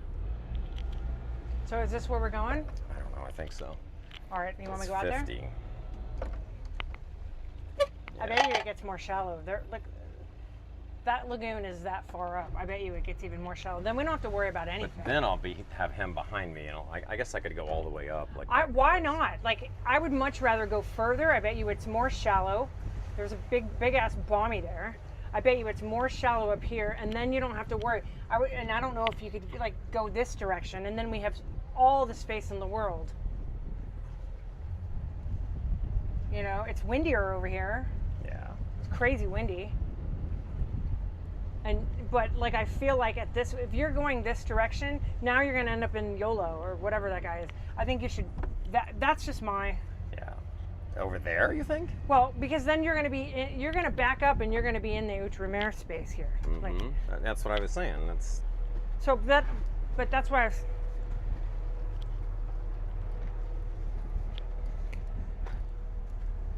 So, where are you? You're thinking right over here. I mean, I was. Oh, I think we I have don't some know. more. I don't have a new plan We got yet. some more naked people over here. Are they Swedes? I don't know. Yeah, that's why they're naked. It's all naked babes. Oh, no wonder why we're coming over here, Steve. Yeah. Naked Yeah, babes. it's getting deeper now. It's 64. But you're not going to be in. And now I got to start worrying about swinging onto that bommy over there. Yeah. Okay. So then maybe not.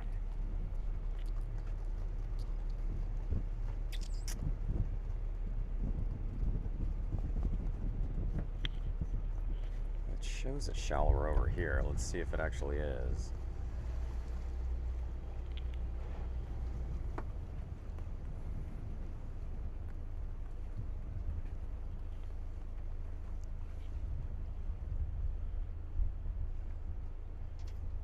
I think like if you can go right over here and then drop back, so you're in between stripper boat and. Oh, it's 46 right here. Oh man, exactly like the chart shows. All right.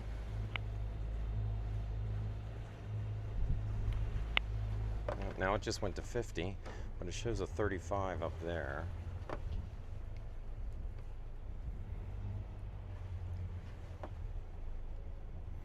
I got a very brief 46. But maybe that was a balmy, Steve. Could be. I mean. The chart actually shows a 46 though. But when we swing, we're going to end up in this reef over there. That's a long way away. All right. And I'm getting farther away from it. Now I'm 48, 47.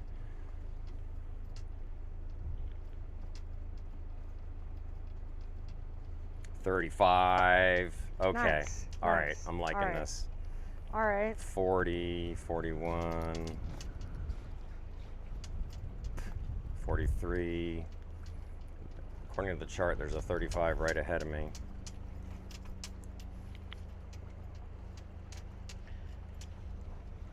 You see this boat on the move over here, right? Yeah, he's fine. Just calling it to your attention, Cap. Yep. All right, so don't forget to set the anchor alarm when you put the anchor down. Mm-hmm.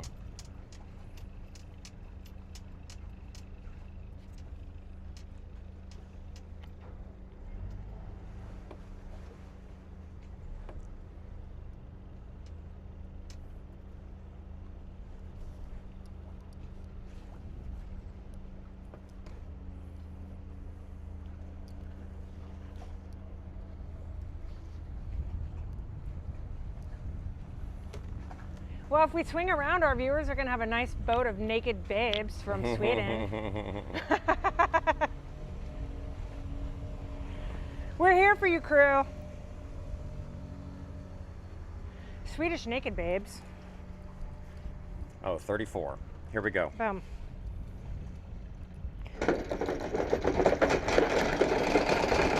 Set the alarm. Got it.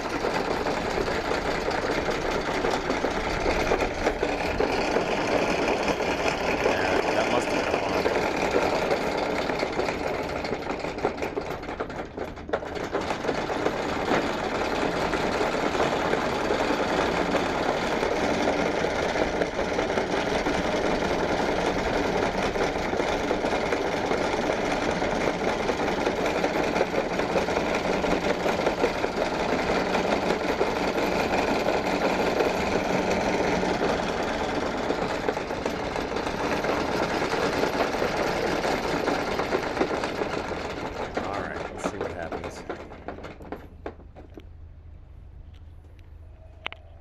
At least we won't have to worry about swinging into anything out here.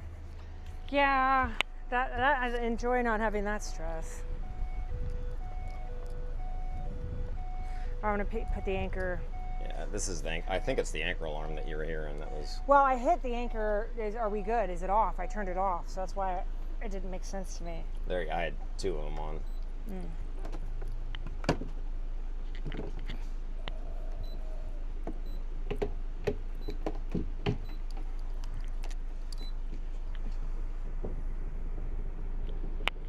It's doing that thing. Doing the thing. It's doing the thing.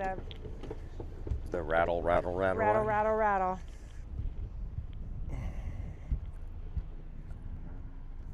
Probably dragging over coral. So that's why I worry about, you're like, oh, it's 50-50. Oh, there we got a 40. That means clearly we're over some kind of coral. Could be. But I mean, coral's not necessarily a bad thing, It's like, Oh, there it went. because for one thing, if the anchor gets into it, it's gonna. See, now you're seeing what I see, and I'm like, hey, there's that.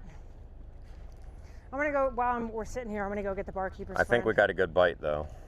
It feels like it. Because coral will prevent the anchor from dragging, is what I was starting to say. Yeah. That's the benefit of it. Pugs.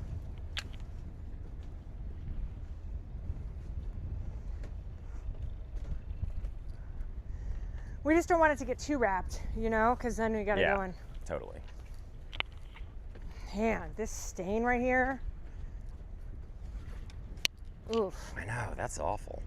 I mean, I don't want it to use all my. Yeah, this actually feels pretty good right here. Like it got a bite right away. We're not going anywhere.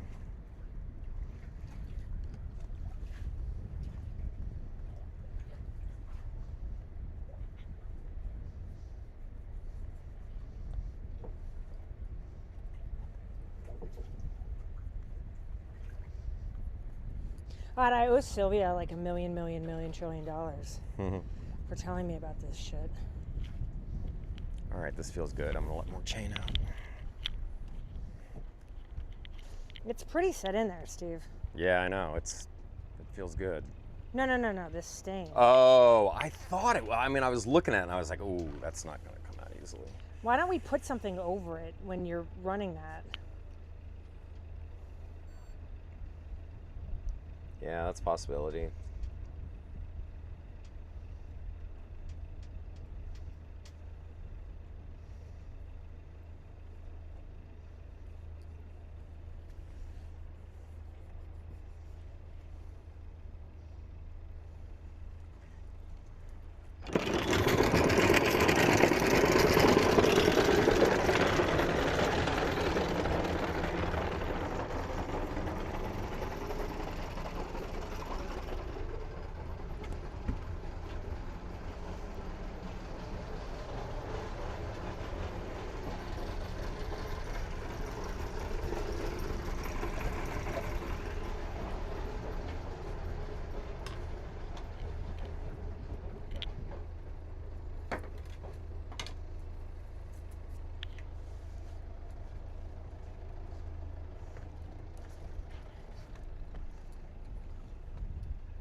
Wow, we should have been on this right away, Steve.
I hope there's someplace in Tahiti I can buy this shit. I mean, this is the godsend to the boat. Yeah.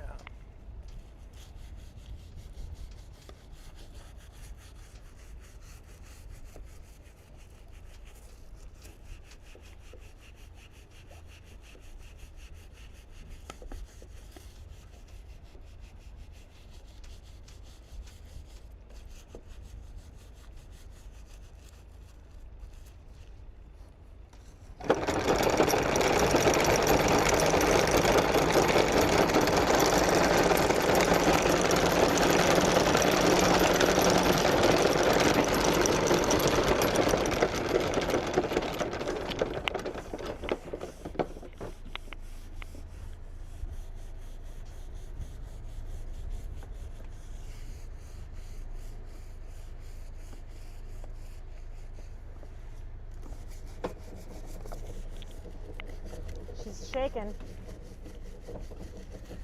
Got a shanky anchor chain right now.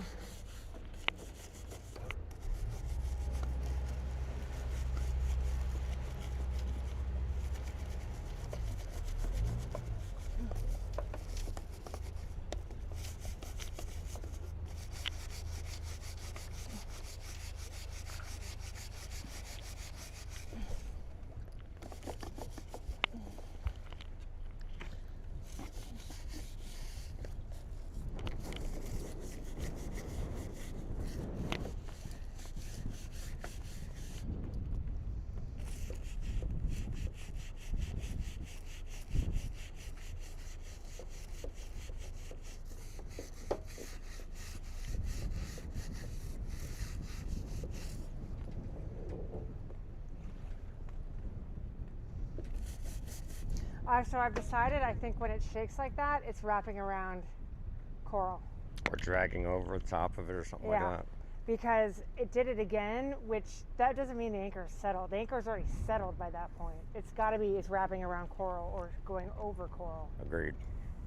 Especially because I just let out more chain, so yeah, that's what I was chain ended up down on the bottom, slack, and then starts pulling back. Yeah, that's why I've decided. That's pulling why over it. Yeah, I think you're right. I'd mention it. Yeah. All right, so this worked. It needs, like, I think the main thing is we can't let it go so long like we did. Okay. I mean, it's still, there's a stain there. We can't let it go so long.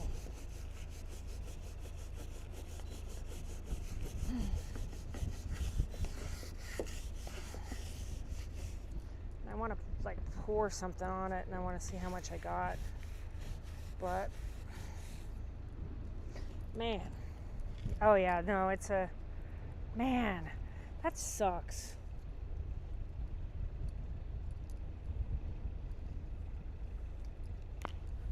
It sucks that that thing leaks. I mean, just like, come on, really, guys? Is that because of the bad installation, or it's because it just, I don't know. It's the nature of the beast? I do not know.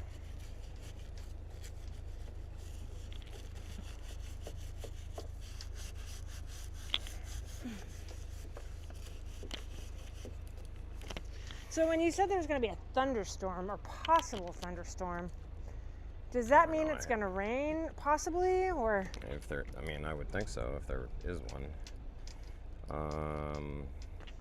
Let's see. Today's Tuesday. Yeah, some Tuesday.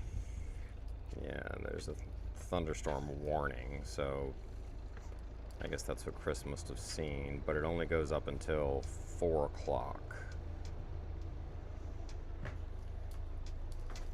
All right, pugs.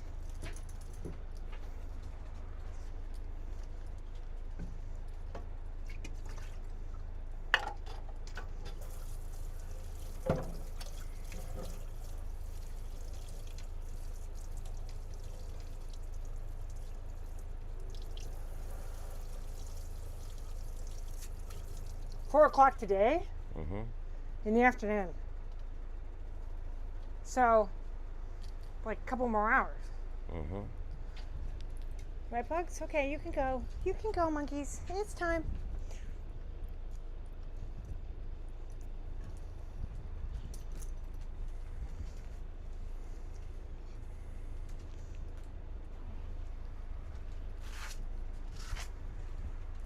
All right, crew. Time for a beer. Yes, got the anchor. We were not promised Swedes, but we have a boat to port, another lagoon. I think it's a 52 or 60. And there are, let's count them. I don't want to be a creepazoid, but 1, 2, 3, 4, 5, 6 20-something Swedish babes, very tan, very blonde, all without their tops on and G-strings. So we're not going to be weird and put our camera towards them, but if we happen to swing around, enjoy the show.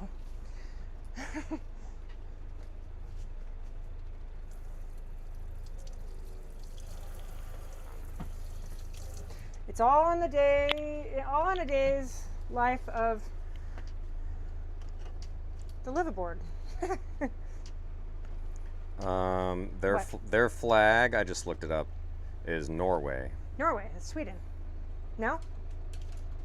Finland. No, Norwegian. Oh, sorry. Sweden is a blue flag Okay. with a gold cross that looks Sorry. quite similar to that one. Sorry. But They are Norwegian. they are Norwegian. They're Norwegian babes.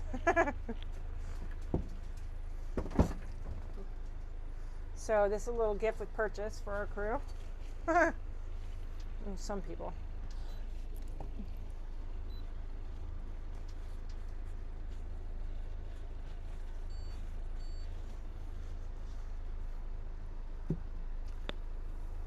All right, Steve, we did it. Yep. We done with the headsets. Yeah. I'm just dealing with making sure I'm happy where we ended up.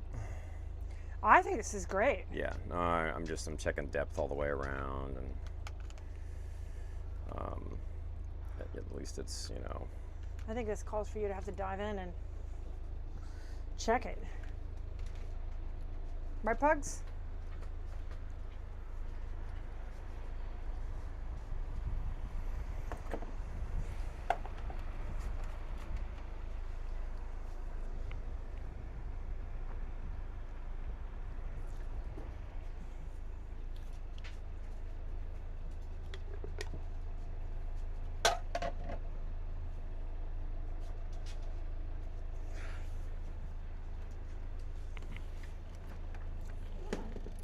Oh man, I didn't put a soda in. Excuse me, please, Pugs.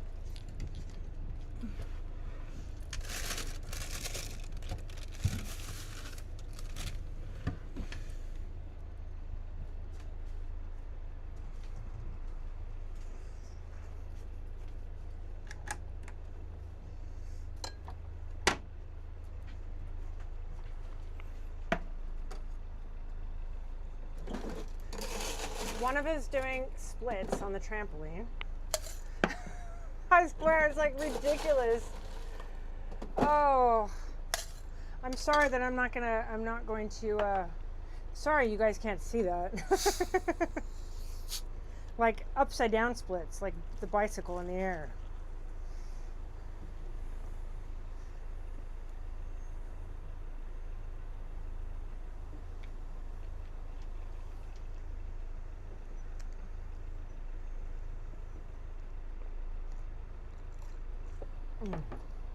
I love a carbonated beverage sometimes. Like, it just feels so good.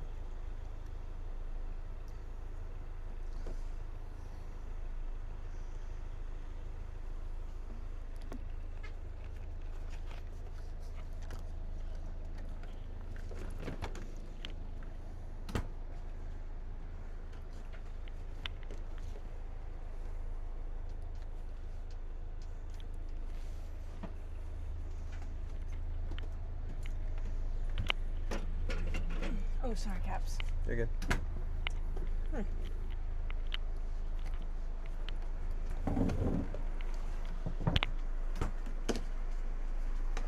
All right.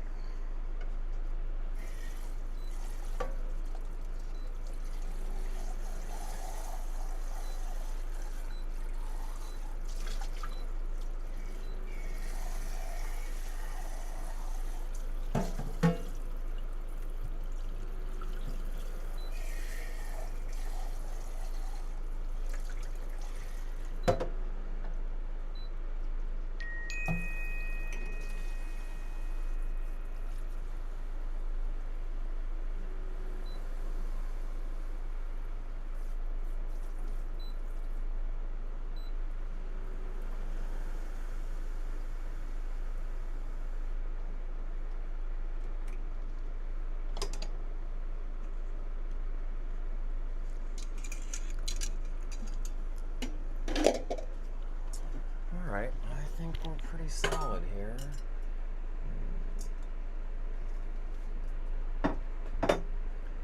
There's like a...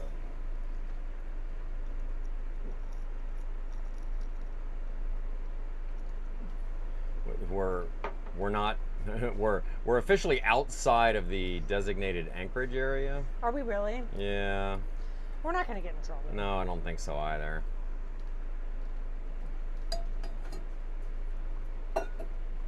I mean, I haven't seen like the French Polynesian anchor police. Yeah. So technically, we are, then the Norway babes are too. Yep. They So- must be. You know, and they got here. I think Where are they? they're the ones that were at the fuel dock last night. So they must have anchored out here last night. So if they're still here, I don't want to. And we're actually not that far in front of these other ones too. No. So them and then. So I'm that, like- assuming if the anchor police didn't come and tell them to leave. No, I think we'll be fine. Actually, they might barely be on the edge of it.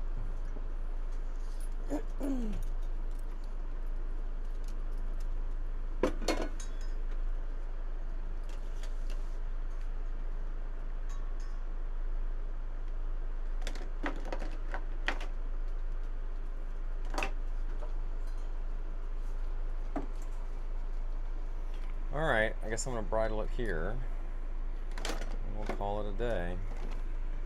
I bet you could probably no one's gonna come. I'm assuming that no one's gonna come. I don't think anyone's gonna come, but Actually, according to this, there's a couple little, like, just to the left of us is the spot that got down to 17 feet. Just over here, it got down to 18 feet, supposedly. That's all right. We're fine where we are.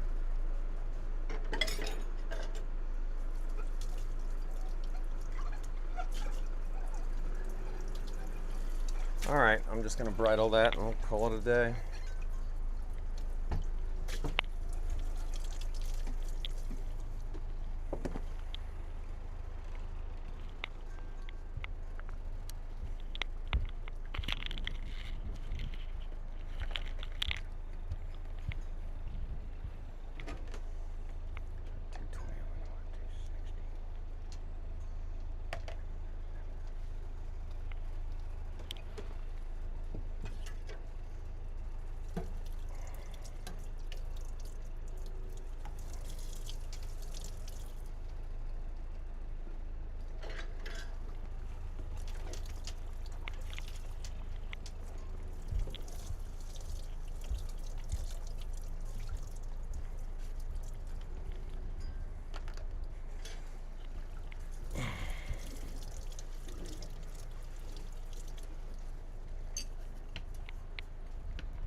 Okay, I think I'm happy.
Is that somebody calling me? No, it was the anchor alarm. I was just updating. All right.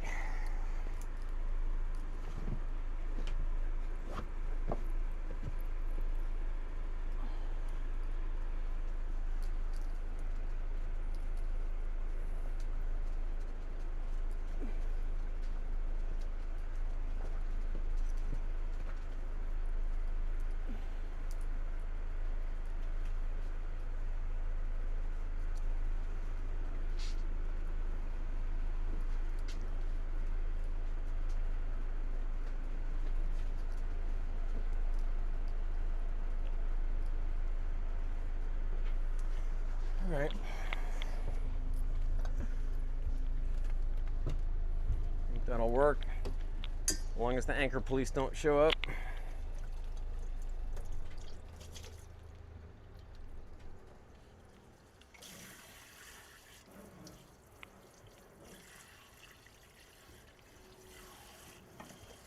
I mean, maybe the only other reason I think that someone would ask us to leave is because the big boat was coming. But the big boat doesn't We're not in anchor. their way. Yeah. So, you know, I mean, we're definitely out there, but it's pretty. Oh, this is a pearl farm. Steve?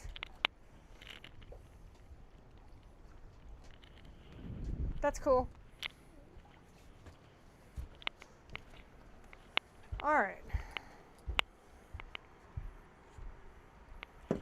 All right, well, I certainly am a heck of a lot more comfortable than I was at the last place. Oh, yeah. Now we got don't nothing. have a single thing to worry about. Nothing to worry about. Nothing.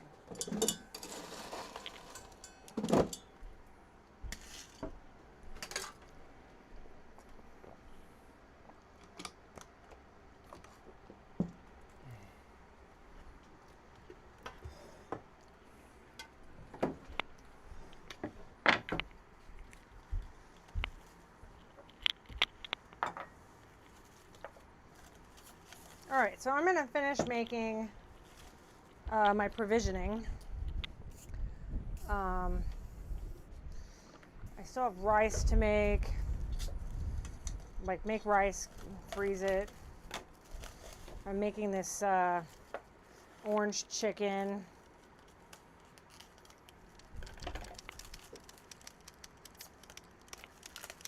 And then throw some stuff on the grill.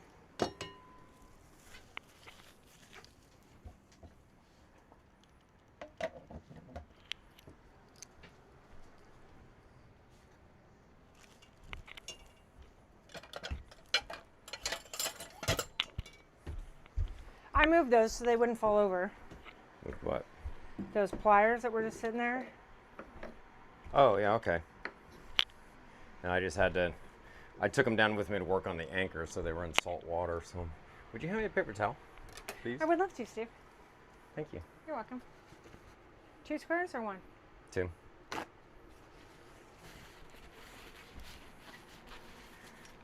I just had to rinse them and oil them.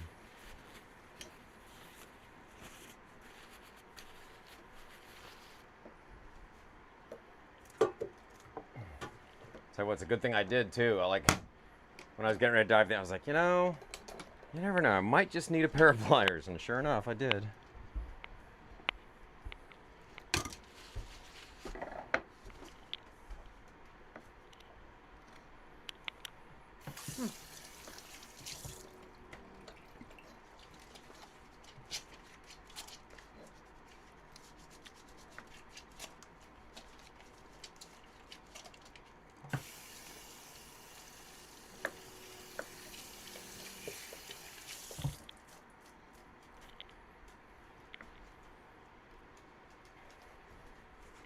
Pugs, you got some ice in your fruit fly.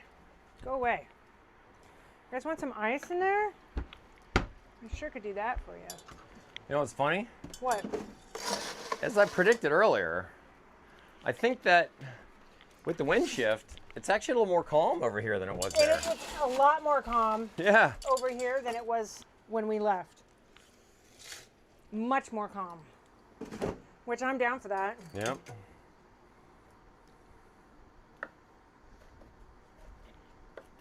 Yeah, this is cool. There's all great spacing between all these boats. Oh, Love it's it. really great. No, I know, it's great. Feel great. All right. Awesome. It's Miller time. Huh? It's Miller time. Miller time. You don't have any Miller, Steve. Yeah, well, it's Tahiti beer time.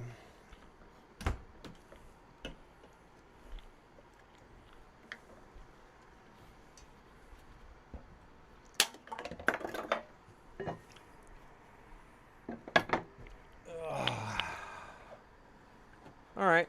That was a successful opera. I'm really proud of you, babe. Thanks, Steve. Like the getting that anchor up and getting stuck multiple times. You I know, didn't panic. there was some stress I know. there. Well, and I was worried because Romero people were watching us. Trimaran weirdos were watching us. Yeah.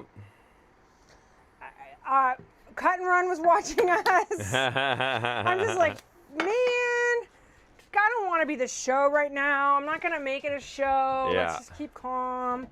Well, Chris had offered to come over and help. I was like, well, if the chain gets stuck, then I'll take you up on that. Would you say that I got it? I got it handled? Uh-huh. Wow. Thanks, Steve. You had confidence in me. Yeah.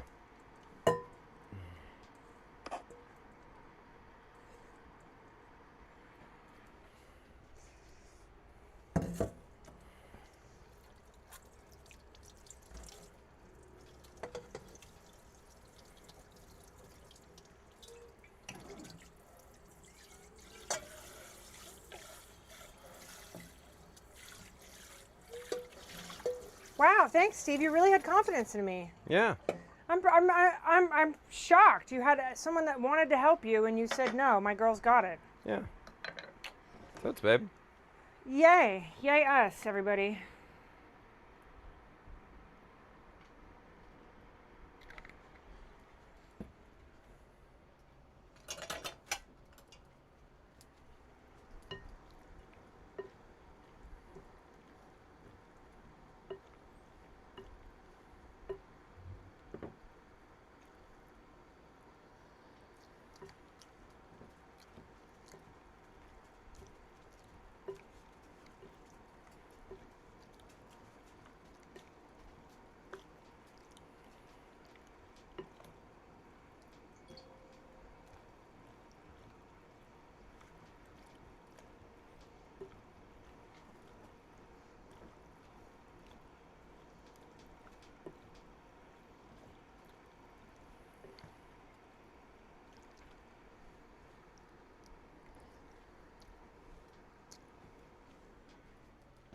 Hasn't been cooked yet, but try this.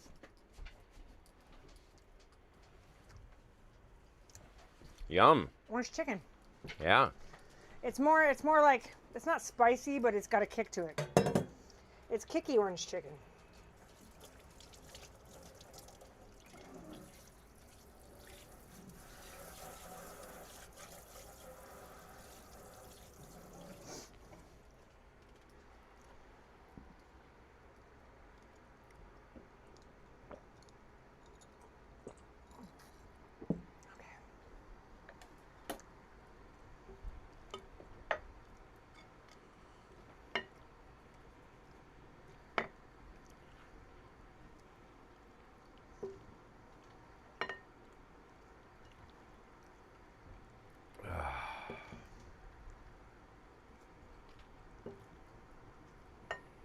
Pickles, don't eat flies.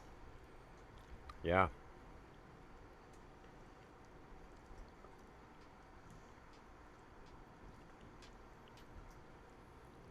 Pickles, don't eat flies. We don't eat flies. We're a fancy dog. We're not a fly eating dog.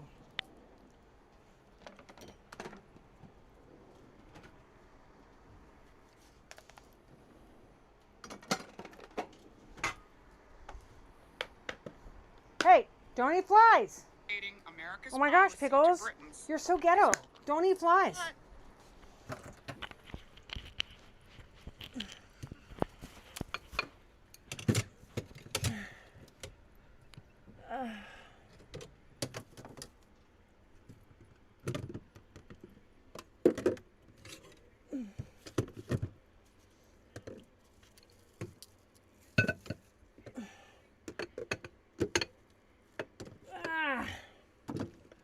All right, now we're full again in there.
Steve, the day bed there, are you going to keep that open for a reason, or? You talking to me? Yeah, the day bed back here, you want to keep it? Oh, yeah, no, I'll get it. Because I'll come back there and sit and rest. Okay. I've been working all day. Yeah. Working all day.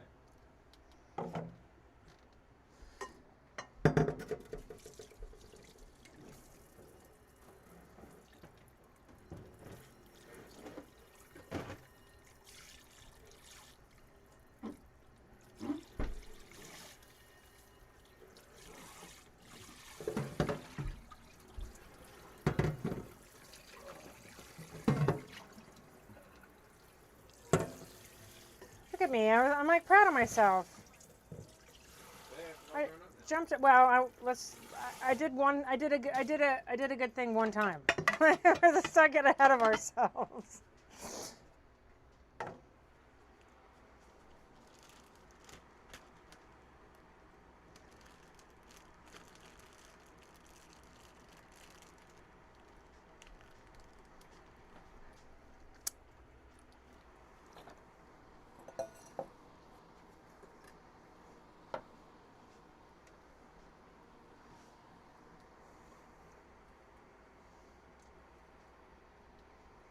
It's an intimidating boat. I mean, a catamaran, it's a big freaking boat. This boat. It's intimidating. It's not like, you know, a monohull where you're just, you know, it's not. It's intimidating.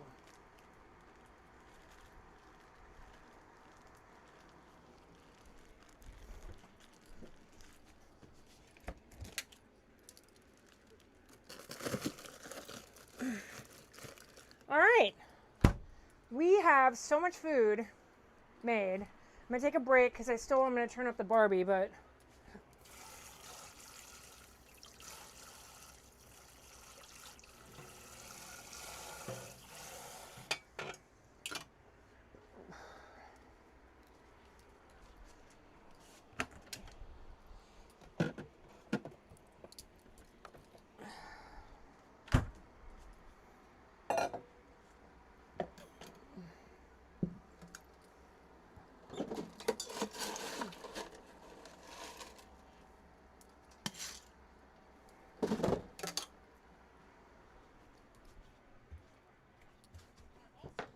Oh, thank you.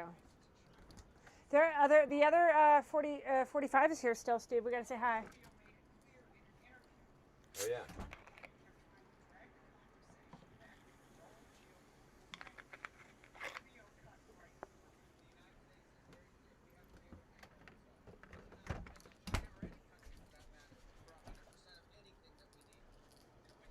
It's off. Oh. All right.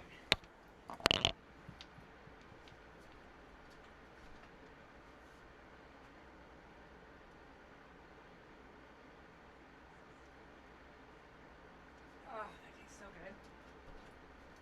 Oh, all right, crew. Where are we at?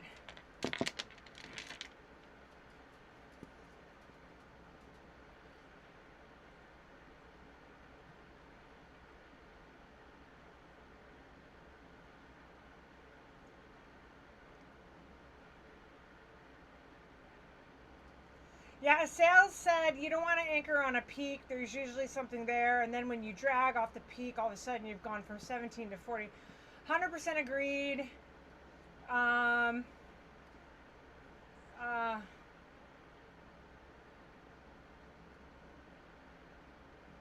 We're in the deepest area. oh, and Nick's already went through a 30-pack of beer. Dude, you're my hero. You're totally my hero. Totally my hero.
It should hear me now.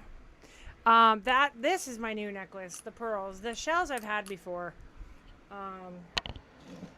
But yeah, Steve spoiled me. He bought me the nicest necklace in the shop.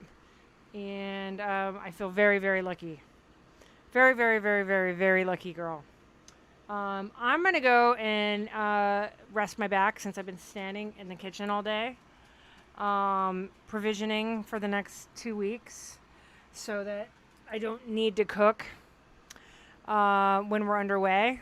That's the best thing. And now the only thing I need to finish up, and I will do in a little bit after I rest my back, I need to make a pot of rice because I like to have rice in the freezer. And just pull them out in like bags.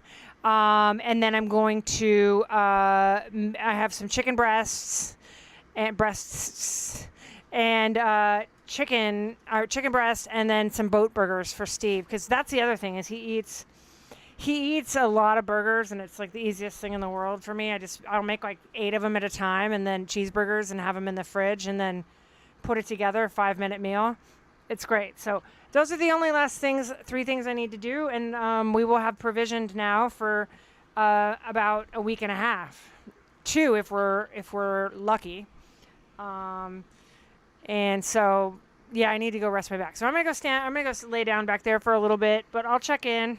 Enjoy the view. It's beautiful. We're gonna have prime sunset tonight. You can see where the sun is gonna be setting, and it's right there on the mast cam.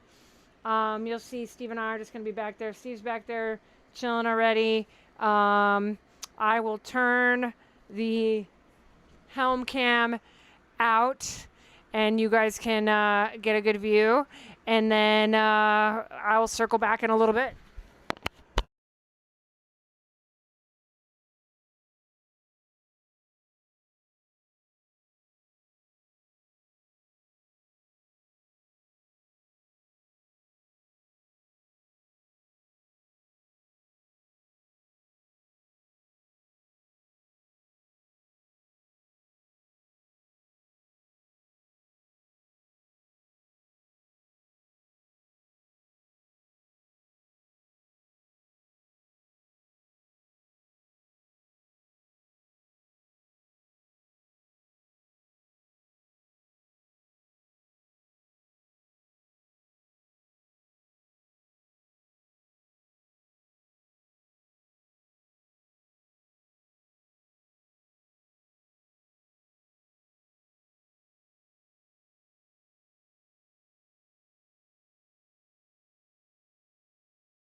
What's up? What's up? Steve and I had the mics charging because they were running low. As we've talked a lot today, we had a very action-packed day. I spent all day. If you guys were here earlier, know that I spent all day provisioning, and then we moved anchor. So that's why the sunset's a lot different. Yes, it's gorgeous, Cheryl. Like just ridiculously beautiful. That's why the view is so different today. Because we picked up anchor and we are now in a new spot, which it's actually, I mean, we're not in the heart and the action of everything that we were before. Like we were, you know, right next to all the other boats and our friends and whatnot. But this anchorage, we're spread out. We're not like on top of the other boats. We're not worried about hitting a bommy because you were here earlier. You guys know that the wind picked up and it swung us all the way around. So we swung in the opposite direction that the boat was facing in when we first anchored it. So it was a big problem all around. Steve actually dove in the water. We wanted to make sure that we weren't going to hit anything. I mean, it was just an ordeal. And at the end of the day, it was just like Steve and I Steve decided that it would be better to be safer than sorry, and let's just move. So we moved over here. If you guys were here earlier, it's a lot more spread out. It's calmer. We're not in the thick of anything. A little bit like, you know, a little bit more dull, but the sunset's ridiculous. And we do have a boat next to us. I don't know if they're Norwegian models or what are they? But they were all topless in their G-strings when we arrived. So we got that going on. But we're not being weird and creepy or whatever. We're just, you know, live and let live. We don't want to get a reputation of being weirdos and creepsters within the boating community. That would totally suck. So anywho, now I'm just finishing our provisioning, not provisioning, our food prep for the next week and a half, so that I don't have to be standing in the kitchen as we're underway. I think the new plan right now is to pick up anchor on Thursday morning and then head to the next location. Steve's gonna go diving tomorrow. He's gonna do a guided dive with a tour in the morning, and then I think I'm gonna take him in the afternoon in the dinghy so that he can get his dive on in this atoll. We had a great day yesterday. It was all about pearls, pearls, pearls. I'm sorry, I'm making a burger, but you guys can see this beautiful pearl necklace. It's under, there it is. Beautiful black pearl necklace. Amazing black pearl necklace that Captain Steve bought me yesterday. That was amazing. And then our friends canceled dinner plans because last night apparently the restaurant could not accommodate 2 more people. Like, that's crazy to me, but whatever. So I think we're gonna have dinner with them tonight. So I just wanted to finish up all of my food prep for the week because if I don't do it, you know, I brought out all this meat. I'm making like, I don't know, 12 burgers for Steve. If I don't do it now, then it's never gonna get finished. So I just wanted to finish that before we left for dinner. I know that sounds crazy, like why are you making all this food and then you're gonna go eat out? But we have the opportunity to do so. The next anchorage that we go to, it's probably gonna be extremely remote. So, and then, you know, the passage there is probably gonna take a whole day.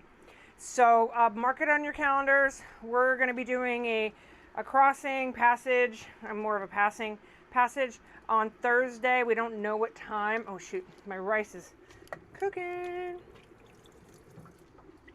Probably should turn that down. Yeah, oh yeah, it's sticking. Ooh, shoot. Anywho, so we're gonna be doing our a passage on Thursday some point. We don't know specifically what time, but you know, we'll live stream that. That's really exciting. We actually crushed it today when we picked up the anchor and moved.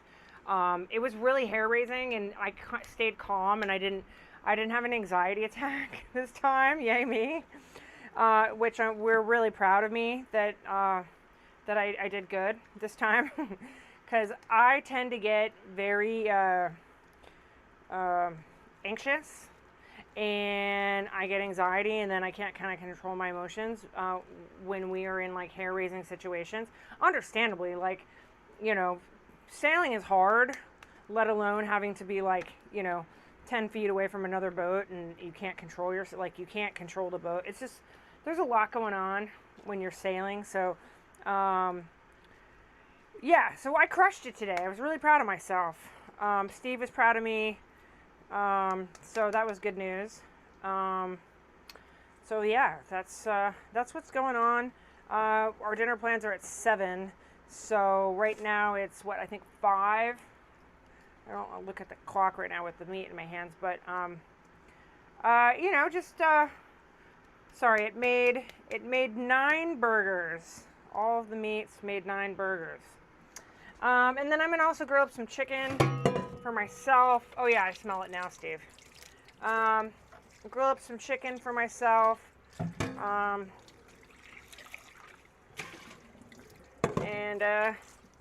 And we will have plenty of food so that I don't have to be standing over a kitchen on a moving boat, which I'm very excited about. Because I think that's what's causing me, like, my pain is really going away now that we've been on an anchor for, gosh, when did we get here, Steve? Was that? Gosh, okay, so today is Tuesday. Like, you don't even know what day it is in this lifestyle. It's crazy. We got here on Saturday, I want to say. Saturday evening. No, Friday evening. Friday evening, because I remember...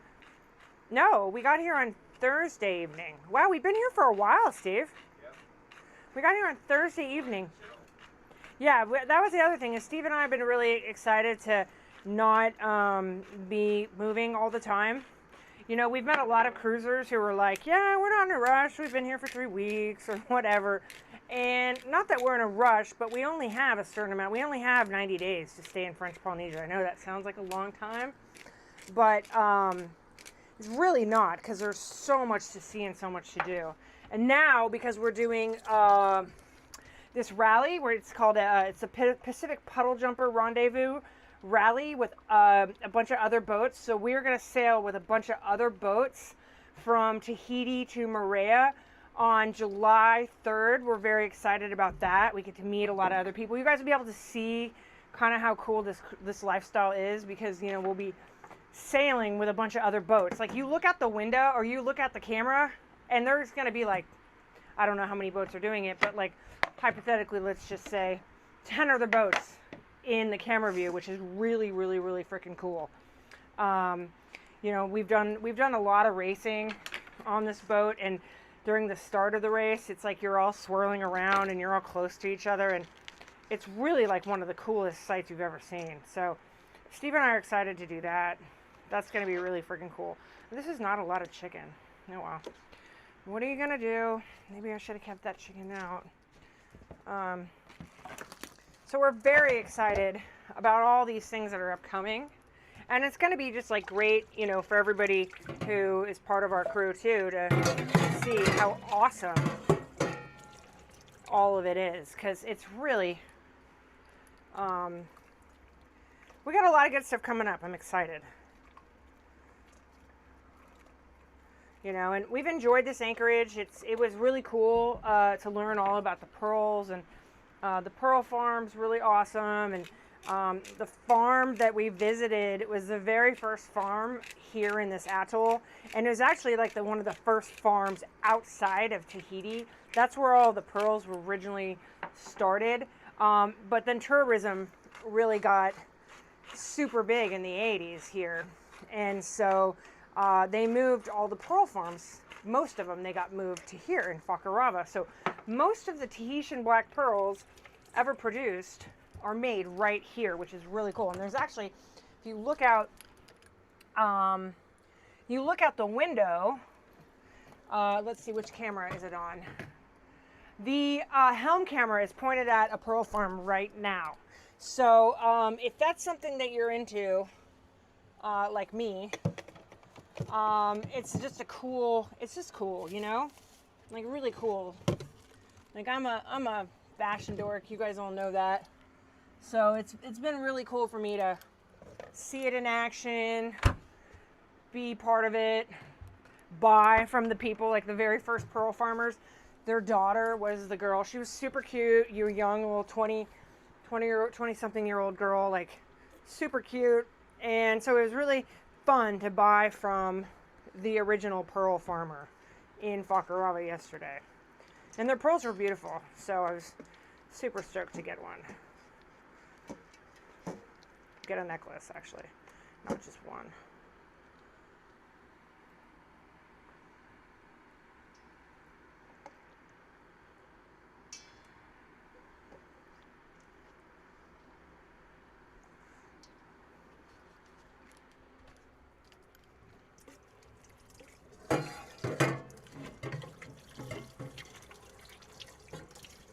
So, Steve and I had a great date night last night. Oh, Steve, will you send me I saw the pictures on Instagram. Will you send me the picture of date night?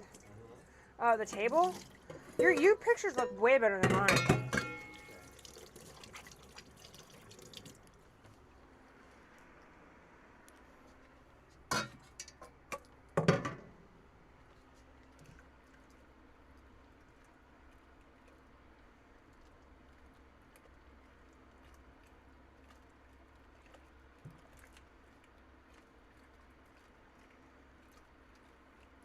So we're in the home stretch of the food prepping, which feels good because I'm not kidding. When I say I got up this morning, I was out of bed by 7, and I started food prepping at 7 o'clock. You know, I really want the pain in my body to go away. I don't want to have to get an injection when we go to Tahiti. I'm still kind of on the fence about that. So I'm hoping that if I just take it easy, it's not going to be an issue, and I can just manage it by not moving around a lot when we're under passage.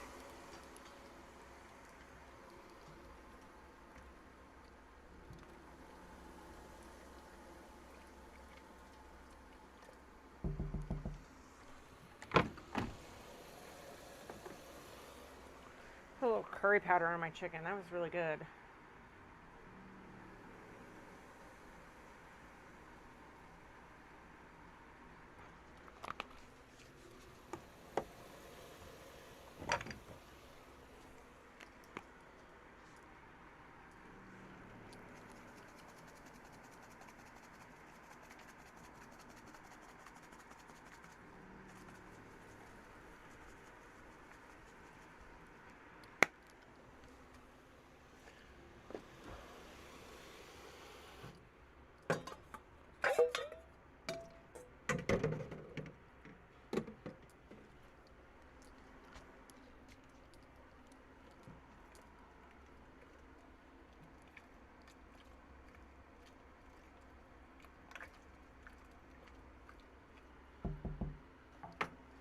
All right, I think I'm ready to put this snazziness on the BBQ. What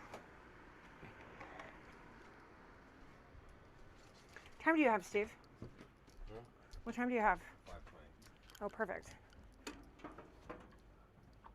How do you turn it up? I think it's up as high as it goes. Really?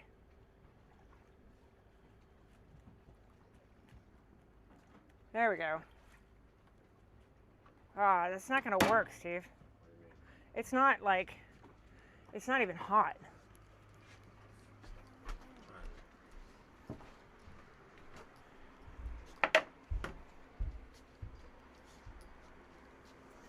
I turned it up a little bit, but oh, I did?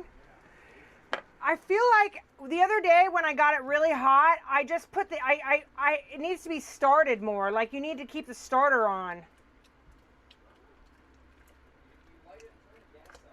Right, but here. What do you mean keep the starter? Do you have the lighter? It's already lit. Okay, but I think it needs to be more lit. It's either lit or it's not lit. What do you? It's already lit. You can't light it again. It's already lit. But if you hit the starter and you, that's what I did when I got it really hot the other day. Yeah, that's not the way it works. Like the burner's already going. You can't light it again when it's already going. It's now turned up all the way. Pretty hot.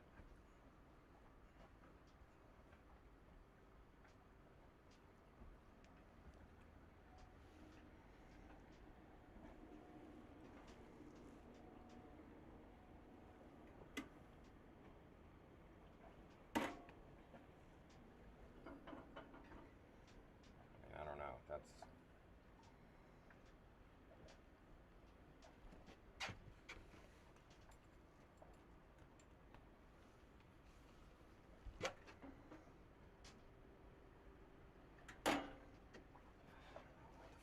this thing, man.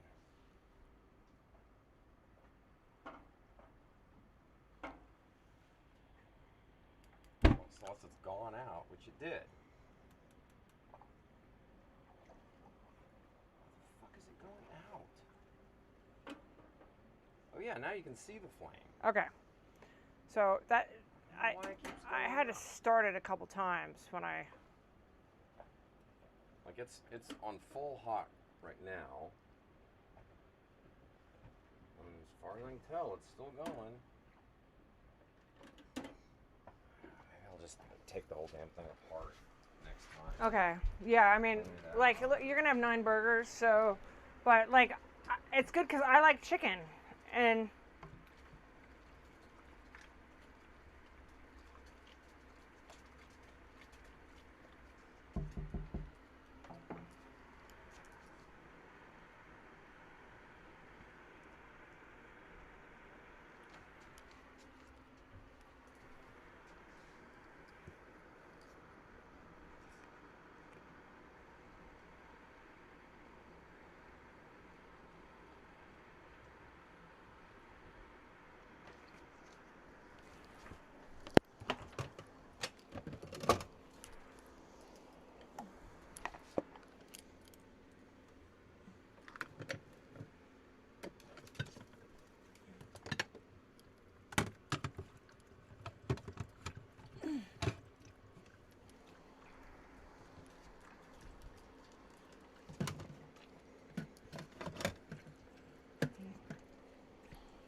Okay, if there's a bird that tries to land on the pulpit seat again, it's gonna have to deal with me.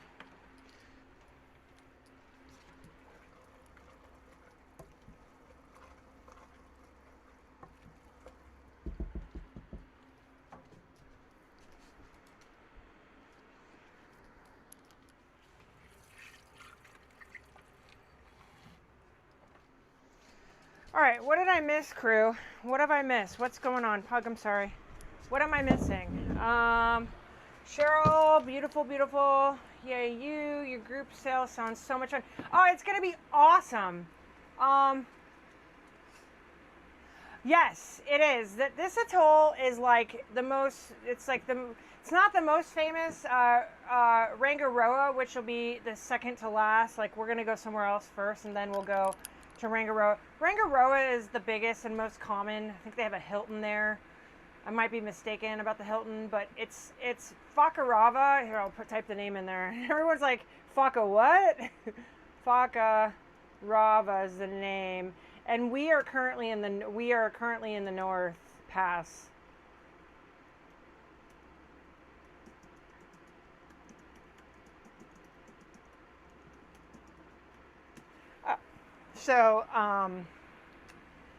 So yeah, it's beautiful. I mean, it's a little bit more, like there like straight ahead of it there's an airport. You guys can see planes taking on and off.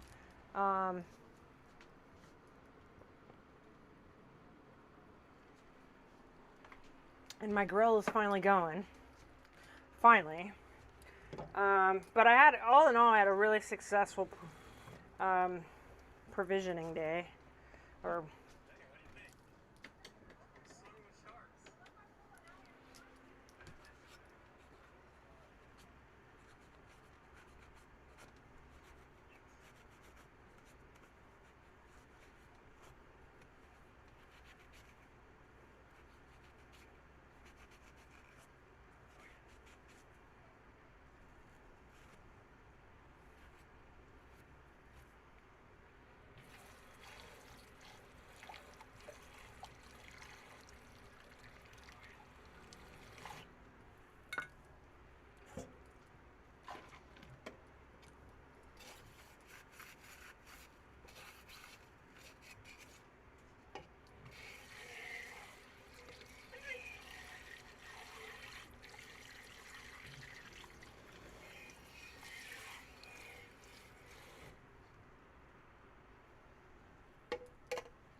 I think I put too much water in my rice. Has anybody ever made rice where they accidentally put too much water, and how do you get that water out other than boiling it? It's going to take a year. Oof.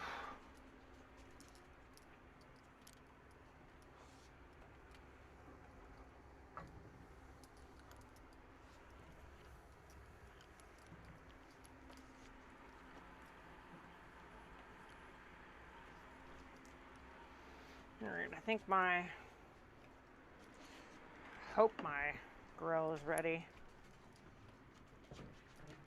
Looks like it's smoking. And I mean, it's smoking back there. Yeah.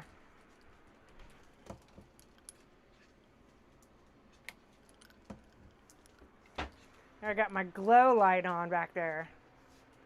Alright.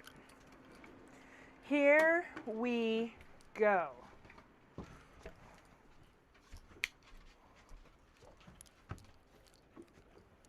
I'm going to open this puppy and it's just going to be, oh, look at that. Yeah.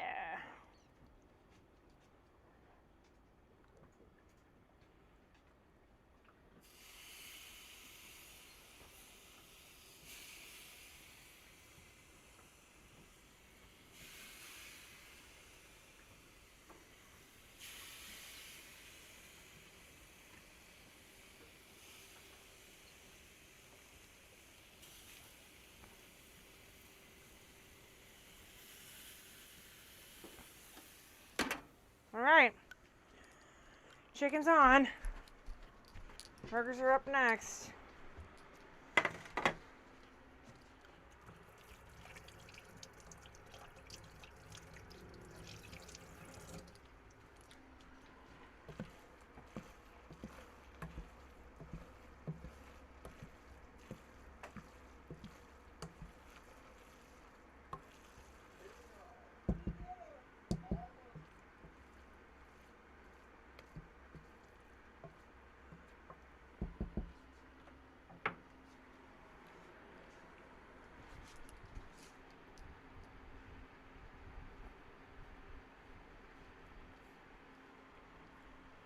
What's that video, Steve? What's that video?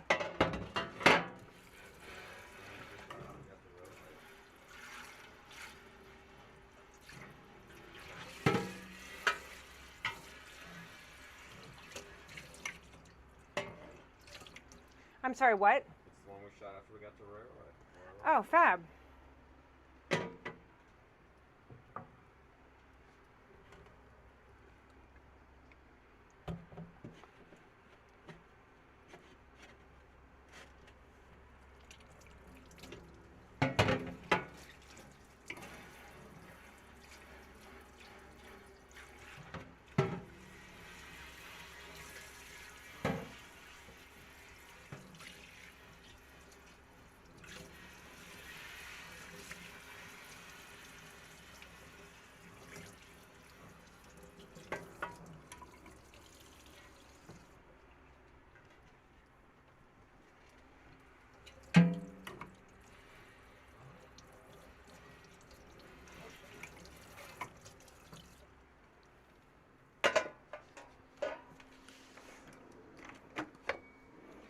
All right, the burgers cook quickly, so I gotta be on guard.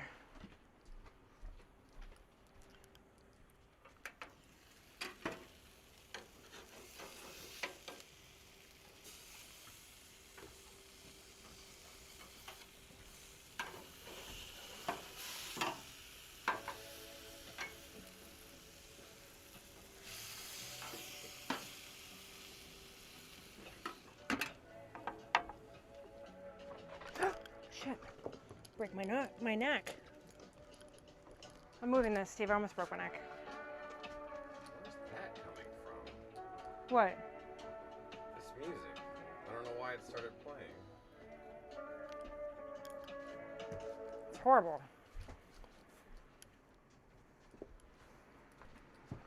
Horrible. All right. You want a beer, Steve? Yeah. How is that beer from Tahiti? Great.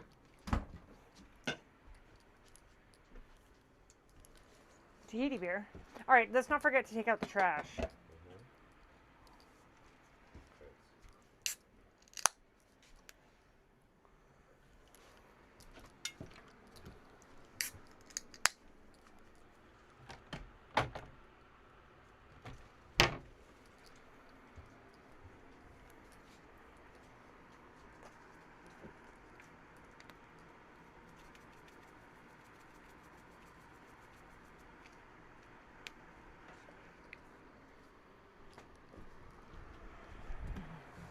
Hey, Cheryl.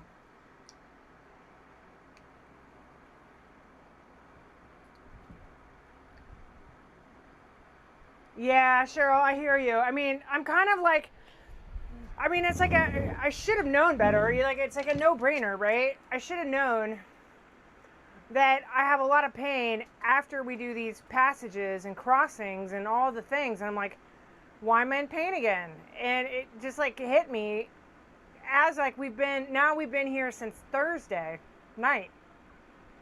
Like my pain is on. Like it's not gone, but it's not like what it was. I feel better. It's manageable. And like I think if I have a massage and I go in a hot tub and I get some acupuncture, which I think I can get that all. I know I can get it all in Tahiti, but if I get it all in Rotoava, then. Or if I get at least something and then I get it done again in Rotoava, I'm going to feel 100 times better. I mean, like, that's the one thing about, I've always had chronic pain and I'm going to have to deal with it for the rest of my life. But when I lived in California, I went to an acupuncturist every single week and got cupping, acupuncture. I sat in a hot tub every day, so I was managing the pain. Here, I haven't been in a hot tub since November. Not even that, even longer. So the last time I was in a hot tub was when we were in our house in Nevada, and it was broken. Well, actually, I had just had surgery, so I couldn't go in any hot water. But it was in October. So I haven't been in a hot tub since freaking October. And so it's, I know, now I know. I mean, I'm hoping, like, I'm trying to stay positive that this is the problem. You know, it could be, you know, things are worse and I need to go and get an injection, but, you know, just trying to, like, do some problem solving. The fact that I haven't been in a hot tub since October and I had spine surgery has to do with, Steve, I need a hot tub.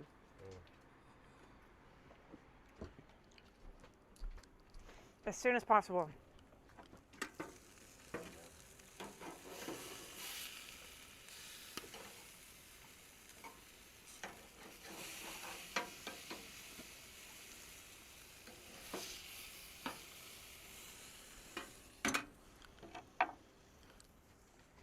All right, burgers are cooking. And we're good on time. I mean, it's great.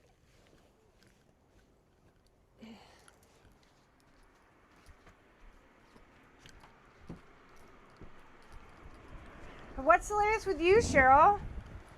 How are you doing, Cheryl, my princess? My queen. What is the latest? Cheryl, you live in, do you live in Chicago? You live in Chicago area, right? I'm pretty sure. Yeah, Steve, I need a hot tub stat. I mean, you know, one thing I've been soaking in salt water has helped me for sure. It's not the cure-all. Like, I really do need some hot water because that'll, like, make my muscles, you know, really work some, and it helps, but...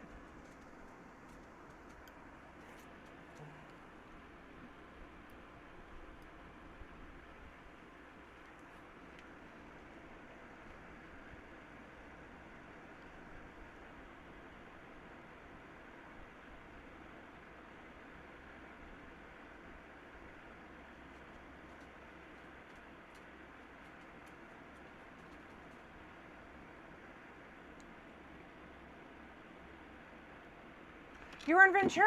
Oh, Cheryl, you went to, it must have been the Roses, right?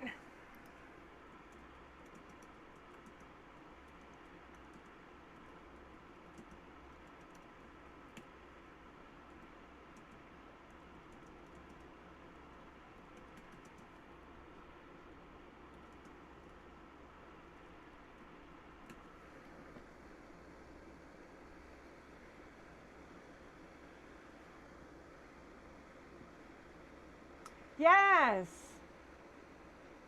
How was it?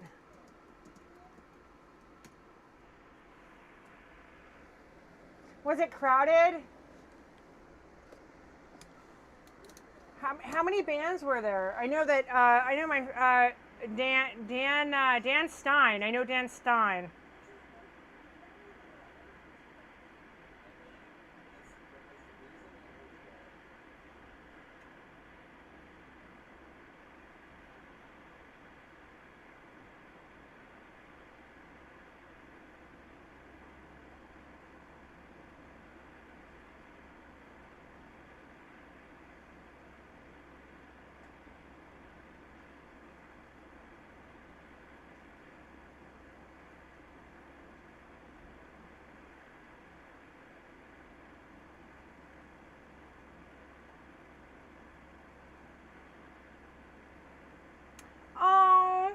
Wait, how was it?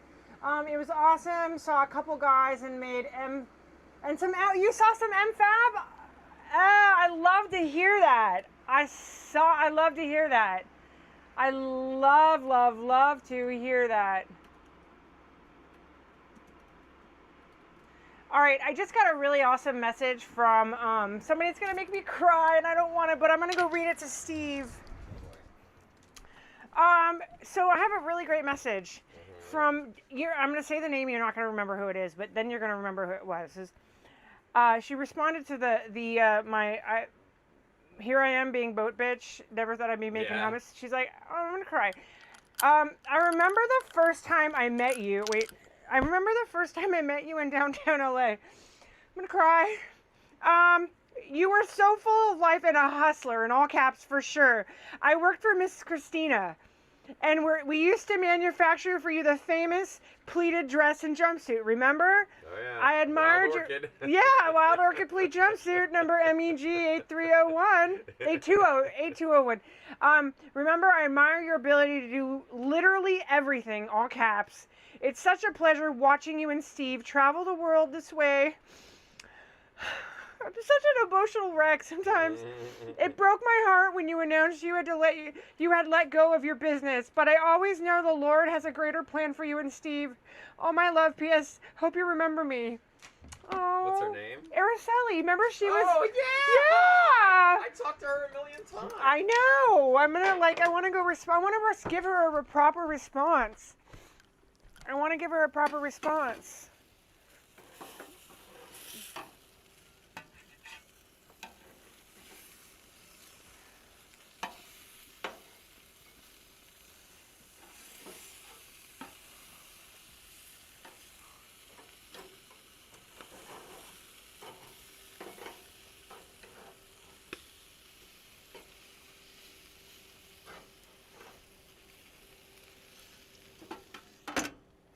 Oh, that was so great. I'm so happy to hear from her. That's awesome. It is so great to hear from you, and literally your message just made me cry, period. I read the message.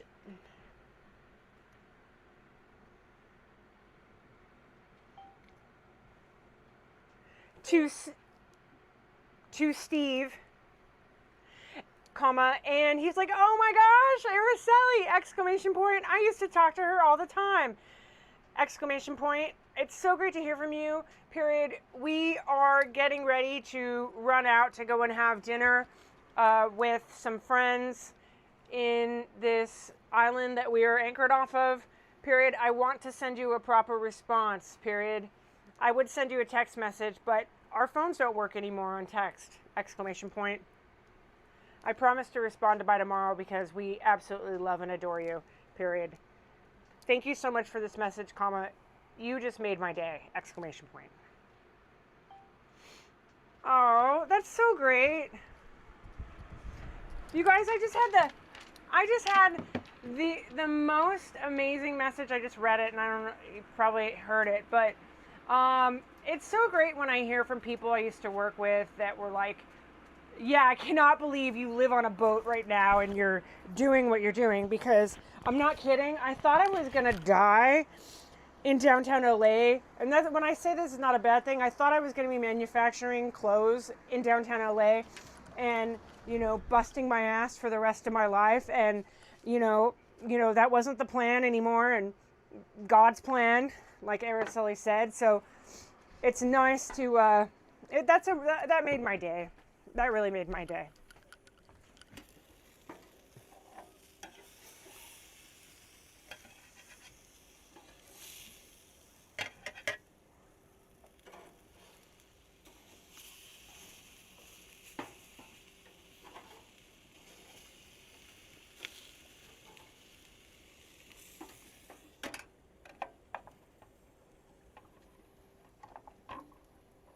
This plastic thing is like bowing from all the heat. That plastic thing. Like it wants to sit flat, but it won't.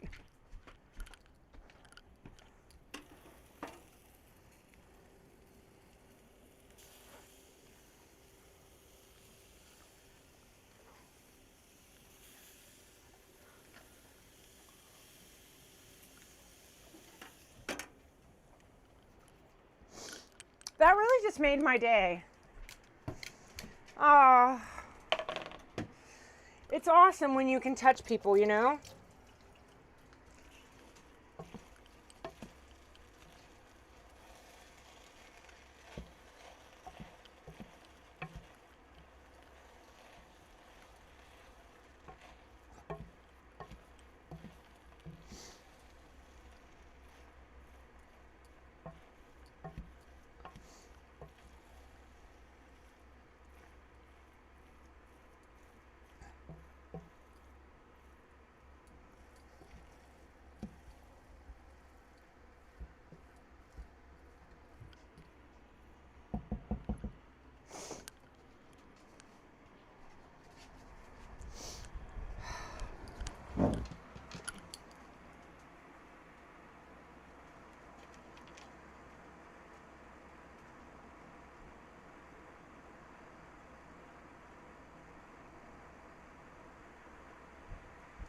Like I heard it too. It was heavy. I'm afraid to open it, like it's gonna explode or something.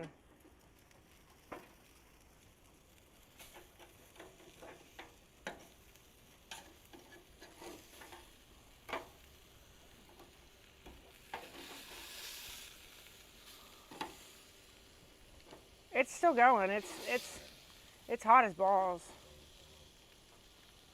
Like gas popping or something.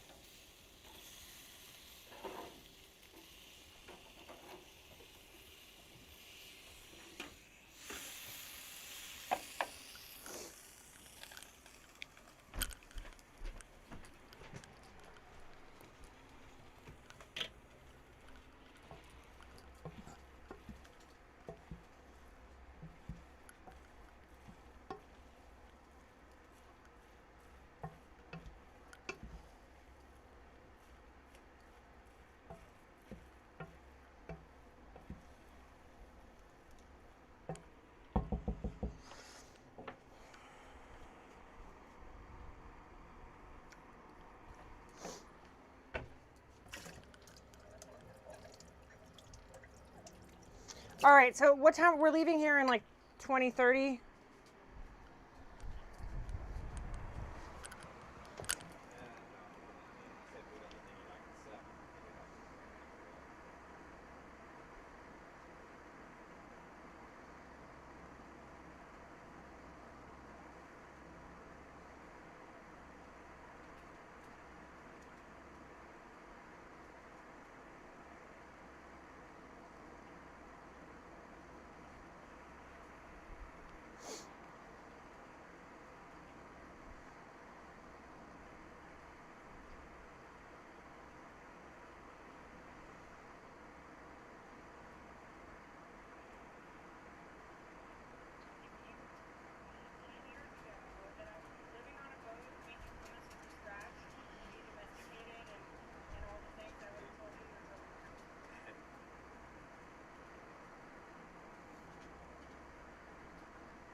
Gotta remember to turn the meat thermometer off.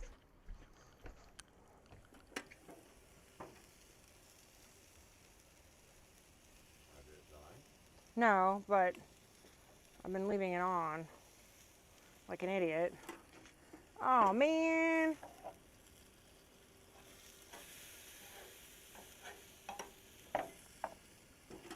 Okay, well at least my chicken's done. I mean, those burgers I'm not too worried about because we'll cook them again.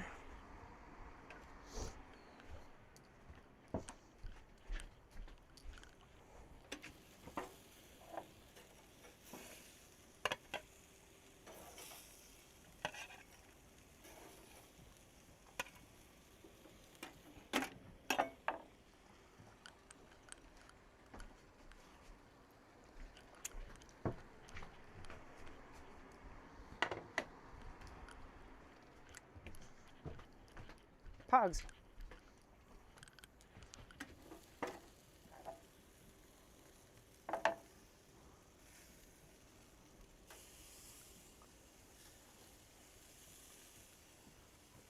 Hey Steve, we're quick. I want to do a little for my compilation video. Will you shoot a video real quick? It's really important.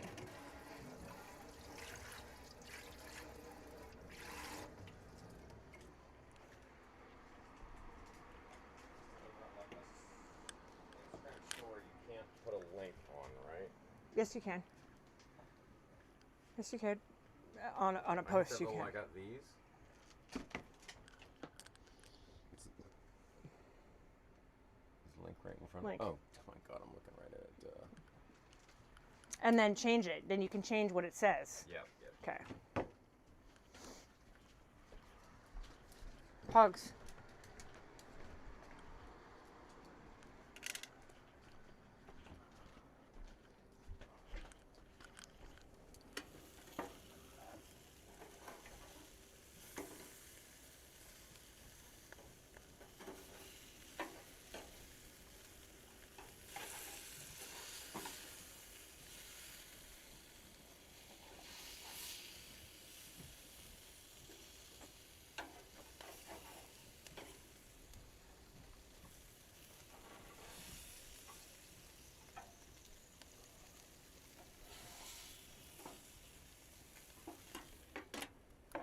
All right.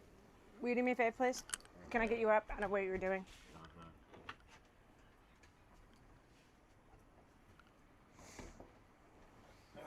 Just a video of me barbecuing on the boat. Like, same position. Like, don't, like, move around, but, like, right over here, film me. Or maybe over there, whatever.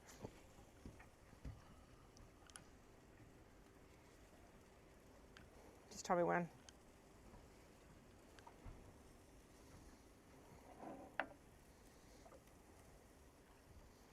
Okay.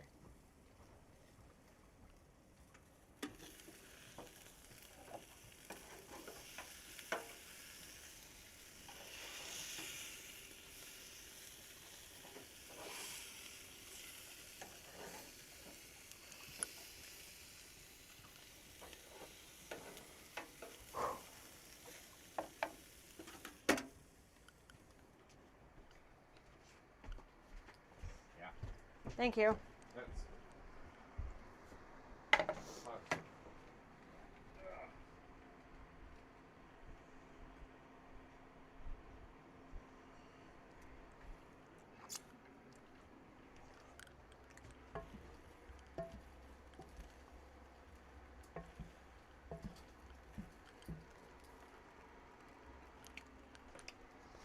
Oh, sorry, buddy.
It smells like really like chemically, Steve. I think I'm gonna take the whole damn thing apart. Like really chemically, like. It's just gonna be like kind of a nightmare. Do you smell it? It's Maybe very it's melting the plastic. well. The plastic's not in there, but like, there's a really hefty chemical smell.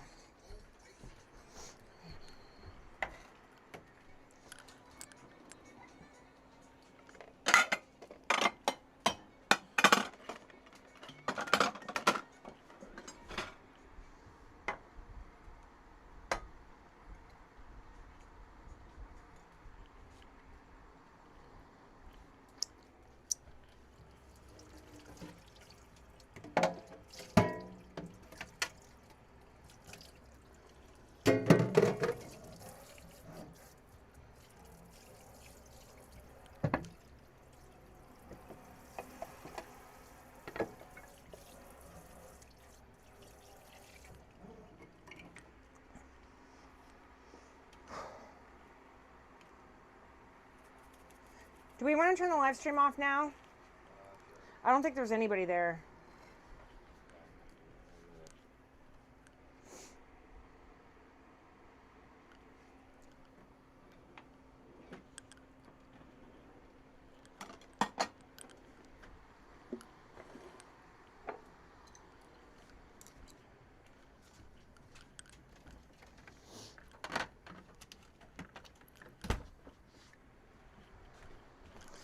Hi, buddy.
I know. No, I know. I know. But people love it, Steve. You got a fan club. Pretty good. You have paid subscribers. It doesn't matter, Steve. That's more than I have. Yeah. I think it's great. People love you. I love you. Well, I love you the most, but.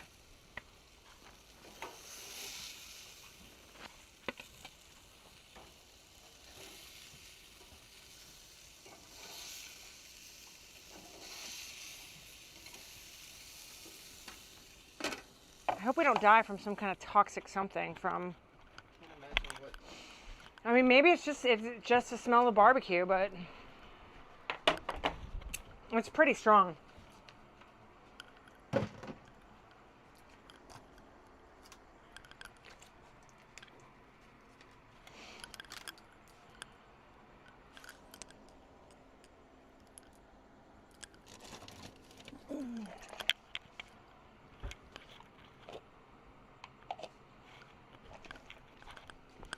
There we go, buddy.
Pickles.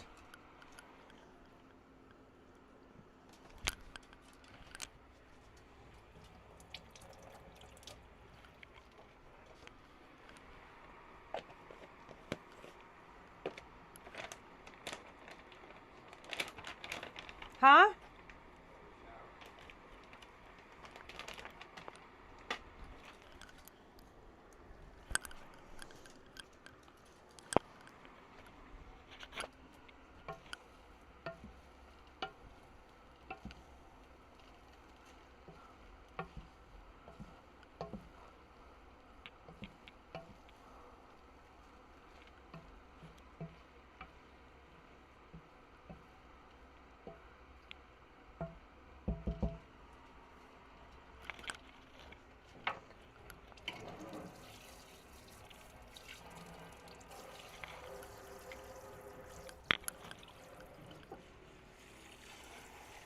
Also, the live stream's still on too, Steve. Yeah.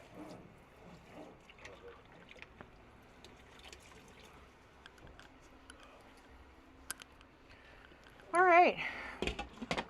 I almost got it all done today. Almost.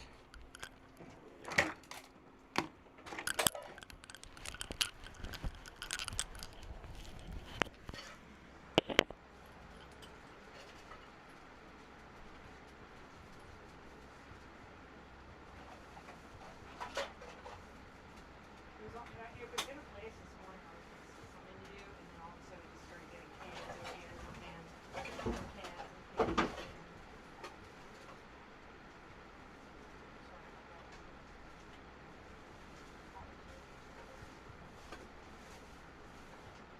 Yeah. Is there really? I know, that's almost like it's too full.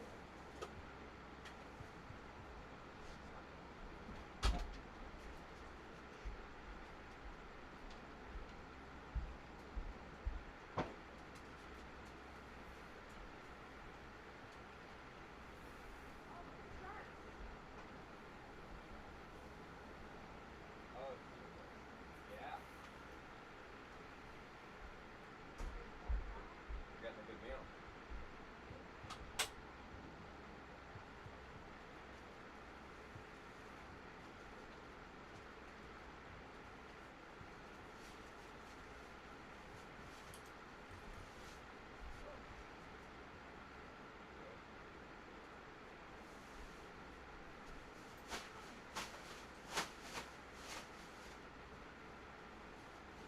Snack on.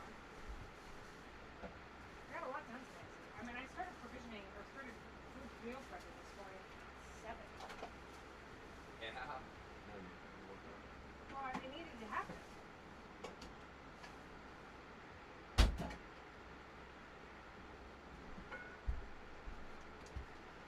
Okay, boys and girls. If anybody's still there, I know it's pretty late where y'all are.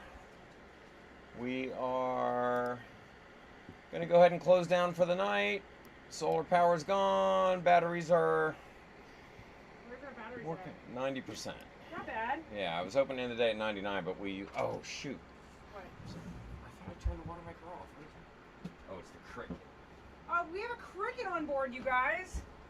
If you want to know how we got a freaking cricket, how in the world we would get a cricket? How long do crickets live? I know. Well, let's Google it because I think it came on board at Wapau. Yeah. I don't know how we got a cricket on board. It's insane. But luckily, it's not on our side. But it also, it might have had babies. But the thing is also, it eats bad bugs. Oh, How there you go. long do crickets live? All right. Well, good night, everybody. We are signing off. Love y'all, and we'll see